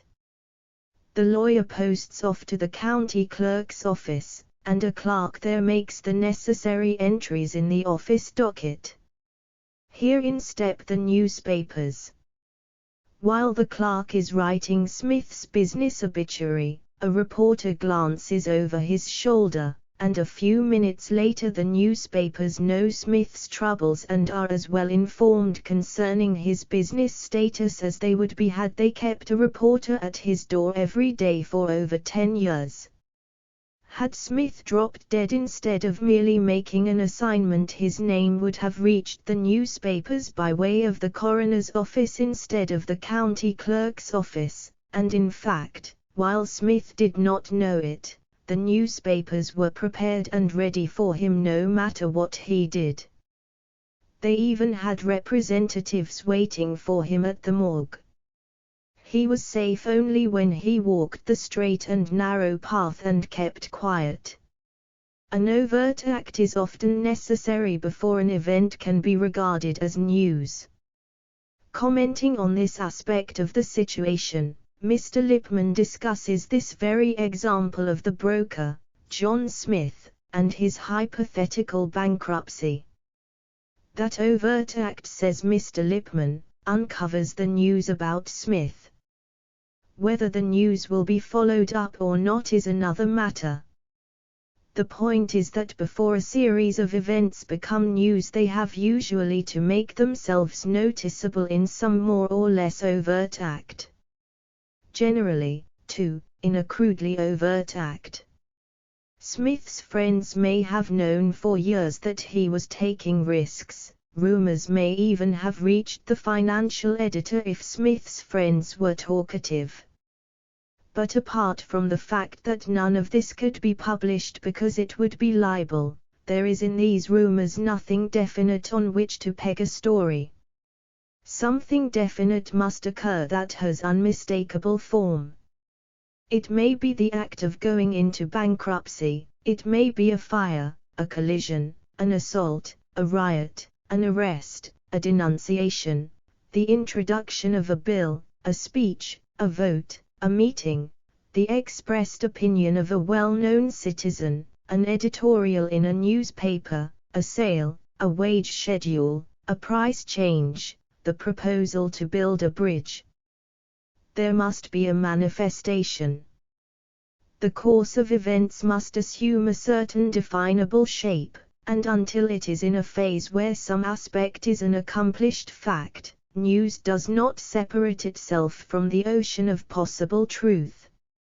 From the point of view of the practical journalist, Mr. Irwin has applied this observation to the making of the news of the day.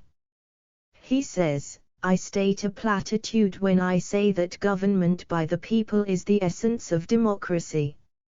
In theory, the people watch and know, when, in the process of social and industrial evolution, they see a new evil becoming important, they found institutions to regulate it or laws to repress it. They cannot watch without light, know without teachers. The newspaper, or some force like it, must daily inform them of things which are shocking and unpleasant in order that democracy, in its slow, wobbling motion upward, may perceive and correct. It is good for us to know that John Smith, made crazy by drink, came home and killed his wife. Startled and shocked, but interested, we may follow the case of John Smith, see that justice in his case is not delayed by his pool with Tarmany. Perhaps, when there are enough cases of John Smith, we shall look into the first causes and restrain the Gregories that made him momentarily mad or the industrial oppression that made him permanently an undernourished, overnerved defective. It is good to know that John Jones, a clerk, forged a check and went to jail. For not only shall we watch justice in his case, but some day we shall watch also the fraudulent racetrack gambling that tempted him to theft.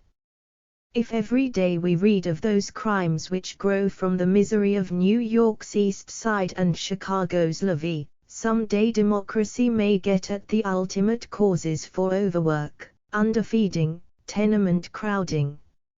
No other method is so forcible with the public as driving home the instance which points the moral. General description of bad conditions fails, somehow, to impress the average mind. One might have shouted to Shreveport day after day that low dives make dangerous Negroes, and created no sentiment against saloons. But when a Negro, drunk on bad gin which he got at such a dive, assaulted and killed Margaret Lear, a schoolgirl, Shreveport voted out the saloon. For the great mass of activities there is no machinery of record whatever. How these are to be recorded when they are important is the real problem for the press. In this field the Public Relations Council plays a considerable part. His is the business of calling to the public attention, through the press and through every other available medium, the point of view, the movement or the issue which he represents. Mr. Lippmann has observed that it is for this reason that what he calls the press agent has become an important factor in modern life. Mr. Lippmann's observation on this point deserves comment. He says, "This is the underlying reason for the existence of the press agent. The enormous discretion as to what facts and what impressions shall be reported is steadily convincing every organized group of people that whether it wishes to secure publicity or to avoid it, the exercise of discretion cannot be left to the reporter. It is safer to hire a press agent who stands between the group and the newspapers." The really important function of the Public Relations Council, in relation to the press as well as to his client, lies even beyond these considerations. He is not merely the purveyor of news, he is more logically the creator of news. An amateur can bring a good story to the average newspaper office and receive consideration, although the amateur is only too likely to miss precisely those features of his story which give it news value, and to overlook precisely that element of the story which will make it interesting to the particular newspaper he is approaching. The New York hotel proprietors were enforcing the prohibition law in relation to their own establishments, but saw that certain restaurants were violating the law with impunity. Realizing the injustice to them of this situation, they built a definite news event by going over the heads of the local law enforcement offices and wired an appeal direct to President Harding, asking for enforcement. This naturally became news of the first order. The opening of a shop by prominent women in which were shown graphic examples of the effect of the tariff on women's wear was an event created to intensify interest in this subject. The launching of battleships with ceremony, the laying of cornerstones, the presentation of memorials, demonstration meetings, parties and banquets are all events created with a view to their carrying capacity in the various mediums that reach the public. The departments of a modern newspaper will show the great variety of possible approaches on any subject from the standpoint of the press.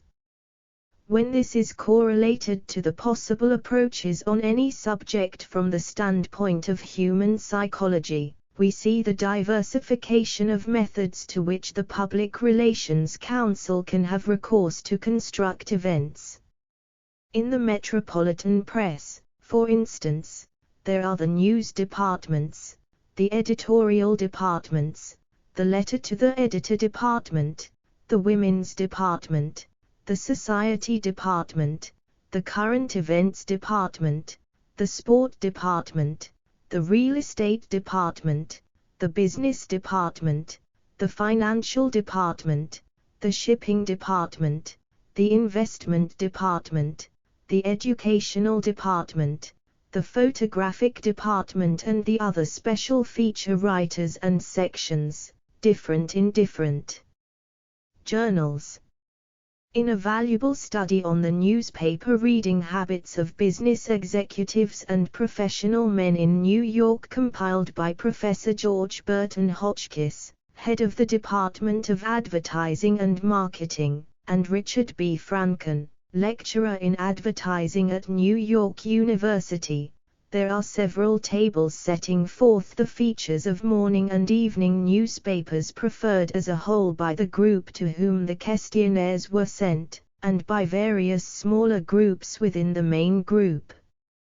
The Council on Public Relations not only knows what news value is, but knowing it, he is in a position to make news happen. He is a creator of events. An organization held a banquet for a building fund to which the invitations were dispatched on large bricks. The news element in this story was the fact that bricks were dispatched. In this capacity, as purveyor and creator of news for the press as well as for all other mediums of idea dissemination, it must be clear immediately that the Public Relations Counsel could not possibly succeed unless he complied with the highest moral and technical requirements of those with whom he is working. Writing on the profession of the Public Relations Counsel, the author of an article in the New York Times says newspaper editors are the most suspicious and cynical of mortals, but they are as quick to discern the truth as to detect the falsehood. He goes on to discuss the particular public relations counsel whom he has in mind and whom he designates by the fictitious name Swift, and remarks that, irrespective of their position on ethics, Swift and Company won't deal in spurious goods. They know that one such error would be fatal. The public might forget, but the editor never. Besides, they don't have to. Truthful and accurate must be the material which the Public Relations Counsel furnishes to the press and other mediums. In addition, it must have the elements of timeliness and interest which are required of all news, and it must not only have these elements in general, but it must suit the particular needs of each particular newspaper and, even more than that, it must suit the needs of the particular editor in whose department it is hoped that it will be published. Finally, the literary quality of the material must be up to the best standards of the profession of journalism. The writing must be good, in the particular sense in which each newspaper considers a story well written. In brief, the material must come to the editorial desk as carefully prepared and as accurately verified as if the editor himself had assigned a special reporter to secure and write the facts. Only by presenting his news in such form and in such a manner can the Council on Public Relations hope to retain, in the case of the newspaper, the most valuable thing he possesses, the editor's faith and trust. But it must be clearly borne in mind that only in certain cases is the Public Relations Council the intermediary between the news and the press. The event he has counselled upon, the action he has created finds its own level of expression in mediums which reach the public.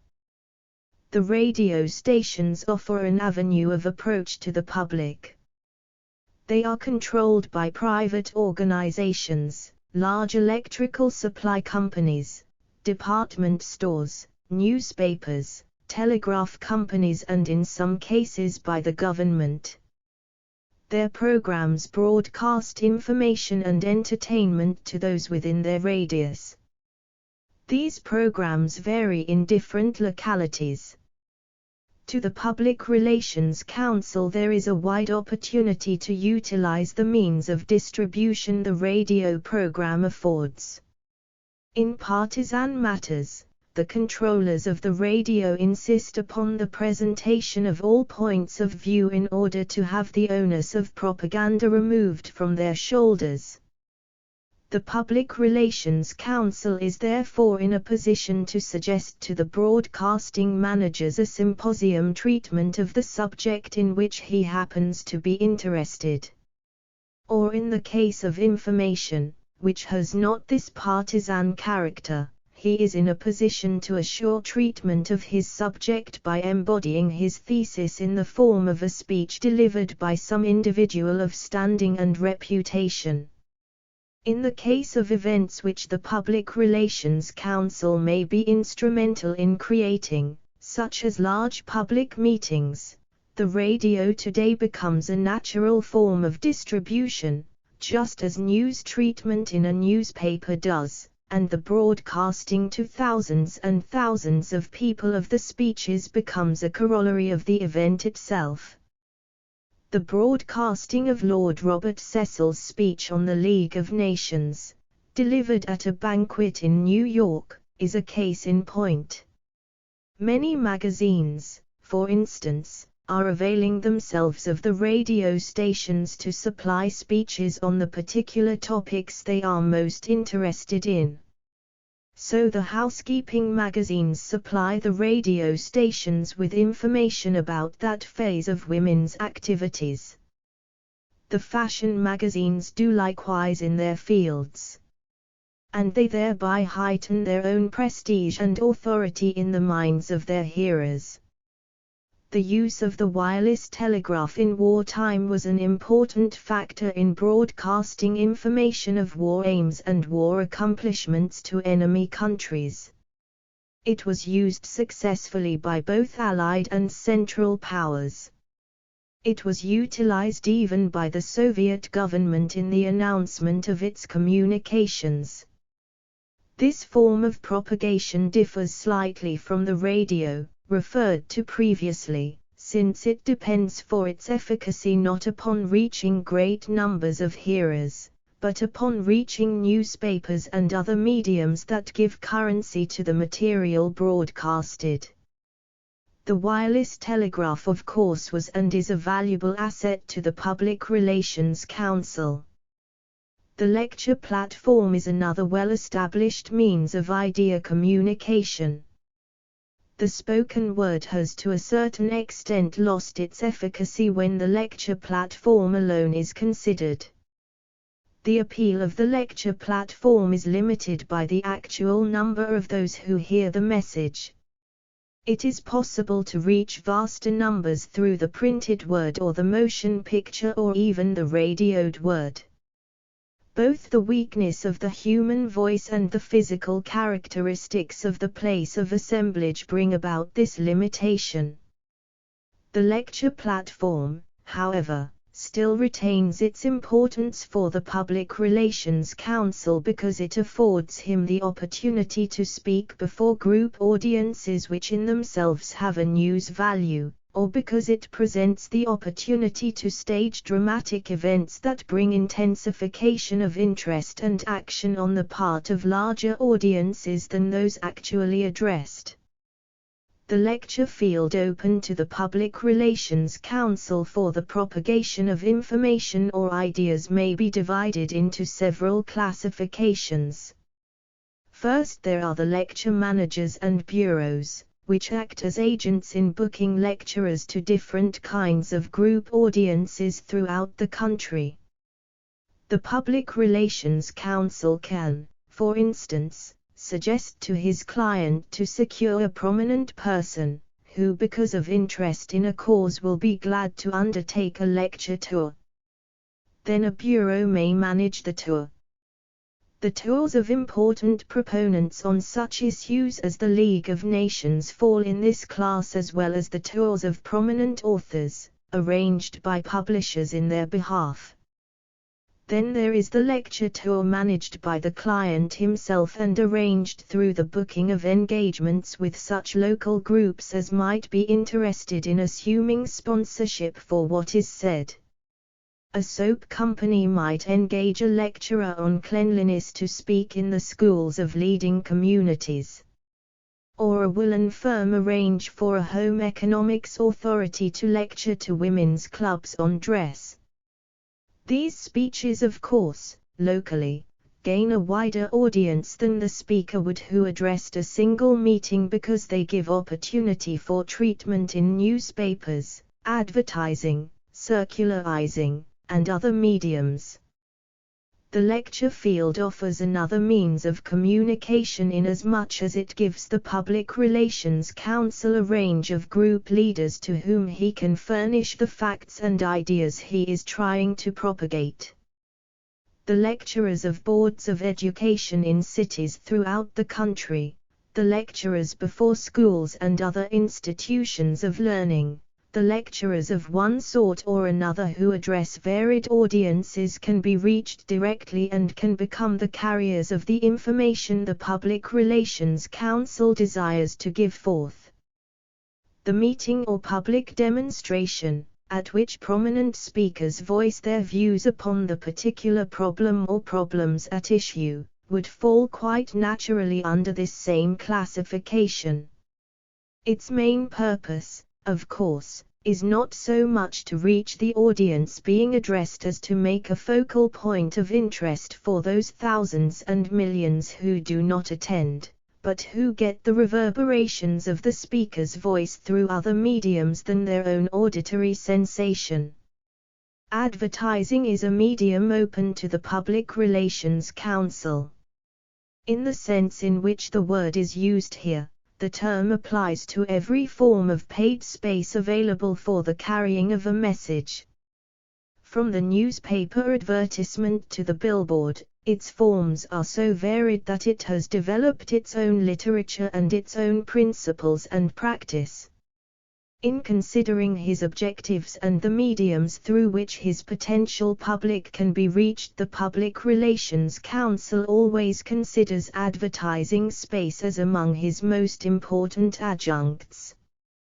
The wise Public Relations Council calls into conference on the particular kinds of advertising to be used in a given problem the advertising agent who has made this study his life work. The Public Relations Council and the advertising agent then work out the problem in their respective fields. Advertising up to the present time has laid its greatest stress upon the creation of demands and markets for specific goods. It is also applied with effectiveness to the propagation of ideas as well. It is peculiarly effective when used in combination with other methods of appeal. Advertising controls the amount of physical space it occupies before the public eye. Advertising's dimensional qualities give it a facile flexibility that can be extended or limited at will. In a sense, too, this quality gives the special leader the opportunity to select his audience and to give them his message directly. The field of cooperative advertising by combinations of advertisers in the same business or profession, by governments or their subdivisions, for one reason or another, is open to future possibilities. The stage offers an avenue of approach to the public which must be regarded both from the standpoint of the numbers of individuals it reaches as well as from the circles of influence it creates by word of mouth and otherwise. To the public relations counsel, therefore, it offers a wide field. Through cooperation with playwrights or managers, ideas can be given currency on the stage. When they can be translated to the action that takes place upon a stage, they are given emphasis by the visual and auditory presentation. The motion picture falls into two fields for the purposes of the Public Relations Council. There is the field of the feature film. Here any direct utilization of the Public Relations Council's ideas must come indirectly and be taken by the producer of the film from some of the other organs of thought communication. The producer may adopt for the subject of a film some idea which the Public Relations Council has agitated. The film, for instance, dealing with the drug traffic came very definitely as a result of the work carried on to help relieve the drug evil. The second field is one the Public Relations Council can employ more directly. Educational films are made to order today to illustrate specific points for public consumption, from showing how a product is made to showing the necessity for subway relief in a big city. These films are usually shown before a special group audience arranged for by the Public Relations Council or before some other group interested in the idea the particular film stands for. Thus a Chamber of Commerce can further a film having to do with the need for better port facilities. One phase of this kind of film is the newsreel which, controlled by a private organization, films events and occasions which may have been created by the Public Relations Council, but which carries because of its value in the competitive market of events. Word of mouth is an important medium to be considered. Ideas and facts can be given currency by word of mouth. Here group leaders are strong factors in giving currency to ideas. The Public Relations Council often communicates the ideas he wishes to promulgate to group leaders whose espousal of the idea he wishes to obtain. The direct by-mail campaign and the printed word afford the Public Relations Council channels of approach to such individuals as he may desire to reach. Large companies have available for such purposes lists of individuals arranged according to innumerable criteria. There are geographical divisions, professional divisions, business divisions, and divisions of religion. There are classifications by economic position, classifications by all manner of preferences.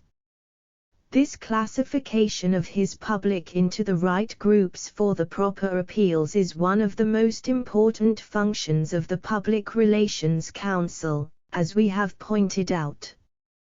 The direct by-mail method of approach offers wide opportunities for capitalizing his training and experience along these lines. Telegraphic and wireless communications would of course come under this heading. Chapter 2. His obligations to the public as a special pleader.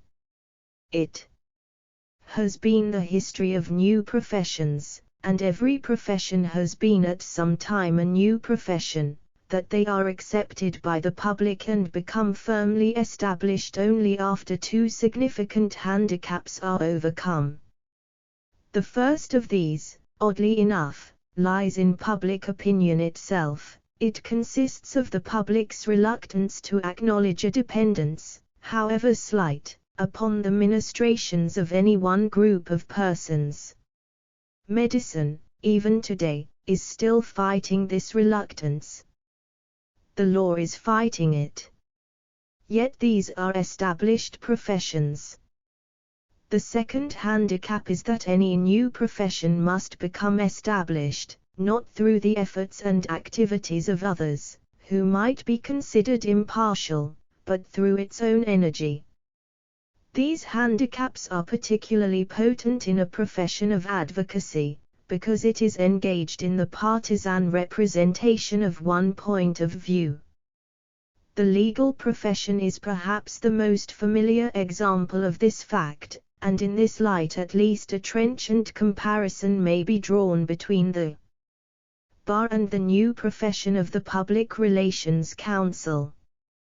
Both these professions offer to the public substantially the same services: expert training, a highly sensitized understanding of the background from which results must be obtained, a keenly developed capacity for the analysis of problems into their constituent elements.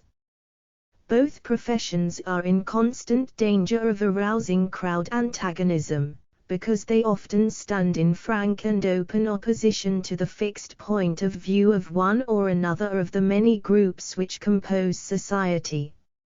Indeed, it is this aspect of the work of the Public Relations Council which is undoubtedly the foundation of a good deal of popular disapproval of his profession.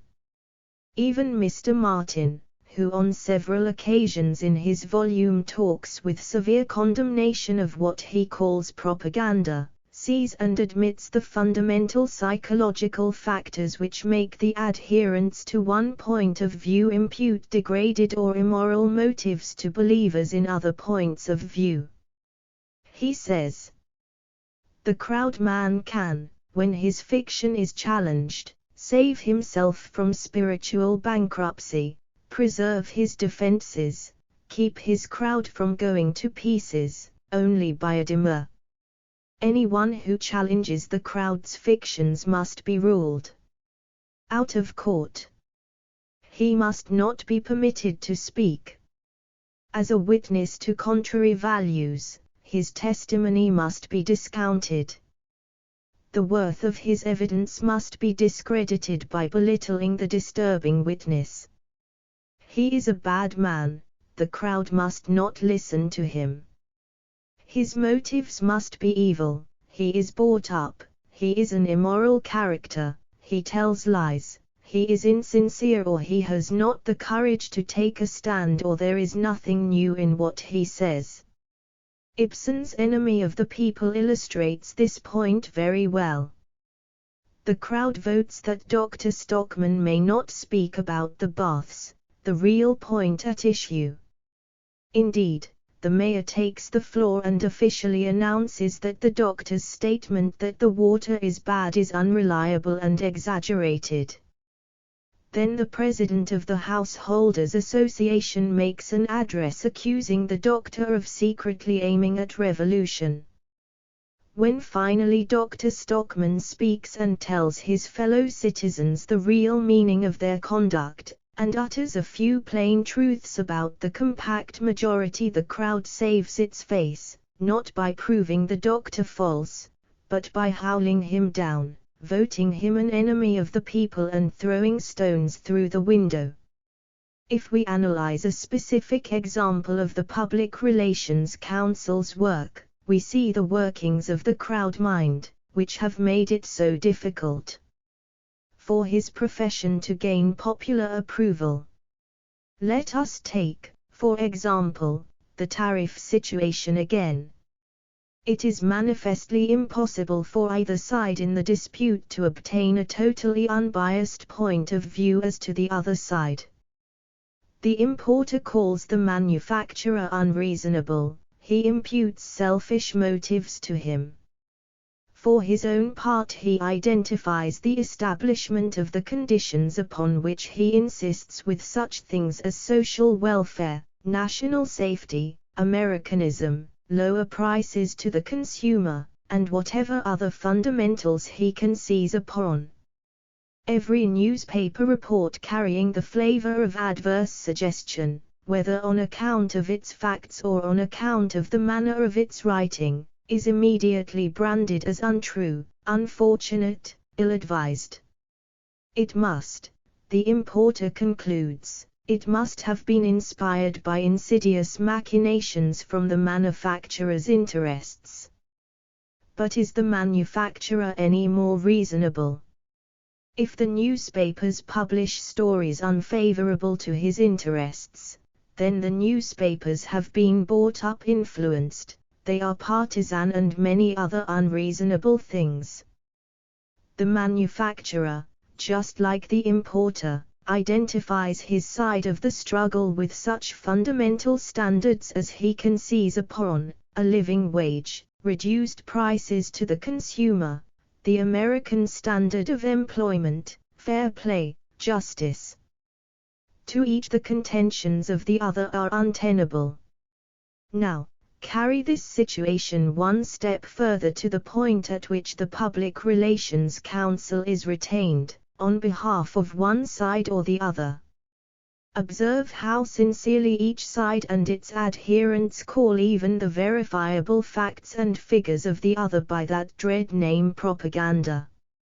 Should the importers submit figures showing that wages could be raised and the price to the consumer reduced, their adherents would be gratified that such important educational work should be done among the public and that the newspapers should be so fair-minded as to publish it.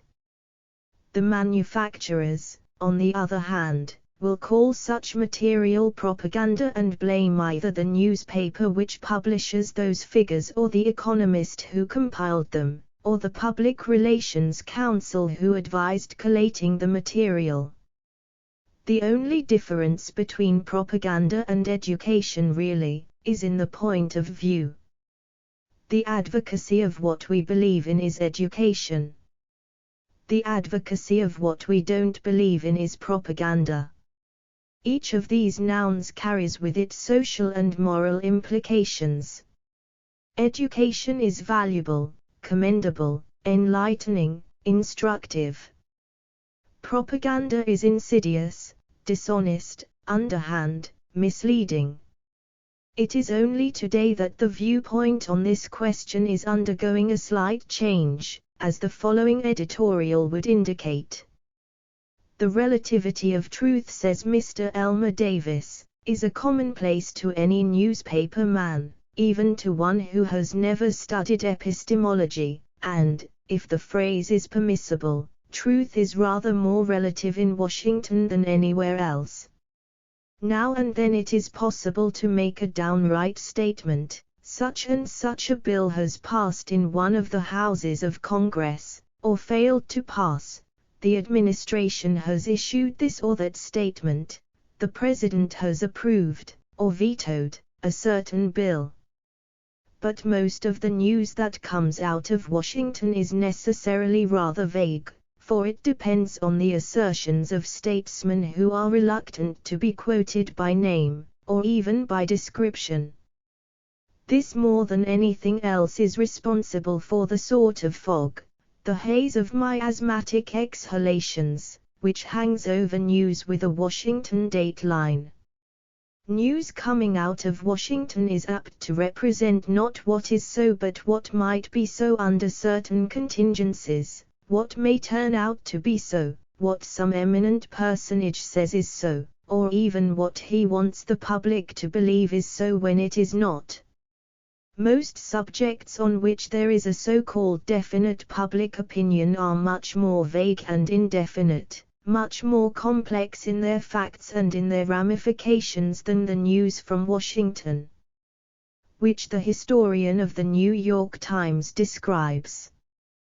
Consider, for example, what complicated issues are casually disposed of by the average citizen? An uninformed lay public may condemn a new medical theory on slight consideration. Its judgment is hit or miss, as medical history proves. Political, economic and moral judgments, as we have seen, are more often expressions of crowd psychology and herd reaction than the result of the calm exercise of judgment. It is difficult to believe that this is not inevitable. Public opinion in a society consisting of millions of persons, all of whom must somehow or other reach a working basis with most of the others, is bound to find a level of uniformity founded on the intelligence of the average member of society as a whole or of the particular group to which one may belong. There is a different set of facts on every subject for each man. Society cannot wait to find absolute truth. It cannot weigh every issue carefully before making a judgment. The result is that the so-called truths by which society lives are born of compromise among conflicting desires and of interpretation by many minds. They are accepted and intolerantly maintained once they have been determined. In the struggle among ideas, the only test is the one which Justice Holmes of the Supreme Court pointed out, the power of thought to get itself accepted in the open competition of the market. The only way for new ideas to gain currency is through the acceptance of them by groups. Merely individual advocacy will leave the truth outside the general fund of knowledge and beliefs. The urge toward suppression of minority or dissentient points of view is counteracted in part by the work of the Public Relations Counsel. The standards of the Public Relations Counsel are his own standards, and he will not accept a client whose standards do not come up to them. While he is not called upon to judge the merits of his case any more than a lawyer is called upon to judge his client's case, nevertheless he must judge the results which his work would accomplish from an ethical point of view. In law, the judge and jury hold the deciding balance of power. In public opinion, the Public Relations Counsel is judge and jury because through his pleading of a case the public is likely to accede to his opinion and judgment. Therefore, the Public Relations Counsel must maintain an intense scrutiny of his actions, avoiding the propagation of unsocial or otherwise harmful movements or ideas. Every Public Relations Counsel has been confronted with the necessity of refusing to accept clients whose cases in a law court would be valid, but whose cases in the higher court of public opinion are questionable. The social value of the Public Relations Counsel lies in the fact that he brings to the public facts and ideas of social utility which would not so readily gain acceptance otherwise. While he, of course, may represent men and individuals who have already gained great acceptance in the public mind, he may represent new ideas of value which have not yet reached their point of largest acceptance or greatest saturation. That in itself renders him important. As for the relations between the Public Relations Counsel and his client, little can be said which would not be merely a repetition of that code of decency by which men and women make moral judgments and live reputable lives. The Public Relations Counsel owes his client conscientious, effective service, of course. He owes to his client all the duties which the professions assume in relation to those they serve. Much more important than any positive duty, however, which the Public Relations Counsel owes to his client is the negative duty, that he must never accept a retainer or assume a position which puts his duty to the groups he represents above his duty to his own standards of integrity, to the larger society within which he lives and works. Europe has given us the most recent important study of public opinion and its social and historical effects. It is interesting because it indicates the sweep of the development of an international realization of what a momentous factor in the world's life public opinion is becoming. I feel that this paragraph from a recent work of Professor von Ferdinand Tönnies is of particular significance to all who would feel that the conscious molding of public opinion is a task embodying high ideals. The future of public opinion, says Professor Tönnies, is the future of civilization. It is certain that the power of public opinion is constantly increasing and will keep on increasing. It is equally certain that it is more and more being influenced, changed, stirred by impulses from below. The danger which this development contains for a progressive ennobling of human society and a progressive heightening of human culture is apparent. The duty of the higher strata of society, the cultivated, the learned, the expert, the intellectual, is therefore clear. They must inject moral and spiritual motives into public opinion.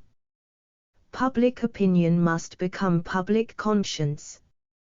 It is in the creation of a public conscience that the Council on Public Relations is destined, I believe, to fulfill his highest usefulness to the society in which he lives.